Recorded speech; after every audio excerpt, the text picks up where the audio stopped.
going live. Got the funk. Aha, we live. Yeah, we get it. You're the lost BG. Got the funk. Watch out! You keep going. He you is might get live. copyrighted. Oh, really? You think I'm that good Yep. at that? I think that's like the I best know. compliment that I Yes. could be given for my Yes. awesome singing talents. Oh God, you just Yes. fucking started and we've already got Vader in there. What's wrong with that? There's not bad. Look what he said. Of course, Baby Oil Supreme. Yeah. We all know. Wait, Dan is Baby Oil Supreme. I Tell will us. murder you and your entire family, Rouga. I'm And not the then one you're who even. next, Vader. I didn't even say it. Vader said it. Okay. Dude, just because war crimes are your thing. All right. Oh yeah, sorry, my bad, Rouga. All right. So no, you're good. So here's the thing we're doing. You guys hear me chewing? Because I'm not I eating all definitely day. can tell that your mouth is there's full. something in your mouth and talking around it, but not the chewing. Is it annoying or is it like sexy? No, Eh. no. Okay. Well, It's sexy. All right. Then there's he something said it. in your mouth. He said it himself. All right. It's not that bad on the stream anyway. You're Cool. fine. So, here's the thing. Sorry, guys, I haven't eaten. Akainu, top one.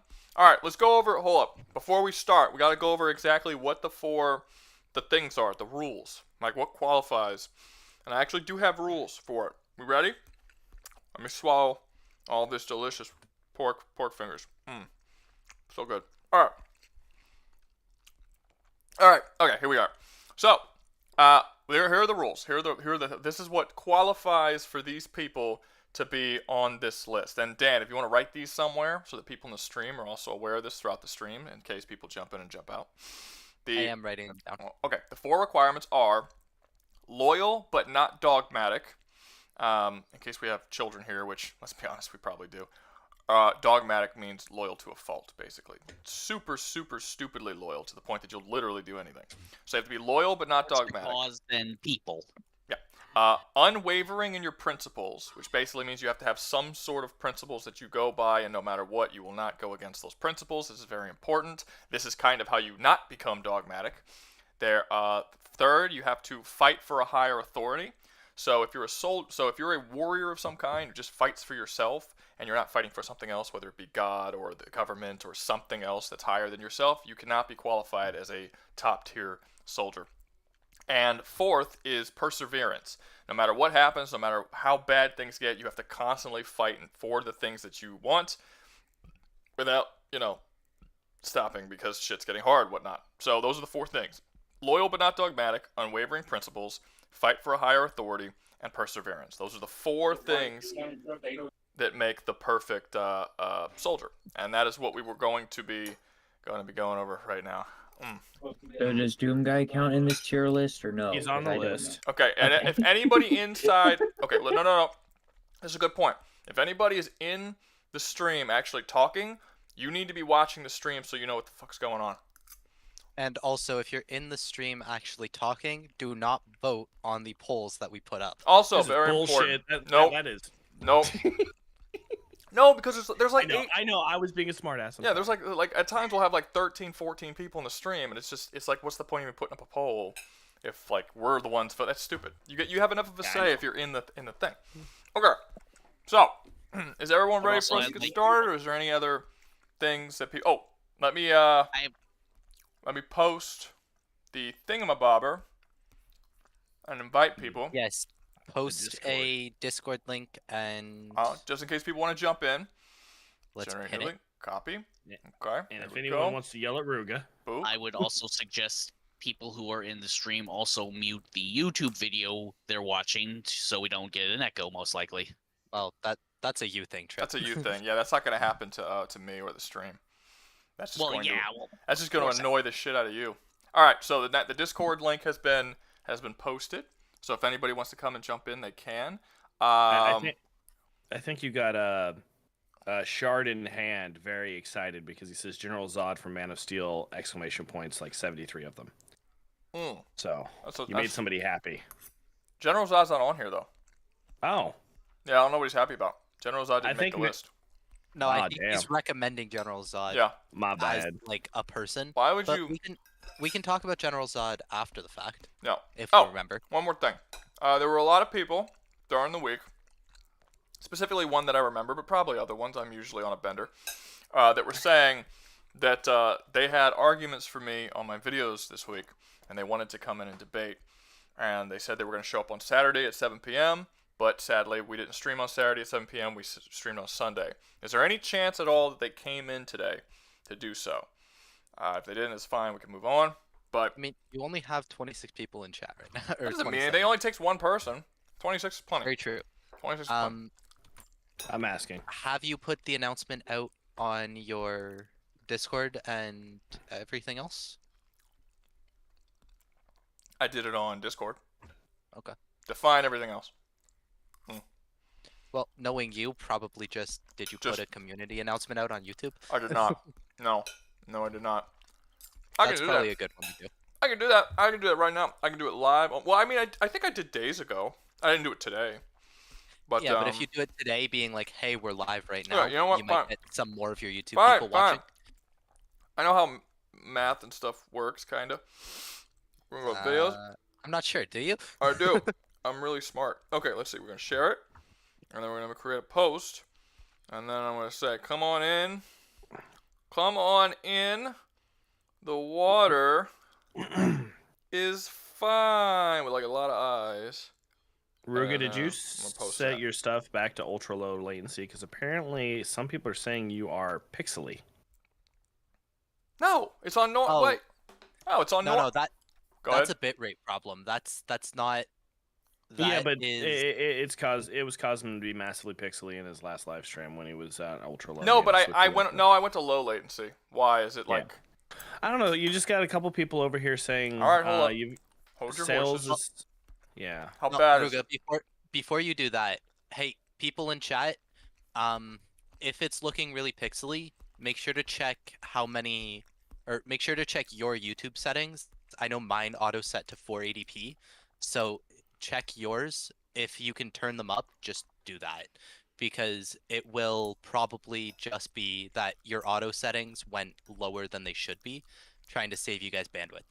Okay, yeah, the other half is saying it's fine, so I'm guessing that's the It's a problem. You're him probably problem. right. Yeah, no, because my Yeah, it's an individual person I problem. just figured I would bring it up because there was a lot of people that were like, "Hey, why does it look so weird?" no, my internet works really good.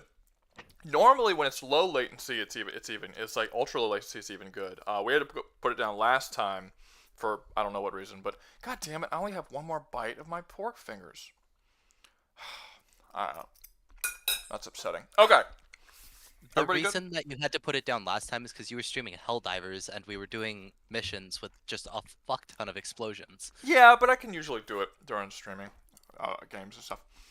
I think your capture card was just throwing a fit that day. Yeah. All right, looks like everything's good. We're good? Yeah, Vader it looks- says, "Thanks, Dan."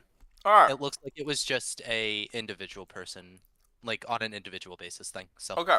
you Now, guys should be good. there are going to be quite a few characters on here that I don't know a lot about. For instance, like Solid Snake, I don't know much about. Levi Ackerman, I don't know a whole lot about. But other than that, I think I pretty much know everybody else on here for the most part. So I'm gonna need some help from you guys when we get to the people that I don't know. Also, just to be clear, Aragorn is the movie version because I've never read the books. If somebody else, I know Baby Oil Supreme has read the books. So Rouga, I swear to fucking God, if I will he- reach through this computer and punch you. if he wants to talk about the book versions of Aragorn, he can do that. Yeah. Okay. I mean, I'm not the only one saying it. There's like 4 people in chat calling you Baby Oil I'm well Supreme. aware. I will punch each of them. I Oh. will give them a solid slap in the face. You know the thing is, Um, I got a message today in the mail that basically said, "Don't drink the water out of your sink because there's like toxins and shit because we spilt a bunch of fucking toxins in the water and I've been drinking this shit all day." So if I die before the next video comes out or I get hospitalized or something, you guys know why. Because I'm just ignoring the government because the government's out to get you. What's up? I was gonna ask, does chat want me to post the criteria for this one? I mean, For where this would you list. where would you post it at? He was Just just in put it chat. in chat real quick. Oh, I mean, okay, but you have to keep posting it, right? Because it's gonna keep going up. Yeah, but I just mean like I can post it now just before we start, and then whenever somebody asks, I can go post them again. Yeah, fine, fair enough. Yeah, do that. do that. Could try pinning it maybe, but I don't know. How that works on But the YouTube chat. Discord's pinned, so people can actually come Yeah, in the and Discord's join. pinned, but So there I we don't wanna, go. You That's can't true, you that's can't true. pin. That's terrible. That's awful. It's not even Baby, like it's all like formatting- blended together. the baby formatting coil went wrong. spleen. Oh man, Someone that's they're fucking with it now. that sucks. Okay. The All right. formatting was wrong there. Let me fix that. Yes. Please do if you can. Please do. Do it now. Do it now. You're the last souls. Do it so we can start. Jesus Christ. Do the format. I'm also someone a who little has better. No, it's not. read the Lord of the Rings. Super fucked up. Okay. So, first up, we're going to talk about Aragorn from Lord of the Rings. You know, that little indie film. Dan, would you like to talk about Aragorn since you're gay and you read all the books?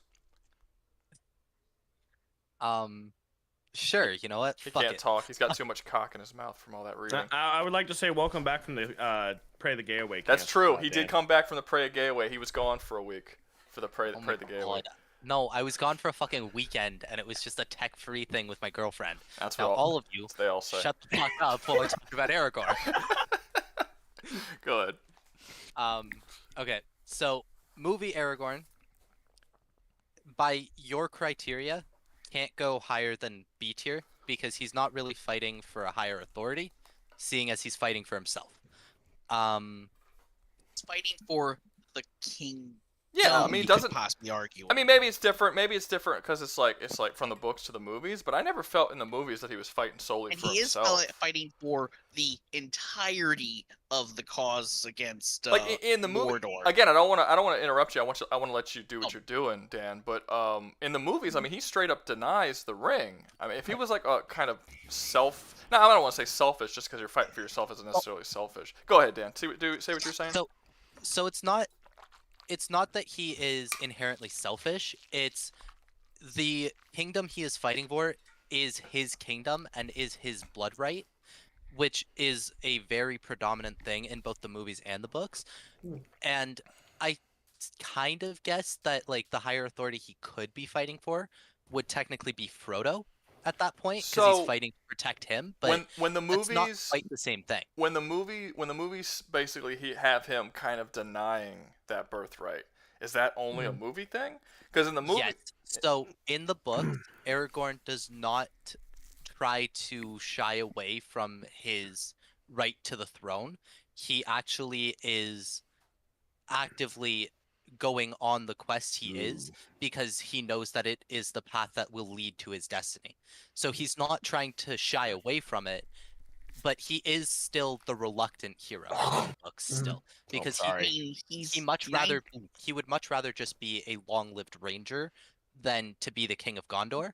But the king of Gondor is also still pretty good rap. So he doesn't really care either way. you think he's fighting more for someone like Frodo or himself than he is for the ultimate protection of the kingdom? He's protecting to fight the Age of Man, I suppose, but is it really a higher authority when you're just fighting to protect your survival? Is it his survival or is it the survival of other people? I mean, like I said, if he was a type, again, I don't know if the books and movies differ in this, but like in the Twin Towers, during the battle, like one of like my favorite Aragorn scenes is when he's talking to Legolas right before the battle, and Legolas says, you know, hey, we got to get out of here, blah blah blah, they're gonna die, you know, and then Aragorn shouts at him, then I will die as one of them, and it's like I just don't see him fighting for himself in that moment, or really any moments throughout the movies. Like he seems very selfless and always fighting for other people.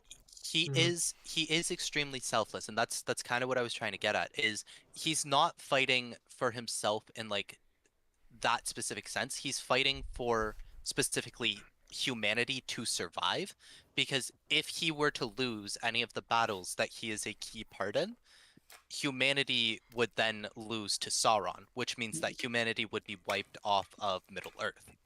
So it's not so much that he is selfishly fighting for himself, it's he's fighting to protect the lives of humans. I mean, I would say higher cause. You can say that that's a higher authority. Yeah. Like if he puts other people's lives before his own, I mean that you can say that is a higher authority. I do want to bring up one slight potential blemish of his. What's that? Okay, we know that he's around 90 years old. That means he's been spending like what, 70, 50 years lowballing it, not doing his Basically specific role. avoiding his yeah, what do you say about that, Dan? Okay, so first off, he is 86, not 90. And isn't that by the end? Isn't that by the end of the trilogy? And that too? is by the end of the trilogy. In the Two Towers, he is 84, or not 84. He is 85. But does he spend decades avoiding his responsibilities? So it's not go that ahead, he never mind. spends the decades avoiding his responsibilities. It's that well, actually, in the first 8 decades, he's helped. He has fought with the Rohirrim. He has helped protect Gondor's northern borders as a ranger of the north, and he has had tons of communication with the elves of Rivendell and of Lothlorien. So he's not avoiding his destiny. It's his destiny can't take shape until he is 85. It's essentially he has to go through all of what he does in those first 85 years in order to be worthy of the throne he is then inheriting. Okay. Okay, So- that's correcting me. Thank you. Okay, so does And I anybody was- does anybody have a okay.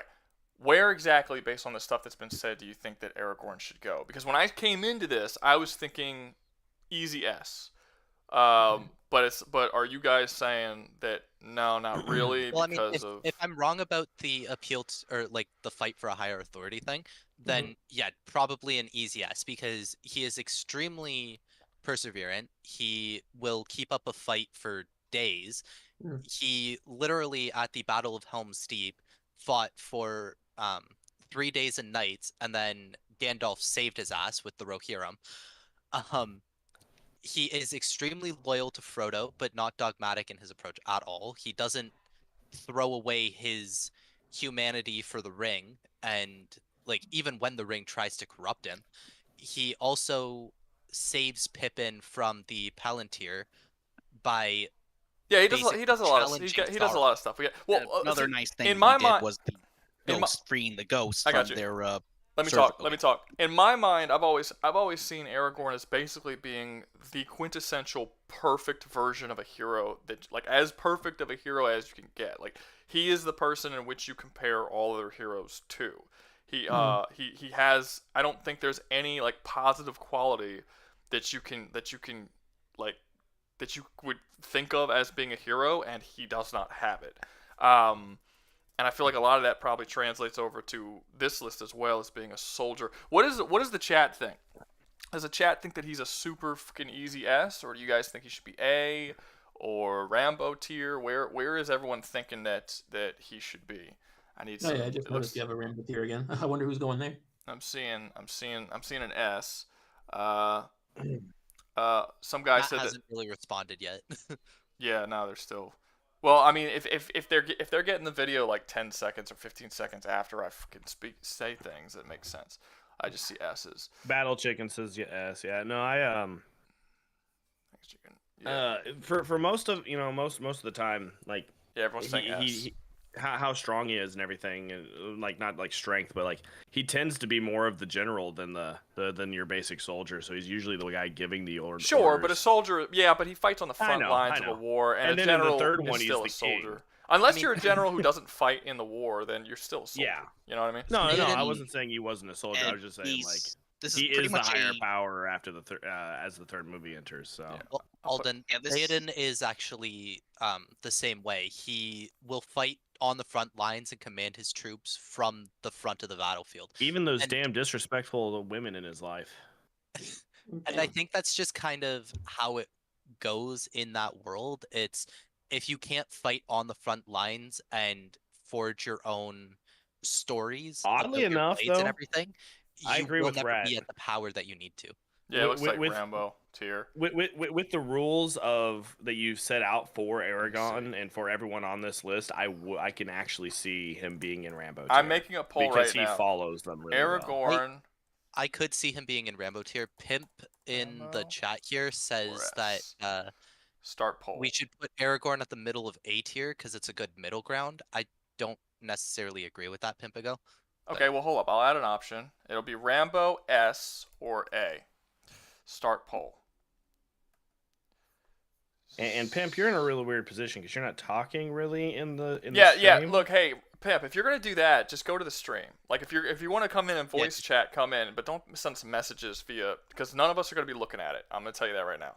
If you want, I can check them from time to time, but I've got like. Don't even worry about it. No, there's already a stream. There's already a chat that we're all focusing on that's in the stream. There's no reason to be in the Discord chatting. You're also allowed. You're also allowed to vote if you're not in the Discord.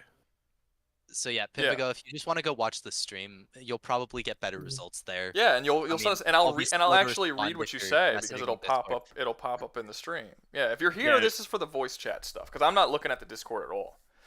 Because we got him and Excalibur, who are both muted in Ratchet and Clank. Yeah, I noticed that he actually added you twice, and I kind of just went, wait a minute. What'd he say? I don't know much about this, so I'm not trying to talk about it as well. Sorry about that. Oh no, you're all good, dude. Like, staying muted when you don't know what to say is fine. It's just when you're literally using the typing in the chat to try to get a point across. None of us are really checking that. I'm gonna give you guys 10 more seconds to finish voting. It looks like it's gonna be S though. Can I ask you a question, Dan? Sure. What's up? Something you mentioned earlier that the movie kind of plays into more of the Aragorn being the reluctant hero, which there's definitely bits of dialogue that come to mind that play into that. You got Arwen saying, "You are Isildur's heir, not himself," and he thinks lower of himself because he's like that mistakes like flow in his veins or something like that.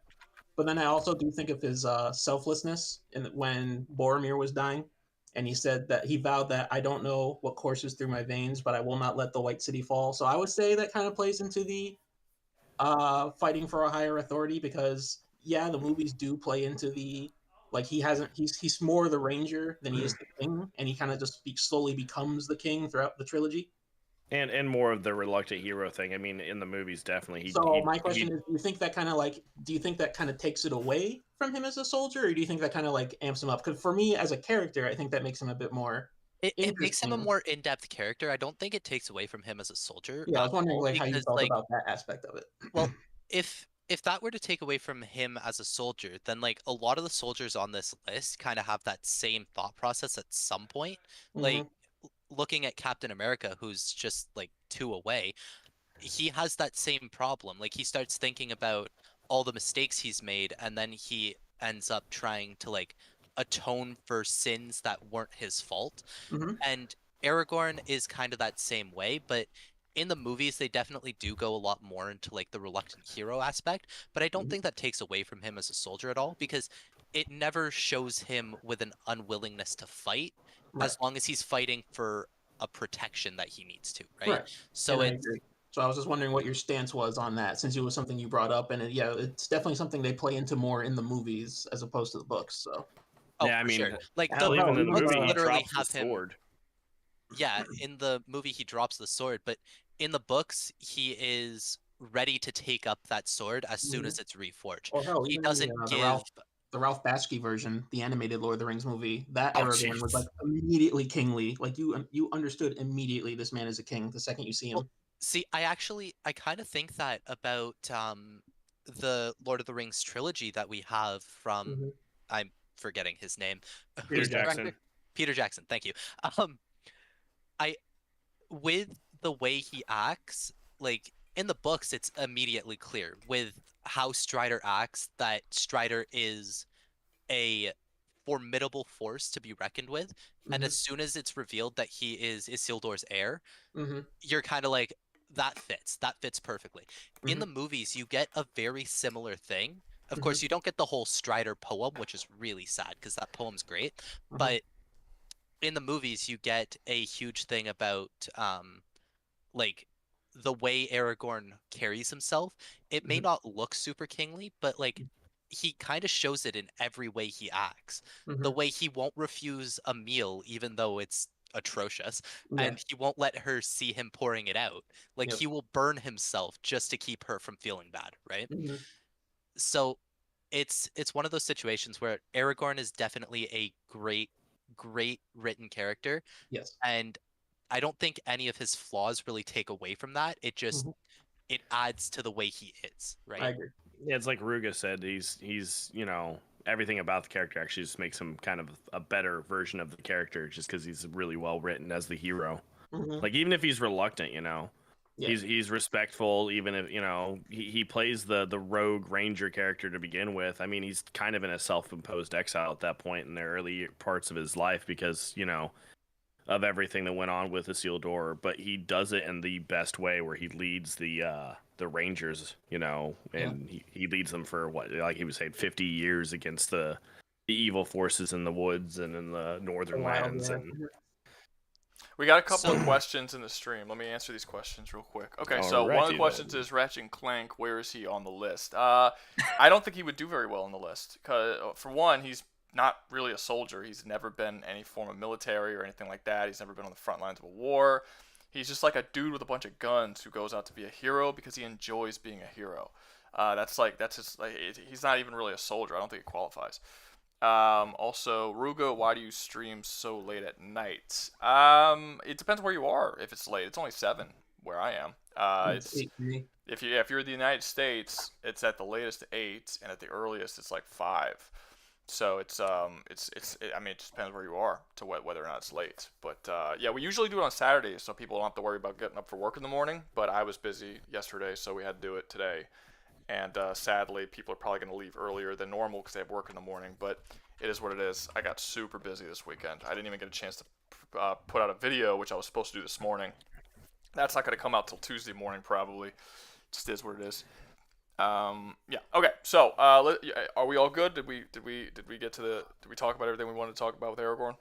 Well, think one so. last thing I want to address. I see that Wild Rat said that he killed plenty of humans at Minas Tirith. So in the Battle of Minas Tirith, yes, there are Easterlings, but they are technically removed from humans. And orcs themselves aren't humans anyway. They are humanoid, but Easterlings are corrupted by the Shadow of Mordor, which, not the game, it's a phenomenon that is mentioned over and over in the books about how Sauron's influence over the East, because Sauron is hiding there reforming, is continuously impacting their mental state and making them essentially closer to an orc than a human. Mhm. So I just wanted to mention that. But other than that, yeah, let's see. What's the poll say? Poll's been it's been an S for a while. The other two aren't even close. People think Yeah. it And belongs in S. anyway, Well, they're still The other enemy two are split, combatants. so Yeah. But okay, so let's move on. Let's move on to the next one. Hey, what's up, Mike? How's it going? Hey, what's up, Wild Gamer? Welcome to the stream. Let's go to the next one. Akainu. Has anyone in this stream seen One Piece? Does anyone know anything I'm about all caught Akainu? up with the manga. I have watched One Piece and read it. All right, cool. Yeah, I read it. I dropped it around Wano because I really didn't like post time skip. But I think that's enough to know more or less what you need to know about Akainu. I think that for the most part, and let's be clear, to be like a good soldier, you don't have to be a good guy. There's nothing in my like what do you call them? Rules. Qualifications. There's nothing in my qualifications that say that they have to be morally good. So any evil person, you can put a Nazi on the list. But so in a lot of ways he works. Like in perseverance and unwavering principles, and those two rules, he fucking top tier guy. Where I think that he's gonna have issues is being loyal but not dogmatic, and fighting for a higher authority. Those are the two that he's gonna have an issue with, because in all honesty, Akainu is not very loyal at all. I'm not gonna say he's dogmatic because he's not loyal. I mean, you can't be dogmatic. He's dogmatic to his own beliefs, but I don't think you can be dogmatic to your own beliefs. You have to be dogmatic to something else. If that's just him being dogmatic to his own beliefs, just means that he has his principles.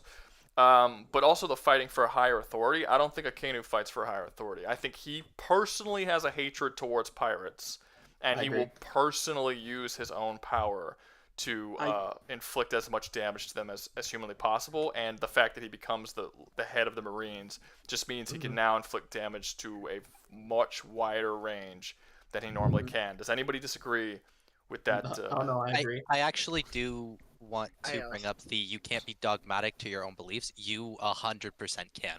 You can be so enwrapped in what you believe that you essentially become a parody of yourself. But that's not fighting dogmatic. only. Like the actual kinda is, word though. dogmatic, what it actually means it has to be to. Because if you could literally say that about anyone. You could if we're talking about Captain America, you could say that Captain America is dogmatic to a particular belief system.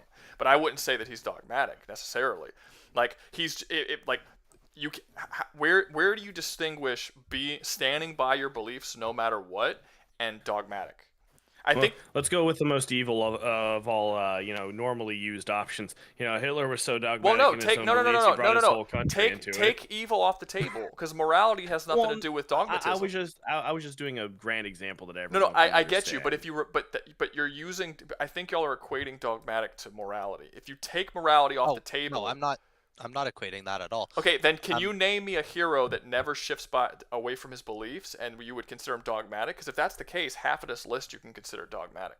You can consider Commander Shepard dogmatic, Captain America dogmatic. Like a lot of these characters, you could consider dogmatic because they stand by their beliefs no matter what and never shift from it no matter what. Well, no, it's not about the way you stand by your beliefs no matter what. It's about he started as a Marine in order to inflict pain on pirates, and he essentially became a parody of himself because that want to inflict pain on pirates got to the point of more like an addiction. It became a why can I not think of the conjugation? I don't think we know enough about Akainu to straight up say that he's addicted to it. I think that he just genuinely believes that pirates are a plague on society and he wants to eliminate them from the world. And he's going to do whatever he has to do. Couldn't that in and of itself be a dogma? That pirates are a plague on the world and can't be good at all? Not if they're his beliefs. Like he's the one who brought the belief to the Marines. The reason why the Marines are currently have that mindset is because it's his mindset. I don't think you can be dogmatic to your own mindset because dogmatism is specifically for something else that's outside of yourself. It's dogmatism and loyalty are together. You can't be loyal to yourself, so you can't be dogmatic to yourself. They're similar. You can 100% be loyal to yourself. You cannot be loyal to yourself. I think it definitely is a form of dogma, though, that he is quite literally telling people that pirates are the bane of existence. It's not even just, if I may. I feel like that is definitely a form of dogma. But anyway, somebody else take the stage. Yeah, I was gonna say, if I may, I would actually say it extends further than just pirates. His belief is that evil, the very notion of evil must be extinguished, because it wasn't just pirates that he's killed. He's also killed civilians by destroying the O'Hara ship in the O'Hara flashback. Okay, well he doesn't hate. Yeah, true, but he doesn't. Yeah. Okay, so no, where he's going with this is absolutely true. It's not. It doesn't. Pirates are the main thing for sure, but yeah, he believes in his actual belief system is called. There's a name for it. It's called absolute justice, and it means justice above all else. And regardless, he doesn't care who it destroys or whatever. It's justice is most not morally good, not not he's the type of person who's white morality. He's the but that's just an aspect. He's the type of person who's more interested in executing the pedophile than helping the child. That's his whole thing. It's like we need to cause as much damage as possible to the people who are doing the things that are making the world a worse place, and he doesn't necessarily care about the victims that he leaves along the way in order to do that. Okay, so Rouga. He's willing to produce a lot of collateral damage for his for sure personal goal. Absolutely. Yeah, for sure. But the reason why, I'm gonna let you talk in a second. I'll just keep on to your point real quick. Dan, the reason why it can't be dogmatism is because dogmatism by definition is appealing to an authority, and you cannot be an authority to yourself. Definitionally, it doesn't make sense. You can't use it. So he does sound like he's sorry, Alden. Go ahead. Let Alden talk. Dogmatic is the expression of opinions very strongly or positively as if they were facts. So if he states any of this any of his opinions as if they are a fact. That's of a the bad world. He is definition. That's a technically bad the- definition. Dogmatism is Webster- always to an It's the authority. Merriam-Webster dictionary. That's a terrible definition. Dogma So- dogma has always been dogmatic. to an authority. Let me see. Hold up. So yes, that is the conjugation. That is what dogmatic is. Dogma itself is a system of beliefs laid down as fact by an authority. But Rouga, you saying that you can't be an authority to yourself, I disagree with. You can 100% be an authority to yourself. Like, Matter of fact, he's the literal this is- authority making this insanity that he's pushing on. this all Which the is Rouga's why I think he's channel. dogmatic. So this is Rouga's channel. Well, then He you would is still- the no, authority no. to himself on his channel. You know. No, because I'm not an authority to myself. That doesn't make you guys are really stretching the definition of what an authority is. You can't be an authority to yourself. If you're an authority to yourself, then you don't have He's an authority. as a of the Oh wait, Marines. so Rouga, are you saying that the person who lays down the facts that become a dogma can never be themselves dogmatic to that fact? Not if they invented it. Not by definition. They would not. So they can't. So be. by that definition, Super Earth cannot be dogmatic to Super Earth, despite Super the Earth isn't a fact that- person. No, Super Earth can't be dogmatic. The I guess if you want to say the group itself is a dogmatic group, sure, but Super Earth isn't an individual person. You can But the group itself laid down the facts that no, became it would be a the particular. dogmatism Well, it of would. Super Earth. Well, okay, you're going into something that doesn't have enough information for us to go by. We don't know who the original person who laid down that fact is, but Super. You But could it say doesn't matter. Super My Earth is a point is- political party. So My point is, the person who laid a it down political party originally- can't be dogmatic. Okay, we're talking about the Marine guy. Yeah, like it's like you could have people within the Republican or Democratic Party who are dogmatic, but that doesn't necessarily mean that like everyone in that party is dogmatic. And if most of the people in that party is dogmatic, and you want to say, well, it's a dogmatic party because most of the people in the party are dogmatic, you can say that, I Rouga, suppose. That's not what we're talking about. We're talking about this specific character's. No, he It's was specific referring to dogmat- Super Earth. Well, Yes. We know what we're talking. I know what we're talking We're about.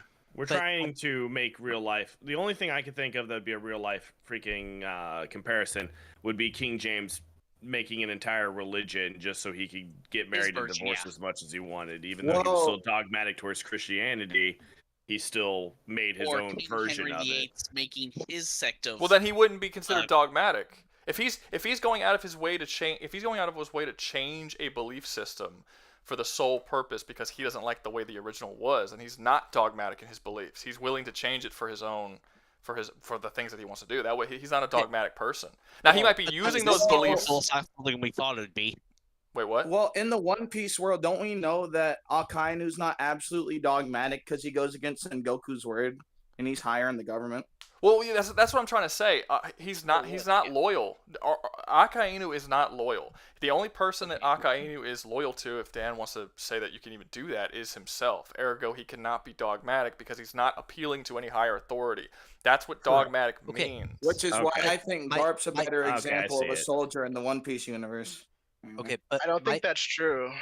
my point Honestly. my point here is just that if you are the one laying out your beliefs as a fact that then become the basis for a dogmatism, or that then become a dogma in it of themselves, how are you not dogmatic at that point? Because you are the one who established Because you established the dogma. People who can be dogmatic to your beliefs at that point, but you can't. It's your thoughts and ideas. Be dogmatic to yourself. No. No, I see what he's saying. He's basically saying that he is doing the number 3 rule for this one. He is sticking to his own ideas in a way that it's his. They're his He's ideas. unwavering in his own principles, but he's not dogmatic. He doesn't to have. a higher He does not have cause. loyalty to anything above himself. He has a particular belief system, and he is pushing that belief system onto other people, and enforcing it within the Marines once he takes power. Other people can become dogmatic to his belief system, yes, but he can't. It's his. He's the one who made it. He's the one who's pushing the dogma. He can't be dogmatic to himself. He can't be loyal to himself. It's his ideas.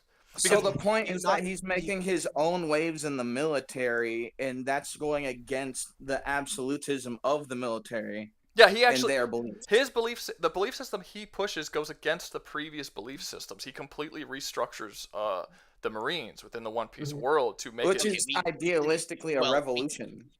Yeah. Well, we can at least agree that he lets his beliefs overshadow even common sense and probably the betterment of his government. Well, and or there's a lot of ways organization. there's a lot of ways where you could see that he's right. I mean, the One Oh, Piece yeah, I mean, world is a shit show. Generally, pirates are shitty, and some have literal superpowers. And yeah, Mhm. normally a sane person would, but when you're destroying an entire town just to get one pirate, you're probably Well, he didn't going destroy overboard. He didn't destroy an entire town to get one pirate. So, Rouga, what you're saying essentially is that he metaphor. is great.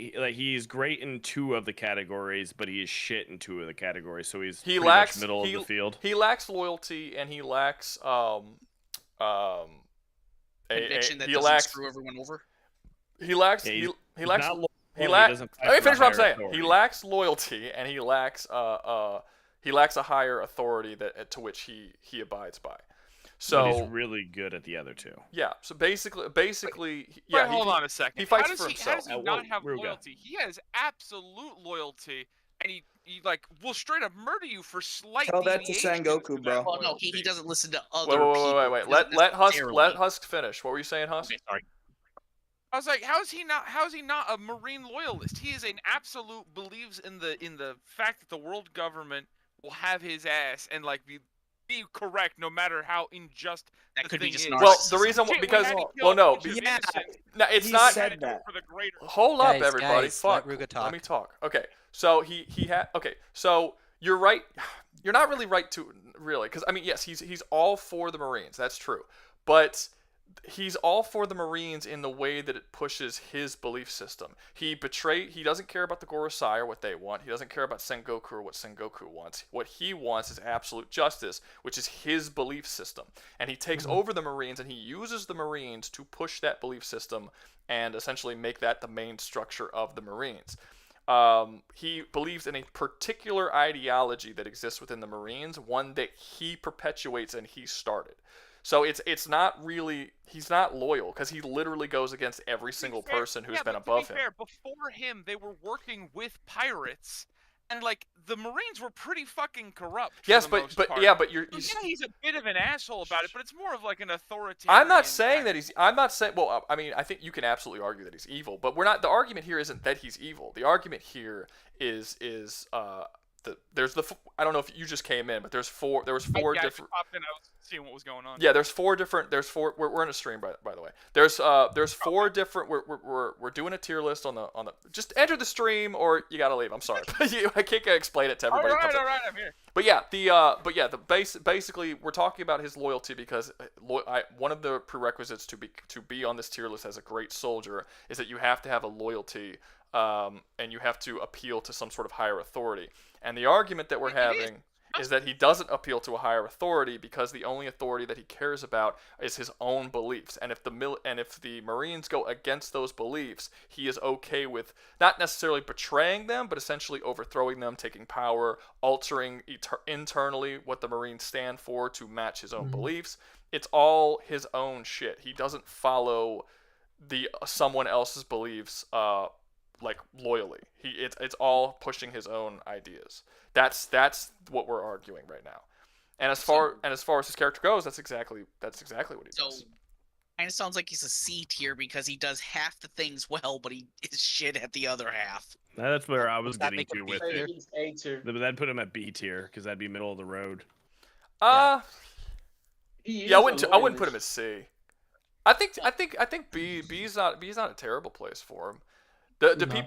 Does anyone in the stream or in the chat disagree with B and think that he should be higher or lower based on whatever information? Oh, okay, yeah, I misread. With a B. Yeah, you're right. B is the middle. B is C. B's a C grade. The Holden, Husky's saying You are A. in the chat. Why not just say it out loud? I'm just because talking to being an people. asshole. Yeah, because I'm not looking at the names. I'm just looking at the things. So you're fucking up my count. Oh, my bad. It looks like some A's and okay. Why are people saying that he should be A? Husky, did you also post A? He's an A tier. I agree. He should be I- A. Husky, there's He a doesn't go with a nation or anything, but he believes in justice. Justice is his moral compass. If Yes, people the don't Marines' believe in his justice. ideal justice, That's his sure, he's personal not belief But it's his. their system. My motive. argument isn't that he doesn't believe in anything. It's that what he believes in isn't a higher power. He believes in the belief system of himself, and the way he views his justice is not because everyone has a different justice. He has absolute justice. Then you have moral justice that Aokiji believes in. Then you have dark Right. justice that Rob Lucci believes in. His justice is not really justice. Like, he's okay with murdering a bunch of innocent people if it harms the people who he wants to harm. It's not genuine justice. It's a justice that he I'm saying views it's based good on. justice.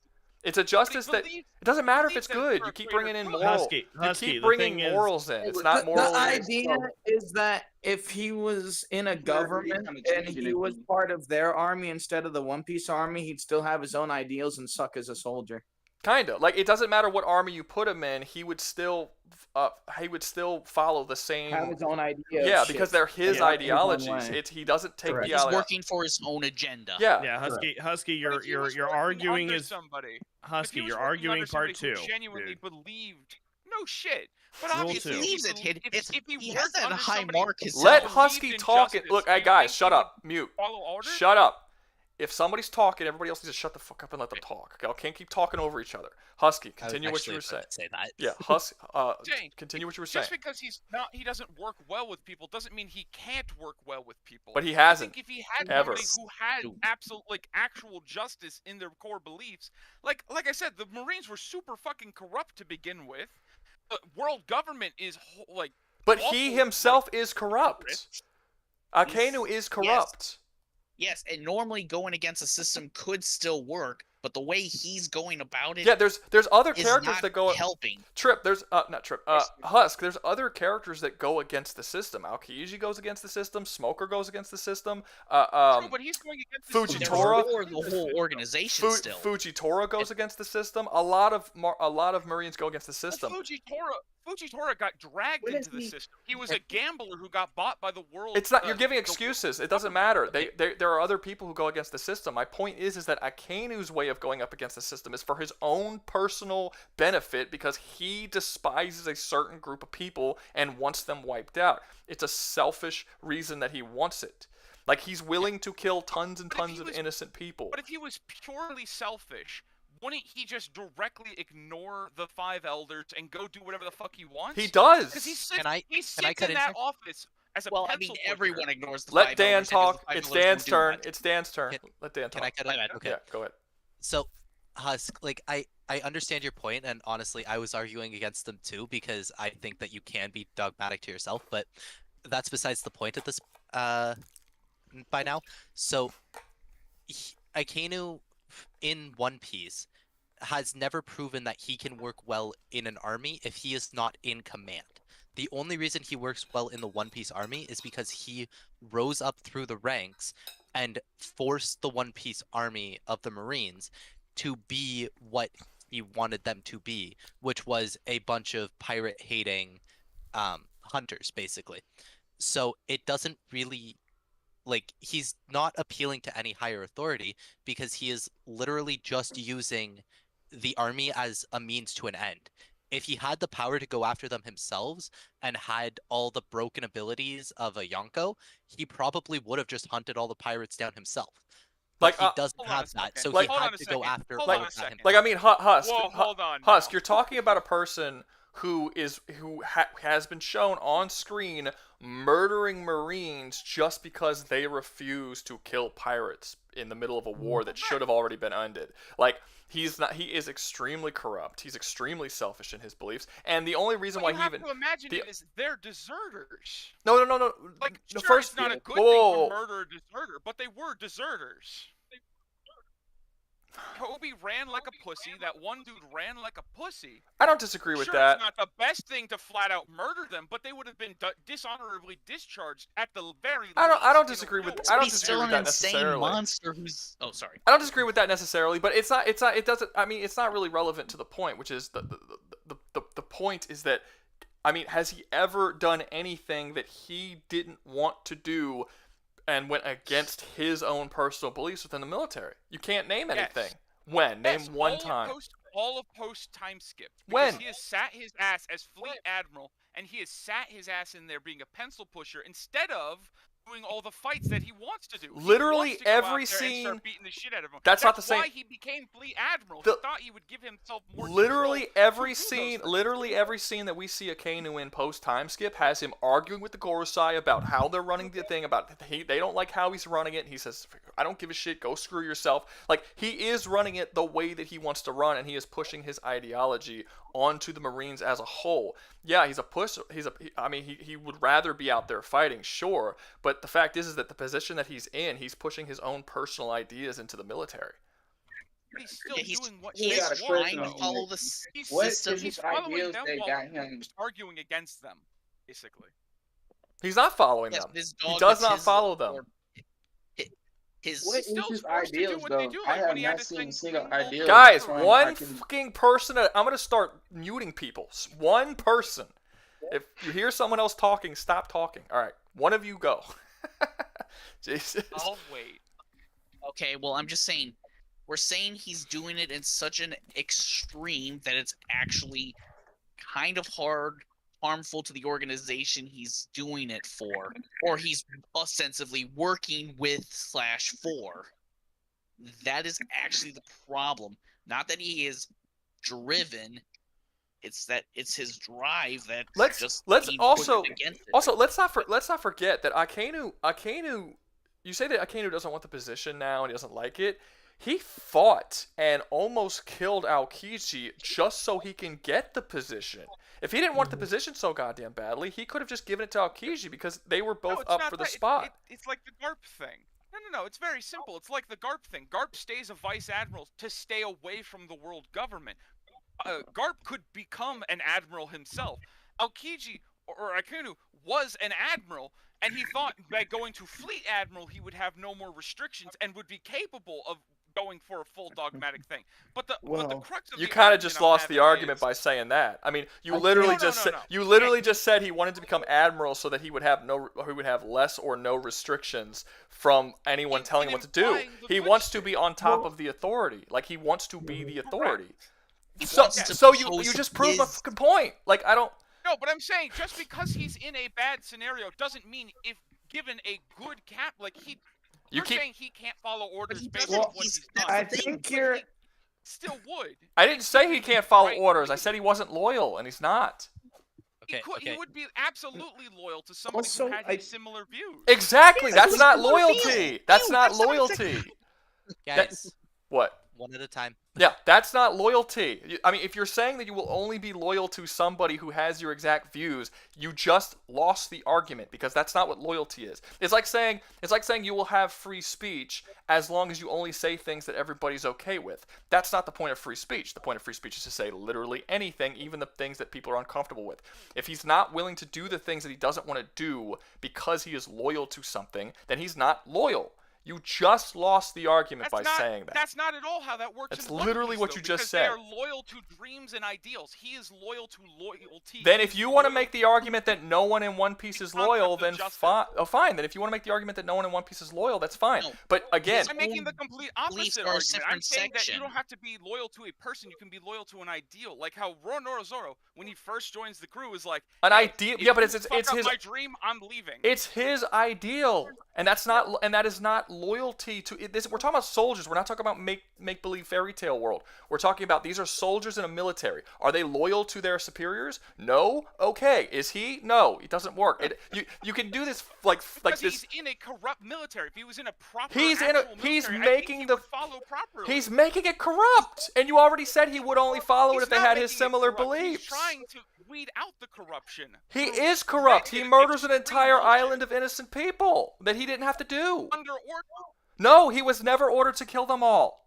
That was Aokiji was there, and Aokiji got fucking pissed He at was him ordered about to it. Kill all the scholars. No, that but is he not. Was taking it a step above. Yes, that's Yes, it was. again. It was That's a not buster call. again, and it was something that he wanted to do because he viewed them as evil. Correct. Okay. Yeah, Yeah. that's All his right. personal belief It's a system. work That's a different Husk. category. Husk. You have He is not. loyal to Husk. that sense of Husk, you have said don't do that. Hey, whoever's doing that Hoth thing, I'll kick you out in a fucking second. Do not go stop at other arguments because you're annoyed. If you're annoyed, you don't have to be here. Now, Husk, what I'm saying is, you've already said you admitted yourself that he would only be loyal to someone who agreed with his ideas. That's not loyalty. That is not loyalty. When it's loyalty is literally standing by someone when they do something that you're not 100% sure in or you don't necessarily agree in. That's what loyalty is. It's not loyalty if someone's telling you to do shit you already want to do. So right there, that's already a lost point. No, but that's what I'm saying. In One Piece, loyalty isn't always. I don't about a care how it person, is in can one. be about I don't care how it ideas. is in one. No loyalty in real life can be. You can't have a loyalty to an ideal that's yours. That doesn't make any sense. Like something you agree with. It's just That's a moral compass. we're not talking about morals. I've said that like 4 No, times. but I'm saying to him, I know we're not talking about morals, but I'm saying loyalty him. and personal He beliefs are believes two in different justice, categories in the absolute system. justice. No, in our system we're going with they're two different categories. Yeah, he's really high in personal beliefs, Husky. His loyalty is what's in question because of the fact that he constantly fights with higher ups. Look, He look, believes Husk. There are What I'm 4. saying is, Husk, but the higher ups he's fighting are bad people. Okay, His Husk, It doesn't higher-ups are matter. good Yes, people. and normally Doesn't that would be you good if he keep was doing it bringing for the morality group. into it? I keep telling you, morality is not relevant to the conversation. You keep bringing up morality. It's not relevant. The point is that he's not loyal to anything but his own belief system, and you have admitted multiple times. Yes, he is loyal to an idea. That is his own belief system. That means he doesn't have loyalties to anything outside of that belief system. He's not a loyal person. He doesn't belong high on the list. That is what I'm saying. And you've agreed with me several times. And then you keep trying to reword it as if you're not agreeing with that assessment. But you do agree with that assessment. You agree that he's not loyal to the actual militaries above him unless they have the same ideas that he has. And you just said that he's loyal to his own beliefs. You agree with me. We're agreeing. You just want it to mean that he's higher. And I'm saying because of that, it means he's lower. But we're saying the same fucking thing. So to the point Rouga just made, Husk, if you want to look in the chat, the criteria are there, and I will post them again in YouTube for everybody over there. But the point is that Akainu here isn't loyal to the world government. He is very, very I'm blanking on the word I wanted to use. Invested. There we go. He's very invested in his own principles. Yes, he's very invested in his own principles, but he is not loyal to the world government because the world government does not follow his ideals. So that in and of itself makes him less of a good soldier, at least according to the criteria for this list. He excels at 2 and 4, but 1 and 3 is where he falters heavily. Yeah, the criteria is loyal but not dogmatic, unwavering principles, fight for a higher authority, and perseverance. In perseverance and unwavering principles, you got it. He's got a fucking S in both of those. However, he does not fight for a higher authority. He fights for his own beliefs and ideals, and he's not loyal to anybody above him in the military unless they agree with him already. So you can't... Actually, I would like to add something else in future talking points. You can betray your superiors if they're betraying the entire cause, or you feel that's what loyal but not dogmatic is. Exactly. Right. It's already a part of the criteria. It's already a part. I just wanted to make that clear. You didn't have. I thought the loyal but not dogmatic was clear. Okay. Yeah. All right. I hate doing this. What's up, in multiple of yours, Rouga, but like I served in the military, and as one thing, like I didn't believe in a lot of the things that Obama pushed when like he was drone striking a lot of civilians and stuff like that, but I was still loyal to the country. I was still loyal to making sure that you guys were all safe at home. You know, you can, you know, I wasn't out there not following orders. I followed my orders loyally and everything just to make sure that, you know, everything went right on my ship and everything. You know, you can have your own beliefs and you can stick to them. I didn't change much when I was in. but I stuck to my beliefs. I didn't believe in a lot of the stuff some of the higher ups was doing, but I was still loyal to the military and primarily the people back home. So that's the difference in delineation that we're having here, really, with this argument. It's you can be, but what they're saying is he stuck to his beliefs in such a high regard that he didn't give a crap what the higher ups said. He was going to do what his beliefs. Well, his dictated. beliefs are inherently selfish because they're based on his own hatreds. Yeah. But So I was just pointing out the delineation because So what we all know is that Alden would be a D if he was on this list. Let's add Alden to the list because he's not loyal. Oh, okay, fuck it. I was loyal as shit. I made sure you guys didn't get shot with missiles. So, I guess to recap while you're doing that, he fails the 2 criterias, but excellent. Yeah, we don't need to we don't need to recap. Right? Okay, so are we at we're at the place where he's are we all in agreement that he's a B? I think B's good. B's fine, yeah. He's a B? Okay, we're all in agreement he's a B. He does 2 of them really well, does 2 of them really bad, middle of the road. It makes sense. A lot of people in chat are saying thank you for your service, Alden, even though apparently you were an unloyal traitor to our nation. Okay, so let's move on to the next one. Alden's point was the opposite. He wasn't a traitor. No, he was super traitorous. Okay, let's go to the. That's like your gay camp. He was not. He was not spreading managed democracy in the way that people. He was not. Okay. So next up, who has seen it? Bring managed democracy to the. I have seen Titans. it. Okay, people seen it. Okay, so you guys are gonna have to talk about this one because I've only seen like the first season of Attack on Titan. I don't know much about the series. I need to continue it because I really liked it, but I'm behind. So, all right, start talking about it. Is there anybody other than Alden who has seen Attack on Titan? Okay, whoever asked, is it Aaron? Go watch the fucking stream. You need to be able to see what we're doing. You have to turn the stream on and mute it or something. We're not explaining to you what's going on. You're right, King. I got it. All right, whoever's seen it. I have not seen Attack on Titan, so you know more about it than I do at this point, Rouga. Okay, yeah. So someone who has seen it, speak. If you haven't seen it, don't fucking talk. Well, someone has seen it. I was asking if there was anybody other than Alden, so this could be a conversation. If not, I'm just gonna cede the floor to Alden here. Go for it, Alden. Okay, well, so I have a few ideas about Attack on Titan myself, but I'll let you go. Have you seen it? Oh, okay. Have you seen it, or are these just ideas? I've seen the first season and a half, and I know a lot of outcomes of. All right, character. Alden, go ahead. Aaron, That's not enough. Alden, this will Not be really you and knowing, but bro clearly is not loyal if he's doing what he's doing at the end of the series, bro. That's all I'm trying to say. Yeah, well, so with the whole loyal, but I'm just gonna go down the checklist here with the whole Rouga, loyal. you went over to your Discord on your stream. I'm aware. Oh, go ahead. Okay. Keep going. What you were doing.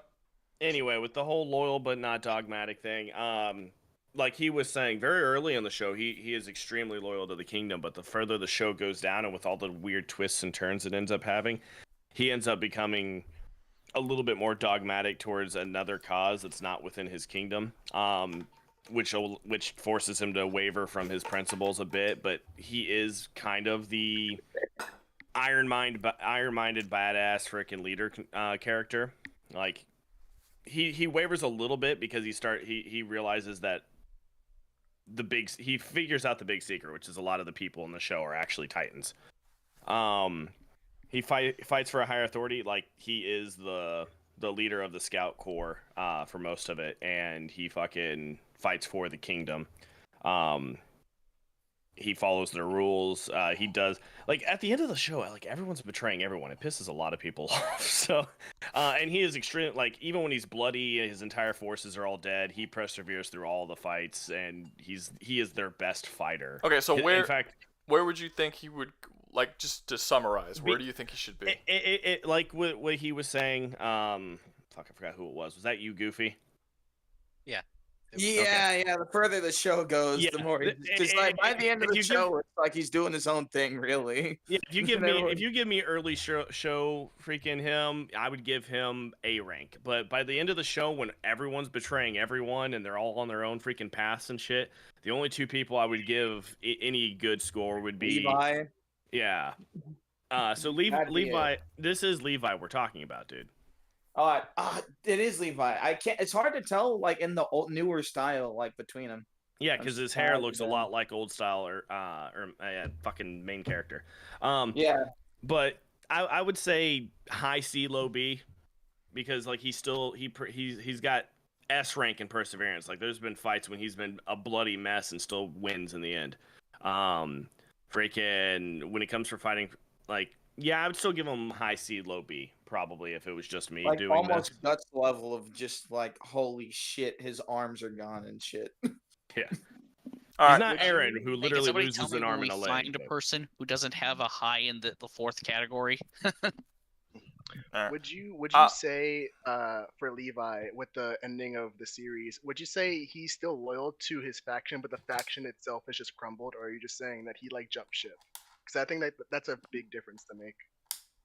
It's a big difference in general. Yeah, like if they betrayed their own beliefs, or if they were revealed to have never believed in a belief to begin with, that doesn't necessarily mean he's not loyal. That just means he sticks by his own belief system, Right. and he was loyal to what he believed them to be.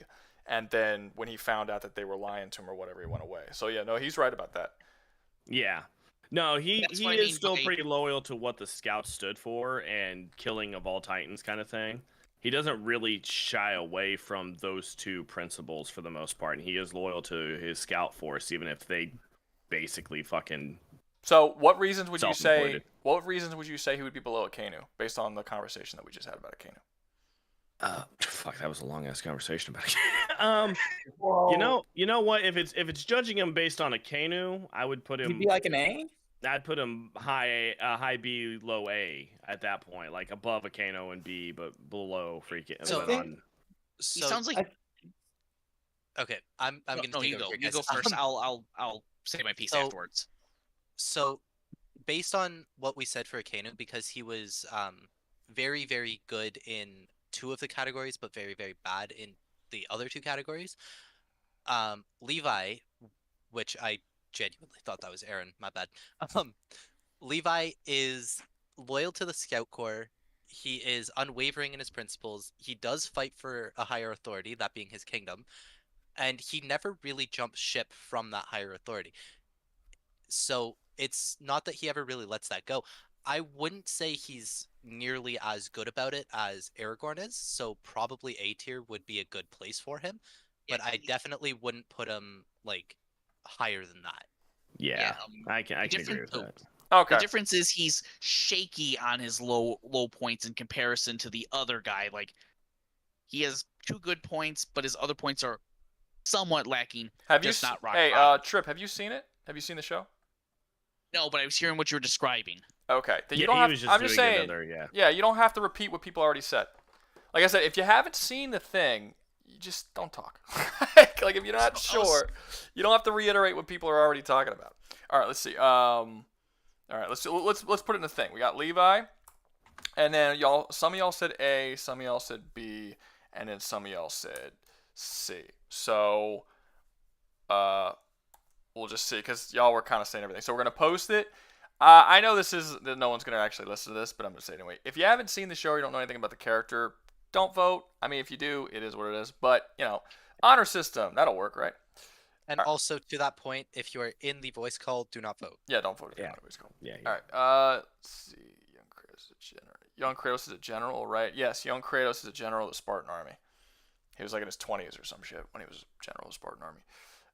That's actually an interesting one that we could talk about while the poll's going. Kratos.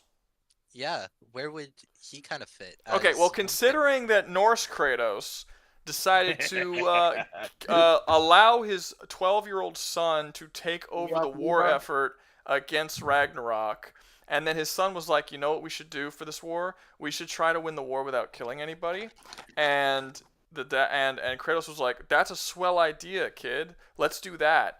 I would say fucking F. Do we have an F on here? No, we don't have an F. No, we don't. No, It's just a no. cool idea. What I Let's was not asking murder was anybody. Oh, shit. My young favorite Kratos quote. What's up? What I was asking was specifically young Kratos when he was still the general of the Spartan army and a fucking Before he even powerhouse. got cursed with the Blades of Chaos. He'd probably be above Like Black Akainu, but not. Kratos. He'd probably be above Akainu, but not by much. He mostly fought for his own glory. His wife even calls him out for it a couple of times in the original series. Like there's a point in the series where he said you know he's like she's like, when will you stop? When will you stop going to war? When will you stop doing all this? When will you stop putting our family through this? And he says, when the glory of Sparta is known throughout the world. He says, stop lying. You're not doing this for the glory of Sparta. You're doing this for yourself. And yeah, he always was. He wanted glory and power, and he wanted everyone to know his name, and he was always fighting for himself. It just so happened to be that he was a Spartan, and they just sort of allowed him to just constantly take over shit. I mean, he massacred innocent people. He attacked towns that were completely we have never once at any point in the entire series see him have to obey the orders of a higher up. He was always in control himself, and he was given a high-ranking general role in the military at a very, very young age because of his unnatural strength and combat ability. So he probably wouldn't rate particularly high. Being the son of a god has its perks. Yeah. That makes a lot of sense. Diego Cardenas actually asked, what is wrong with Kratos in the new games character-wise, since he hasn't played them? Thoughts on that, Rouga? Bro, that would absolutely hate the new games. Everybody always asks me that. If I Wasn't there explained like a whole video planned on that, maybe, sort of? No, that's what people keep asking me for. That would be like an hour-long video, and I already have like 2 videos just trashing on the game. It's like, how many videos am I gonna make just hating on? Which is already an hour and a half long 7. of those videos taken out from them just yelling at Kratos. Yeah. Yeah, that doesn't even include include the argument that I made when I made the video with Buster McTunder. Like that's 3 different videos. Oh, then there was another video I made where I had there's probably been like 3 or 4 fucking videos that I talk about this shit. Rouga, you're gonna have to do a video explaining.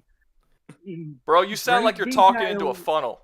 You gotta fix your mic. Sorry, sorry, I've got my mic on. I wasn't exactly right in front of my mic at the time, but you're gonna have to tell sound people. like you're talking through a Pringles can, dude. Yeah, it sounds all. You gotta fix your mic, man. I honestly don't know what's going on there. Give me a sec. I'm just gonna swap over my mic. All right. Real quick. Yeah, multiple people have asked me to make just a straight up video just about Norse Kratos, just going into deep detail of all of the things that I hate about that game. It's not yell into the void about how much you hate the new games. I don't like them. I really don't like them. Like, I really, I don't think and it's not even like everyone thinks it's Kratos. It's not Kratos. Kratos is one of many factors. I don't think the gameplay is all that great. I think the story is trash. I think the writing is trash. I think Kratos is not as good of a character as it used to be. Not all that cool. It's awful. It's so awful. I don't like it. I don't like it. Like I was saying, you're probably gonna have to do that fucking 2-hour video explaining in great detail so why you hate. Let's be clear, like 2018. if it wasn't, I'll be honest with you, if it wasn't for the fact that everybody thought it was the greatest shit in the world, I would probably just be like, I don't care about it, I don't like it, whatever, it's fine. But the fact that it came out and everyone they think it's the greatest shit ever, I think that was just like, okay, I don't get it. Like, I think that made me dislike it more. I already disliked it. I was going to dislike it no matter what. But the fact that... So you also dislike Independence Day? No, Independence Day is fine. That was random. No, Independence Day is fine. I don't love or hate Independence District Day. 9. No, I like District 9. District 9's a good movie. Yeah, you're just throwing out random shit. I like District 9, and Independence Day was cool. I'm okay with those. No, he's throwing out shit that like everybody was saying was like critically acclaimed or like the best shit ever, and saying that Rouga hates it because he didn't like God of War for that reason. Well, let's be clear.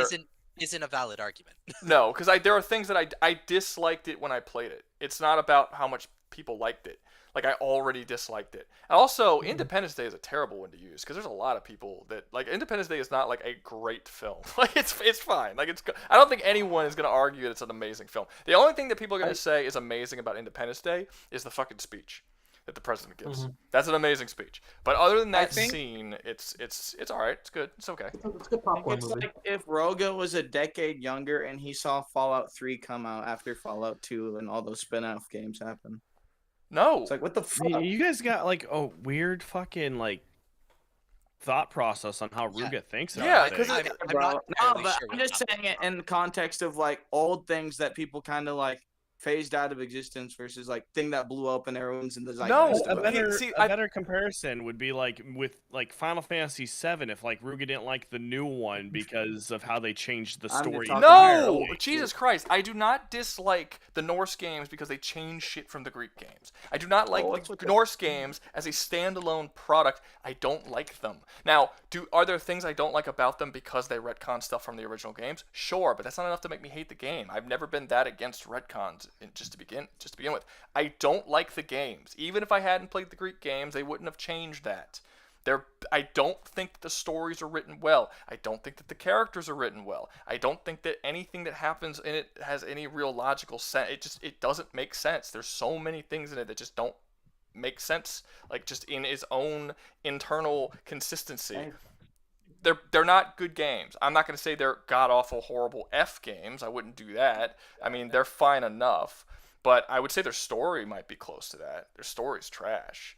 Like, I mean, I don't. Yeah. Oh, it's looks like Levi might have won in B.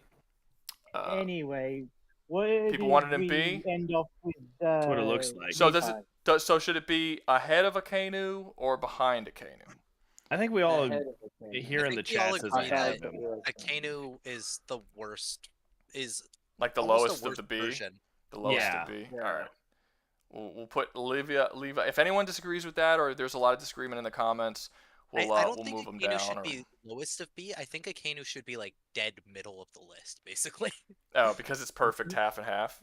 Pretty much. See, like, the I haven't seen One Piece that much, but isn't that the same guy who spoilers killed one of the One Piece characters? Yes. yes. So why wouldn't he be a little higher then? Okay. Gizmo. Can someone direct him Skill towards? is not in our criteria. Did you read the criteria before talking? Wait until the entire video, the stream becomes a video, then go back and watch it, man. Okay. Yeah, there was you almost can a also 2. There was like a 30-minute argument about that one character. We're not going back now. I was just. I got you. Yeah, just read the criteria. Just read the anytime you jump. For future reference, anytime anyone jumps to a stream, read the criteria before you even talk. Because that's my fault. No, That's you're my good. fault. You're good. Just for future reference. All right. So the next right. character is going to be Captain America, and I'm going to have some trifling. shit. I'm going to have some trifling shit to say about Captain boy. America. Okay. So Oh no. what does everyone in the chat think that he should be? Oh man, To be clear, this is comic book Captain America. right. Well, fanboy wise, I would no. say Hydra, post all that One Hydra. One at a time. No.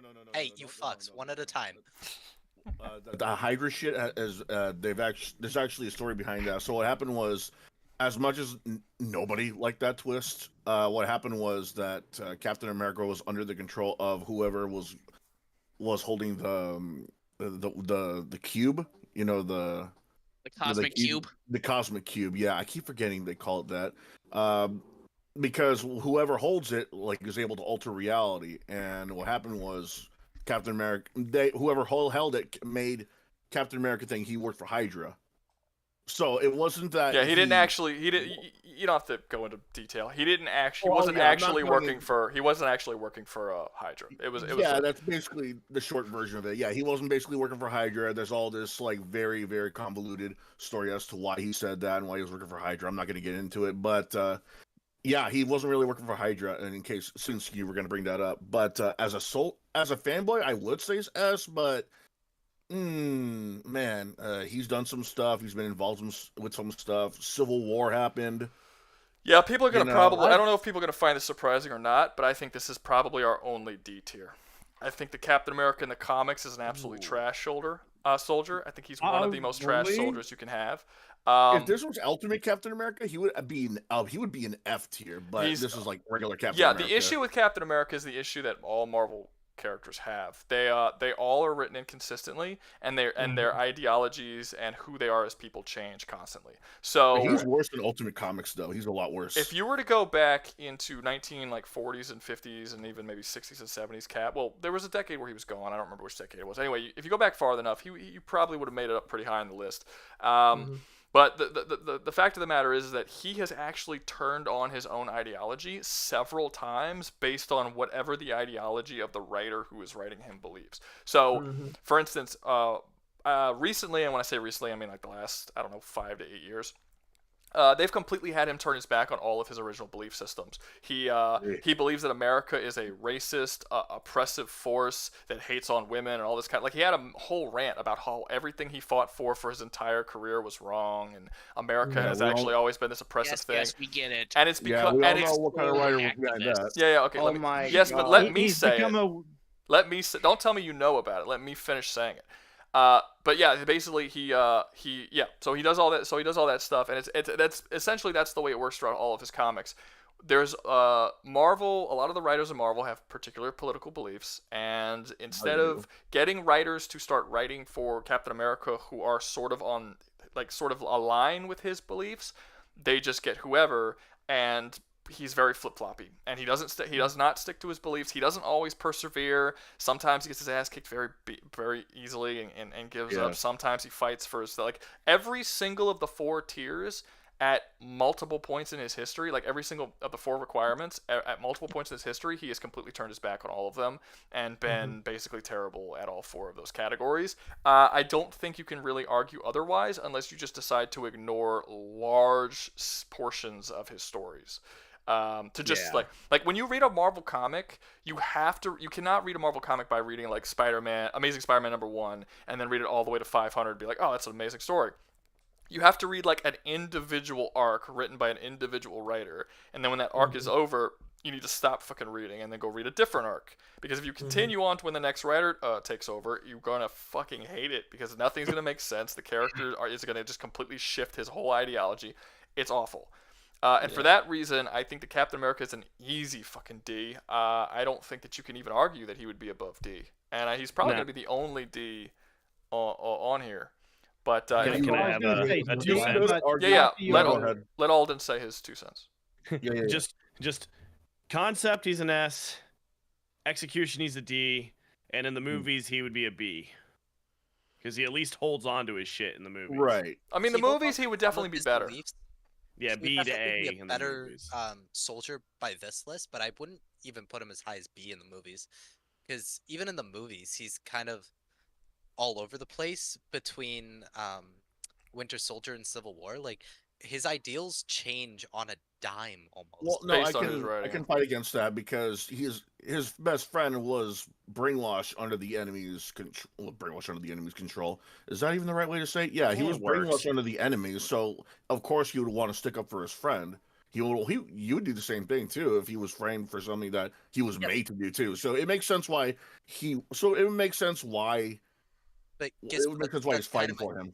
But yeah, I completely agree with Rouga. He's probably a D just because of how they implemented him throughout the years. Like any comic book character, if you put consistency as a through line and you say comic book character, you might as well throw them out the damn window because there's nothing consistent. Not even strength feats are consistent. Thanos lost to fucking Squirrel Girl. I mean, come on.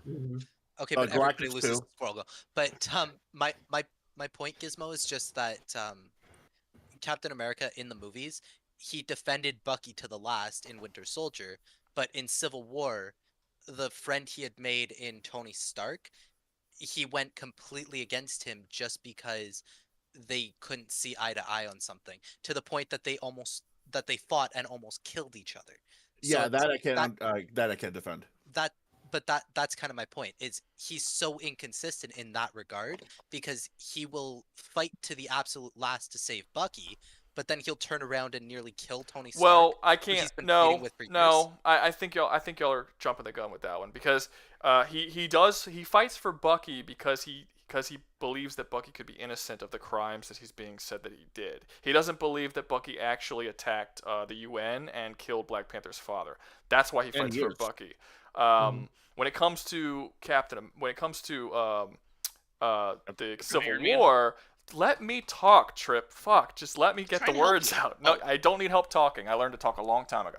So, So if God damn it.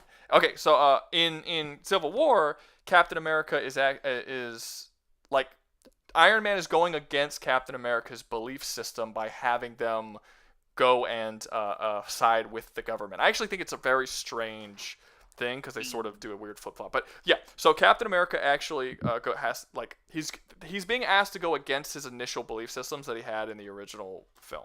Like that's the issue. No one's asking him to go against his beliefs in The Winter Soldier. He's just trying to prove that a friend of his is innocent. Now, if he would have went out and found out that that friend was not innocent and did do that thing, I think we would have seen something similar to what we saw with Civil War. But he was innocent. Like Bucky was brainwashed into doing the things that he was doing, and he didn't even attack the UN. That's in the comics. It's a different story, though. Yeah, no, we're not talking about it. We're not talking about the comics. I think that he would be. I think in the movies he'd be higher than B. But if this was movie Captain, then yeah, we're not talking. Higher. I would say he would be higher than B. I'm not sure where he'd be, and we're not going to go in a whole conversation of a character that's not even on the list. But yeah, that's what I was about to say. I was about to say like it's a completely separate conversation talking about him in a different context. So does anyone think that he should not be in D? I think he should definitely be D tier. I mean.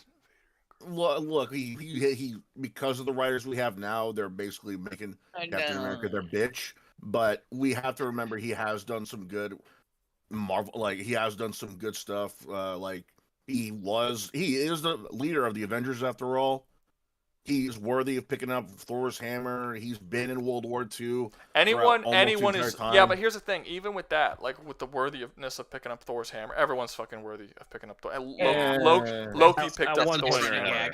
Yeah. And also, I wanna point this out. In the comics, the worthy of picking up Thor's hammer was not established in the original run of the comics. Also true. That was a follow-up that they added in later iterations of Thor. Yeah, but to essentially make the hammer feel like more of a power boost. Yeah, there's a bunch of people. There's a bunch of people who have been. I mean, fuck.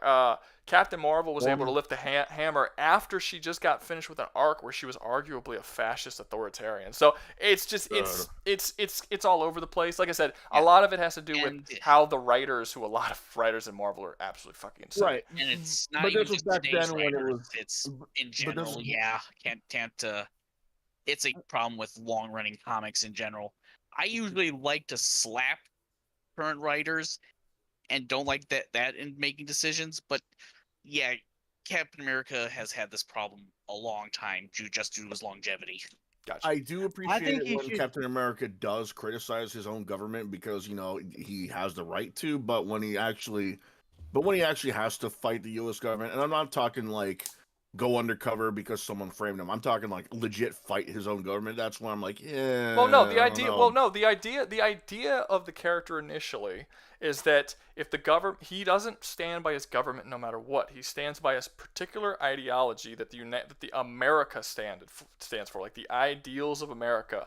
He stands for that. So if the government ever goes away from those ideals, he will betray America to fight and get it back on track. That's the whole concept of his character. That's why when a lot of people say that Civil War was like reversed, like it was weird that Tony Stark was fighting for control, whereas Captain America was fighting like against the government. It should be swapped. It shouldn't be swapped because the government was doing something that it shouldn't have been fucking doing that he doesn't agree with, and that's the same thing that happened in Winter Soldier. That's the exact same thing. So it's just that's what it is. So it's not so much that he should go against his government when he does. That fits his character. The problem isn't that he goes against his government. The problem is that he goes against his own ideals constantly, and he doesn't have a set ideals. Like he just believes whatever the writer wants him to believe at any given time, which is super flip-floppy. Which also to that point, even in his early comics, he was inconsistent. Now, it wasn't nearly as bad as it is if you compare like early comics to now, but even in his early comics, depending on the arc and depending on the writer, he would go from I wholeheartedly believe in the government and will do whatever the government asks me to specifically, to I am a soldier for America first and the government second. And that has always been an issue that writers can't seem to resolve for him, which is why earlier in this conversation, Alden said, in concept, he's S tier. In execution, he is D tier. He is not at all well written for what his concept should embody. No, he's not. No, I mean Anyway, shall we honestly, move on? there's also there's a lot to be said about like the politics of the writers as well, because there's like Yeah. I don't think they should be giving clearly right wing characters to left wing writers the same way I don't necessarily think they should be bringing right wing characters to left wing characters to right wing writers. Like I don't think that a super hardcore liberal should ever write for the Punisher or Captain America. But I think that, like, at the same time, I don't think that a super hardcore conservative should ever be writing for, X-Men. Like, I don't think it really, because you're always gonna be a little bit biased and write the things that you know, and a super hardcore liberal is not going to understand the character of Captain America like a right wing person will. It doesn't work, and you see that all the time, and a lot of times, especially, and there's a problem with Marvel hiring more activists than actual or at least writers. someone who understands the right. Yeah. So I mean, I'll fight today's problem, but we know it's an overall issue because long issue. I'm not so, talking about yeah, that. A Trip, I know that's a big thing for you. I know, but we're not talking about that. Okay. I know. I'm saying don't. Okay, cool. I know. All right, stop talking. Next up, we got Marcus Phoenix, who knows the Gears of War series. Yo, I only know of him, so you guys can take the reins. Okay, you don't have to say anything if you don't know anything. Okay, who knows? I do. I've played through all the games. All right. I mean, tell us a I little bit stopped about. after the trilogy, but yeah. Yeah, I got you. I mean, Successor, if you want to take point, I'll jump in if you need help. No, Dan, you likely played it more recently than I mostly just did it for the completionist reasons. All right then. I always blank on names when I look at the pictures. Marcus Phoenix. Marcus Phoenix. Watch the tentacles. Marcus Phoenix is a very good soldier. And I mean, that's kind of to the conditioning of Gears of War. Like, it is almost to the point that they are dogmatic in their approach because they are quite literally conditioned to be machines of war. They aren't really viewed as humans anymore. They're viewed as literal gears. That's why they're called. Yeah, that's why they're called cogs. Yeah, That makes sense. they are quite literally cogs in the machine of war. So they do almost approach that dogmatic level, which isn't great. But Marcus seems to be a bit a break in the mold.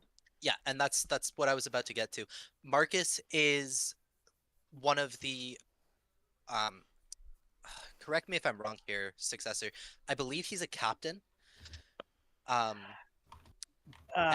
he does have some authority over his battalion, but he is one who has he doesn't view lives as disposable like everybody else does. So he is one who will fight to protect his men at all costs, whereas other people in charge of platoons and battalions will end up pretty much just throwing waves upon waves of new recruits just so they can take out the enemy. So, and of course, Marcus is a sergeant in the Wait, COG give Dan. Okay, Let's give Dan a second to defend himself. Someone in the chat said, "Dude doesn't know what he's talking about." Game 1, Marcus is in prison for disobeying orders. Yes, We yes, are getting to that. So Let Dan so defend that's actually himself. what I was getting to. Successor, thank you for telling me he's a sergeant.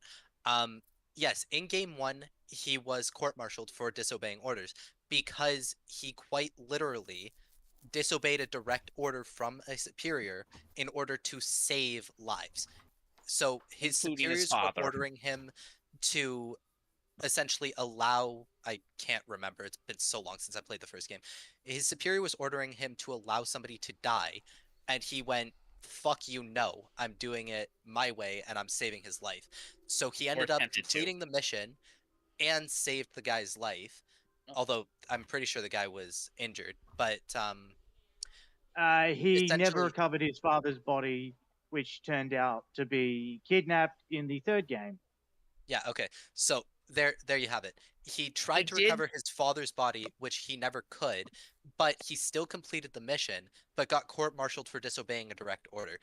He still ends up re-climbing the ranks of the Gears and becomes a sergeant again, and he ends up being, I believe he becomes Special Forces at some point, but he is a very, very good soldier who sticks to his principles more than he sticks to Commander's orders. So he probably doesn't fall into the dogmatism as hard as most of the cogs do, because he is one who will quite literally say, "Screw you, I'm doing it my way." He accepted his punishment for all I've seen and heard. Yeah, he 100% accepted what he did was wrong, and I think that it's not just Marcus who shares his. It's not just Marcus with the sort of pseudo insubordination, but it's also his entire squad. So where exactly, Dan, do you think he should be on the list? Sounds like either an S or an A, I guess. Personally, I think definitely above Levi. I don't think he passes Aragorn though. So I think probably A tier is a good fit for him. Yeah, tip of A tier. I don't think he would go like of the 4 categories. He definitely struggles in some of them. Like his fight for a higher authority, he sometimes has issues with fighting for that authority, and will sometimes fight for specifically his beliefs. So I think he would probably be a good A tier placement. Okay. Does anybody take a look at Gears 5? Does anybody in the chat disagree with that? Man, hey, guy, you gotta fix your mic because it's still the guy who was just talking, Australian guy. You gotta fix your mic. It's way too. Yeah, it sounds bad. I honestly don't know what's going on here. I got you. It sounded fine to me, Rouga. It did? Okay. Yeah, I'd have to. He just sounds Australian to It me. sounds muffled to me. I don't know if it's all right. If you guys can't know, if you guys don't notice, that's just the accent. Rouga. I don't think so, man. I know what an Australian accent sounds he like. does have a bit of a. He's got a muffle. It's definitely a muffle. But it's not as bad as it was. No, it was a lot worse before. All right, so it doesn't sound that bad anymore. Does anyone disagree with A? I can see Marcus being A. Like when you look at the categories that we have to put him into, yeah, he's not as dogmatic as other Gears. He is loyal to the cause of keeping humanity alive. He's even loyal to his father to a T. He doesn't really shy away from his own things, and he persevered. Like he brought the light bomb in the first game all the way down to the tunnels to blow it up. He helped his best friend find his wife. You know, I would agree he's definitely a high A. In terms of perseverance, he is the main character for all 4 campaigns. And I believe he is playable in 5 as well, and quite literally will go No, not playable in 5. Oh, no, I think he dies early in 5. Honestly, he will go through hordes and hordes of enemies throughout the campaign. I think I played 4. So. One person at a time, guys. He wasn't the main character in 4. He was a character in 4, but not the main one. Okay, well, still, in he his first was trilogy, he retired will cog. fight behind lines. Oh yeah, and the first fight 3 hordes of enemies. You won. You won Shard in hand back, Dan. He said, "Dude, indeed knows what he's talking about." So you won him back. All right, next up, this is Alden's up. This is Solid Snake, I think. I don't know if that's. That is not Solid Snake. That might be Big Boss. Look, I don't know. I don't know these. I don't know these fucking characters. Would we add Rex from Clone Wars later? Snake. You could have told me. You could have told me that Solid Snake and Big Boss are the same character, and I would have gone with Solid Snake is a clone of Big Boss. So well, then who fucking cares?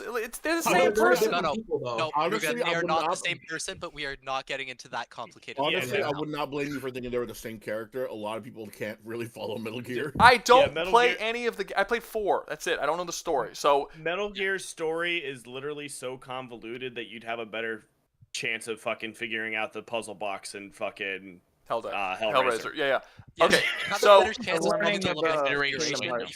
person at a time. One person at a time. Should it be Big Boss? Should it be Solid Snake? Should it be Liquid Snake? Should it be Solid Snake? Should be the one we're considering because Solid Snake in his own franchise is considered the greatest soldier who ever lived after he beat Big Boss. Okay, so I don't care if that's a picture of Big Boss. We're going to assume that it's Solid Snake for this point on. So I was going to argue. Just because you were mentioning now I'm not going to say I'm an expert on him. I wanted him on the list because you said we were doing the greatest soldiers, and with Solid Snake, I was like, Solid Snake has to be on a list of greatest soldiers. You motherfucker. I added him to the list because you told me you don't know anything about it. Okay, who does know anything about Solid Snake? I know very little about it. You're a whore. I've played. I all know of them. enough. I know enough. Okay, somebody start talking about Solid Snake, 'cause I don't know shit about Okay, it. so we're gonna talk Okay, about so Solid Perseverance, he should be high. One because that person, fights- one Okay. person who has played the games and knows the character should be speaking. Okay, so if you want to know about Solid Snake, all you have to play are Metal Gear Solid, the remake or the original, Metal Gear Solid 2 and 4. You don't have to play 4. You don't have to play 2, but 1 and 4 are necessary. I Alright. played 1. I played 2. So with that being said, Solid Snake I believe should be an at least a low A. Solid Snake is smart enough to use guns and not be caught and everything like that. I mean, for God's sake, he used a cardboard box as chem. Well, this isn't as, about way to disguise skills. himself. Skills isn't Right, skills but isn't anything. I'm just saying though. So, but here's the thing about Solid Snake is that he gets caught up in government conspiracies way too much. It might be 3. It might have been what, a total of 3 times, but that's just 3 times way too much, dude. You trust the government that much? I mean, like, it might as well be. Wait, so what are what you saying? That he's dogmatic? What's the? No, he's not that dogmatic. Actually, he is very driven. That's what I've seen about him. Yeah, well, no. Right. He's saying something about being caught into a conspiracy. What's that got to do Right, with the requirements? Every time he's been in a game, not counting 4, he's got two key members. It's the Major and Otacon. And every time he's went into a mission, he always finds out that there's more to this mission than it really is. He finds out there's a conspiracy behind a conspiracy behind a conspiracy, and it's really, really, really shows that he can be very gullible sometimes. I mean, sure you can say a lot about his skills and his fighting stuff, his fighting moves all you want, but if I'm gonna work for someone, I want to know everything there is to be told, and has to be told. Did I say has twice? This guy has found out that the people he's working for were hired to not only take him out, but also to cover up everything that he's worked for to protect his government and his country 3 times. Okay, you're not making this clear.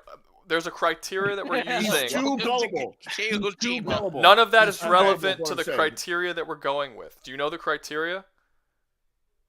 I've been through a lot, man. Remind me, please. Okay, well, hold up. I will reread the criteria. It should be posted. Isn't it posted? It's posted a few Loyalty, times in but both not chats type, now. It not is, loyalty. and I will post it again in YouTube. But also, like, if you just open the chat on Discord, it is there like 3 times, and I keep replying to it to Chat make on it Discord. defined. Okay. Yeah, went just, too high with you it. got to know the look. If before anyone talks, and this is the second time I'm telling you, you have to know the criteria. Loyal but not dogmatic, unwavering in your principles, fight for a higher authority, persevere. Okay. Because none of that shit's got anything. What you're saying has nothing to do with the criteria. Well, I'll give you right now, number 4, Perseverance. He went through a freaking, like, a very highly irradiated microwave. nuclear I played- Oh microwave yeah, he went from a field. microwave. I played Like that 5 part. minutes. Fist fought a Fighting man. Mantis alone puts him in 4. That guy was fought- fucking with reality. He fought a tank with just grenades. Yeah, so Perseverance, he's got an S. Fighting for a higher authority, he always fights for the United States government and whatever organization he's a part of. But he's Yes, also they've- retired twice. Yes, Because they he wanted nothing to do with them. for a Yeah, while. I mean, they've stabbed him in the back a couple times. If we're Yeah, it's listening, understandable, but he's from not, what like, he's Gizmo not- said. He doesn't blindly follow. Like, he'll follow the mission, but Yeah. and though even though other villains have like critiqued him, like, why do you continue to follow orders when your subordinates and superiors continue to betray you? Because he understands that the mission that he's on has a higher purpose. Like, even if people that he's working for aren't telling him the full story, he has to continue the mission because the stakes are that great. Like the Metal Gear launching a nuke. Would you say that would be unwavering in his principles that way? That's another thing to bring up. He took on a Metal Gear, which is basically like a radioactive mecha with just a goddamn rocket launcher. Yeah, in terms of perseverance, there's no argument there. Solid Snake is goated. He's a one-man army. Since we're going to be talking about loyalty, he does have loyalty to 2 of his friends, like I said before, Otacon and the Major.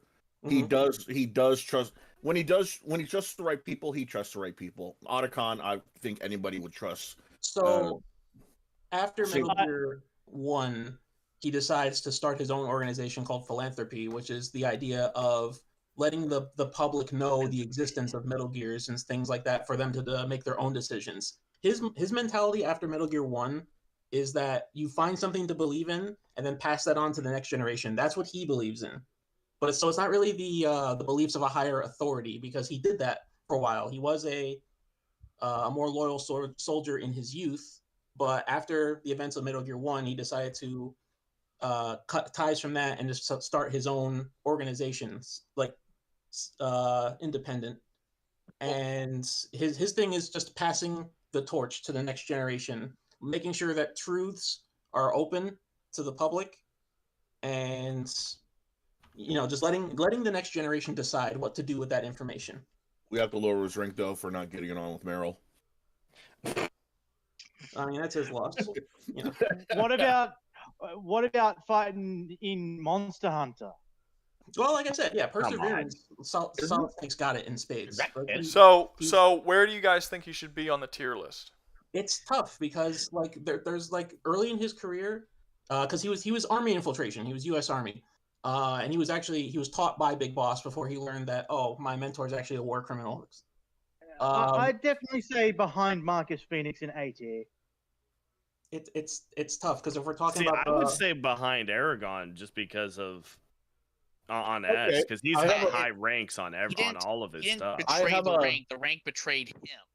Yeah, I could support something is that even he's been beat down so many times that even with all the backstabbing stuff, he still continues to fight. Yeah, correct. Like once he sees the mission through to the end, even if the subordinates that are working with him, giving him the orders, constantly are betraying him or not giving him the full story, which he shows annoyance towards, by the way. I wouldn't say he's completely dogmatic in that regard. He clearly shows that he's not stupid. He's not blindly loyal. He knows that something's going on, but he also knows that, sometimes you need to, put that off to the side and do what's right, because, yeah, my subordinates are betraying me or they're not telling me the full story, but if I don't stop Metal Gear, it's going to launch a nuke and people are going to die. That was his priority.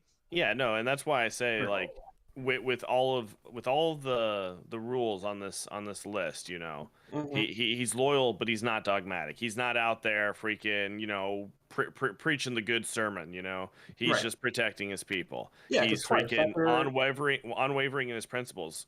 He's being backstabbed, but I still have to stop that Metal Gear. He fights for a higher authority. He always fights for the betterment of the American people and of the government that he's a part of. Mm-hmm. Even if they're backstabbing him, he's still fighting for their authority. Right. And his perseverance, he's you've already said he's goated. So I would definitely say he's got to be higher than Marcus, and he'd probably be just behind Aragorn in just his solderness. So would he be high A or low S? That's what I would say. Leave to the audience, really. Yeah, I would say leave that to them. For me personally, probably high A, just for the fact that after Metal Gear Solid 1, like I said, he becomes completely independent, so he doesn't really serve a higher authority. His mentality is just that it's up to the person themselves to find something to believe in and then pass that on to the next generation, and he just wants to guide people through that by making sure that the truth behind government conspiracies and the existence of Metal Gear, lay open to the public. Okay. So what does the chat think? Not the voice chat, the text chat. What do you guys think? Do y'all think that he should be A or S? I'm getting one guy who says he should be A. Because he loves the devil's lettuce. Is that weed? He likes weed? That's weed. Smoke a lot. He's cool, just doesn't. Isn't that Solid Snake? Isn't that primarily in fucking Phantom Pain? Yeah, that's not Solid Snake. Solid Snake likes cigarettes. That's Naked Snake. Yeah, Big Boss likes cigars, and Venom Snake's likes his vape. His drugs. I'm saying I am not explaining Metal Gear lore. I'm saying a lot of people are saying A. The people who are saying stuff are saying A, unless you say D for the brain damage given to me. No, there's only one person saying A, two people saying A. Okay, there's only two people, but they're both saying A. Yeah, there's a third up here. Battle Chicken says A, but that was the devil lettuce joke. All right, fine. A it is. There's one. Oh, we got an S and a B now. We got an S and a B. Oh, but A's still waiting. A's still waiting. Yeah. So A above Marcus Phoenix. Does anyone think he should be A below Marcus Phoenix? There's another A. Does anyone think he should be below Marcus Phoenix? I think that's I never really played Gears of War. Above. I think he fits above Marcus Phoenix. All right. Okay, so we're gonna keep him above, unless someone says below. Then we'll keep him above Marcus Phoenix. Yeah, As a he's a one-man character, I army. like Marcus Phoenix more, but as a Okay. soldier, Solid Snake is the better soldier. All right. Colonel, I So need to get Taco Bell. next up, we have Commander Shepard. Now, I don't know That's tough. about everybody else. I don't really think it's that tough. I think Commander Shepard is just about the perfect soldier that you could possibly have. I think he would easily go into the Rambo tier. Not only does he have literally everything on this list, but he has it all to a superhuman fucking degree. And he's probably the most self-sacrificing soldier here. He has more perseverance than pretty much anybody here, to the point that it took him 3 days. He literally died and came back to life. It took him 3 games. He died, came back to life, and continued on the fight that he was doing. He had to not only fight against his own people, he had to fight against politicians and bureaucracy and everybody telling him not to do this, all this different kind of stuff. He had to go against it all because he had this particular belief that he had to save all of life was going to end. He has insane levels of loyalty, not only to all of his people, but also to Anderson and humanity and everybody as a whole. I don't think that there's a single hole that you could point into his character that makes him not like the one of the greatest soldiers in fiction. I don't really see. The only thing I could see is possibly in the third game. There are certain decisions you can make, maybe, that might sort of show that he has some loyalty issues. Like you can if you want to betray Rex, and you can if you want to betray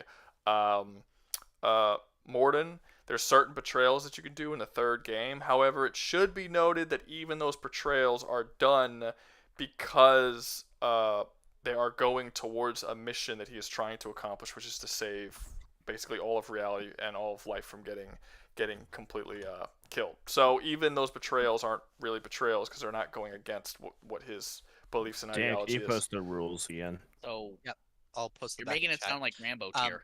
The only thing that I wanted to say is I don't think he has the highest perseverance on this list specifically, because I see one character that probably outranks him there. Who's that? I see 2. Doomslayer. Doomslayer doesn't appeal to a higher authority. Well, no, I'm not saying Yeah, he's talking specifically about perseverance. Yeah, but specifically perseverance. Well, okay, so I'm not actually. Well, no, I'm not going to say that necessarily because you can argue that, yeah, and as far as just how long he fights, sure, but he's also a god that doesn't struggle.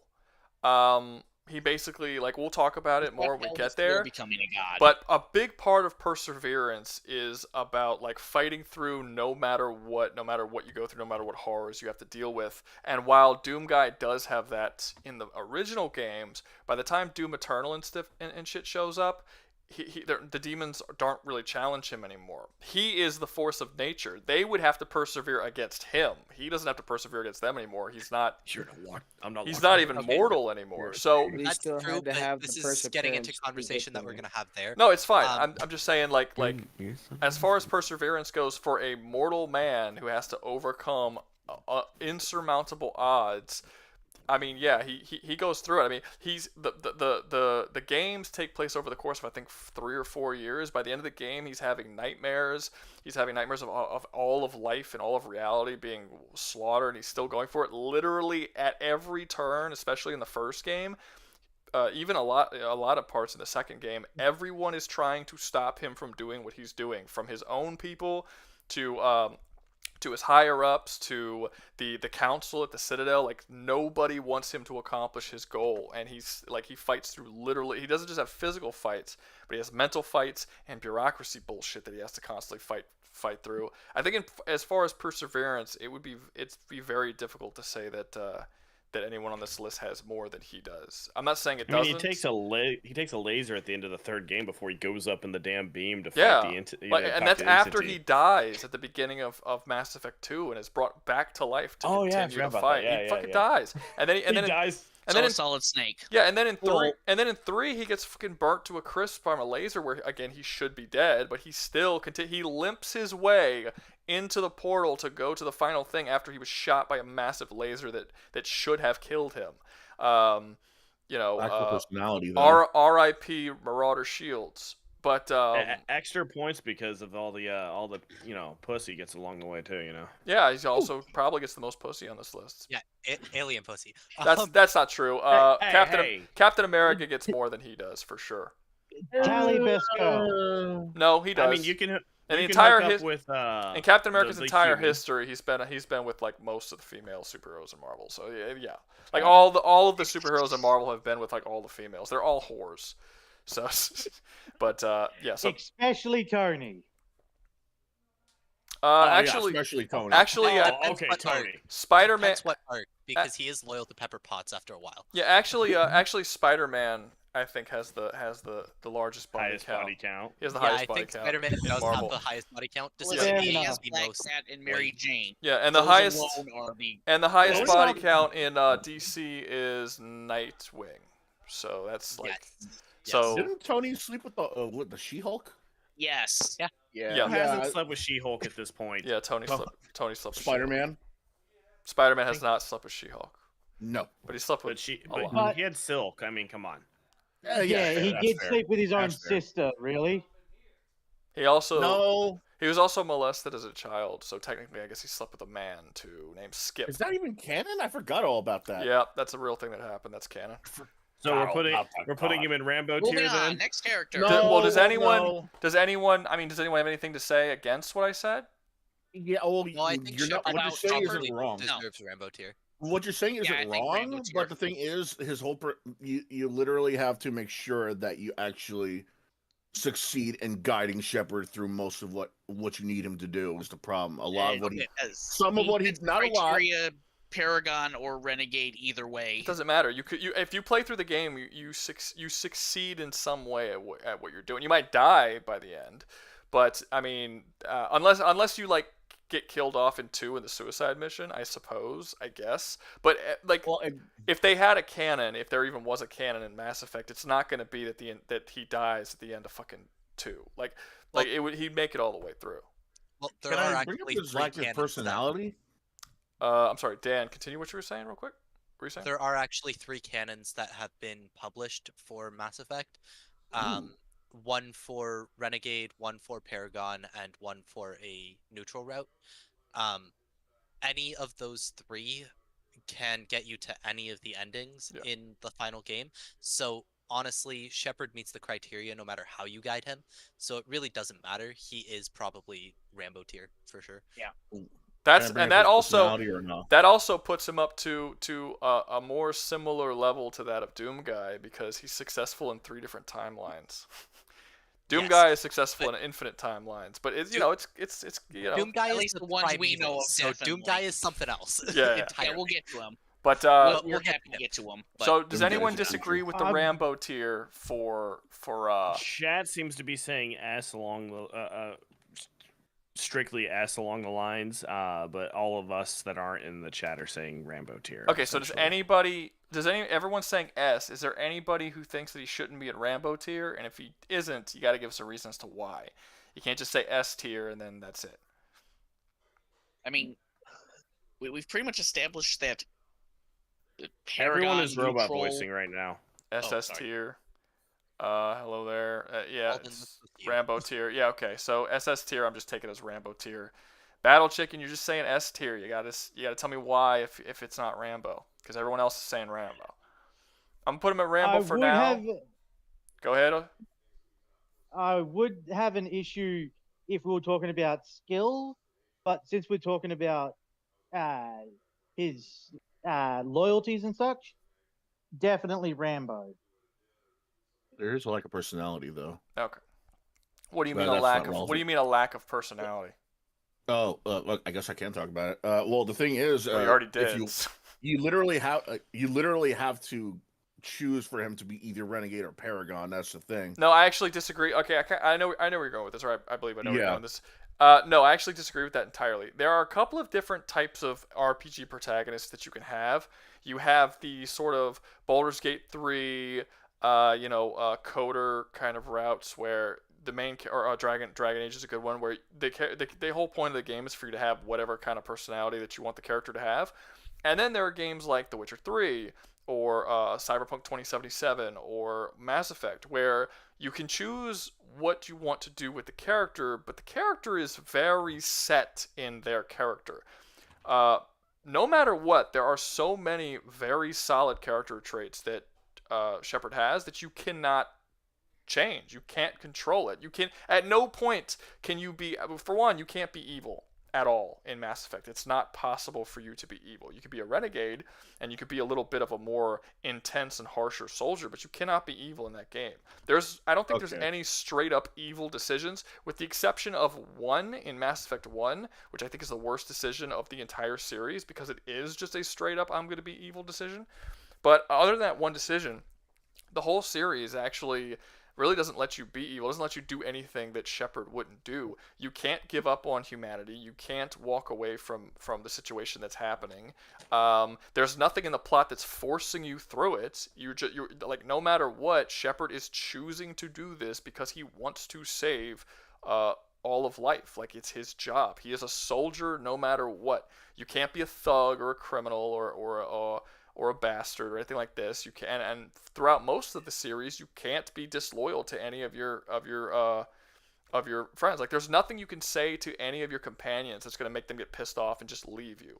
That doesn't even exist in the game, because that's not what Shepard would do. Well, the only time it is in the first game. You can choose to shoot the Krogan. I can't remember his name right now, or not. Like, there's a very tense situation. Yeah, there but that's not you betraying Rex or do it. Like, you can't convince him to like go with like. And also, I mean, there is a scenario where you shoot him, but most scenarios he gets shot by Ashley. But yeah, that's a thing where he turns on you, not the other way around. That's not like you don't betray Rex. I mean, you can eventually betray Rex in 3. Because you decide not to bring back the Crow. And there's some issues with the way that 3 is written. Like, in Mass Effect 1 specifically, like, they make it clear that all of the bad things that go on in the universe actually exist there for a reason. Like, there's a legitimate reason why the genophage was put out. You know, like, the Krogan were a very dangerous, destructive race. So it's sort of like, on one side, you see how it damages the Krogan, and it's like, oh, that sucks. But on the other side, you're like, well, what alternative do they have? By the time Mass Effect 2 and 3 comes, it's so streamlined and like sanitized down, where they just straight up talk about the genophages. It was an absolute bad. Like, I don't even think in the second game, when Solus takes over, I don't actually think you're capable of agreeing with Morden's position on the genophage.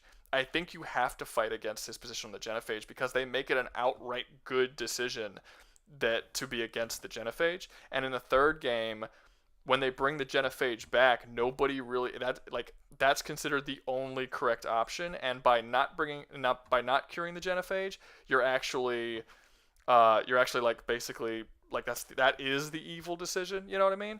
And I hate that they did that, because it was such a nuanced thing, and they just sort of made it an outright good evil position. Like, if you cure the genophage, what is stopping the Krogan from doing what they were doing before you cured it, which was going around the entire galaxy, taking over shit and killing a bunch of people?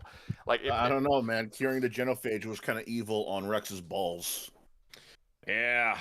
Yeah, but I'm just saying, like that's kind of something that always bugged me about the later games. But having said that, Matt, to get to the point, Shepard is a set character. You can guide him, much like Geralt from the Witcher games. You can guide his decisions, but he is very much so his own specific character with his own specific ideas, beliefs, things like that.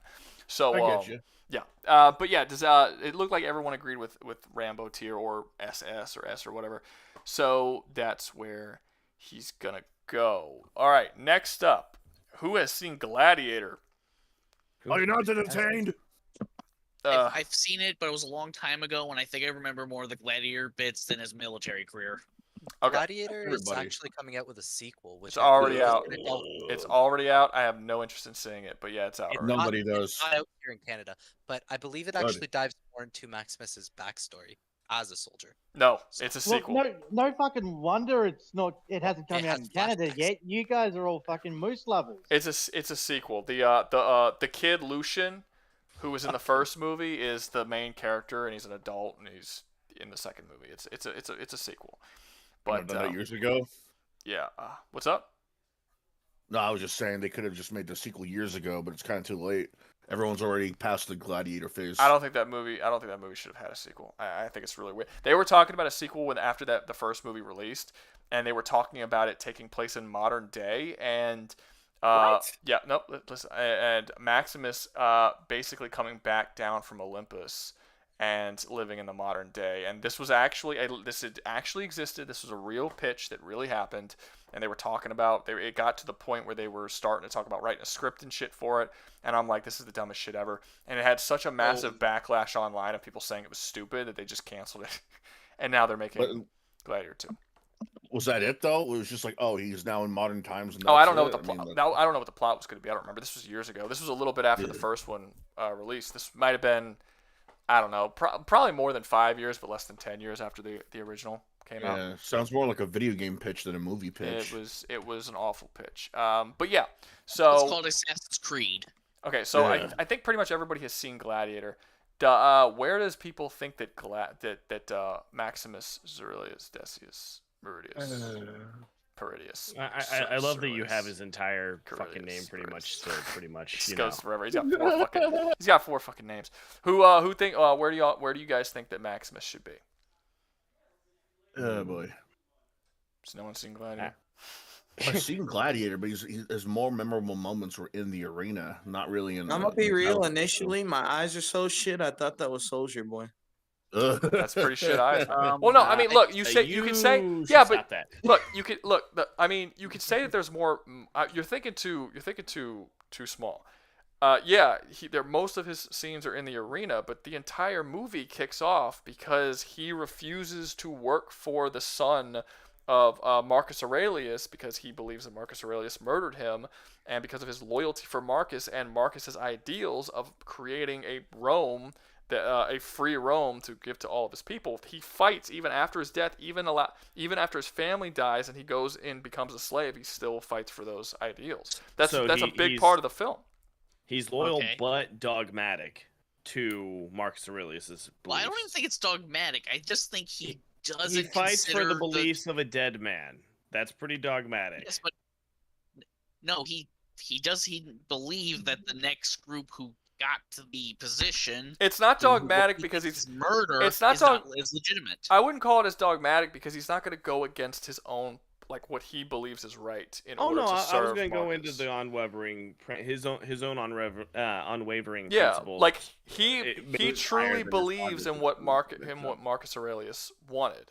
So he fights for it even after the man dies. I mean, I think that's noble. I was just giving him like A-tier dogmatism, but his own unwavering. You know, he's not very dogmatic, but he's not S-tier in the loyal but not dogmatic. He wouldn't he's do it a little bit. He wouldn't do it if he wouldn't do it if I don't necessarily think it's dog. I mean, it's not just an ideology though. Marcus Aurelius was the closest thing he had to a dad.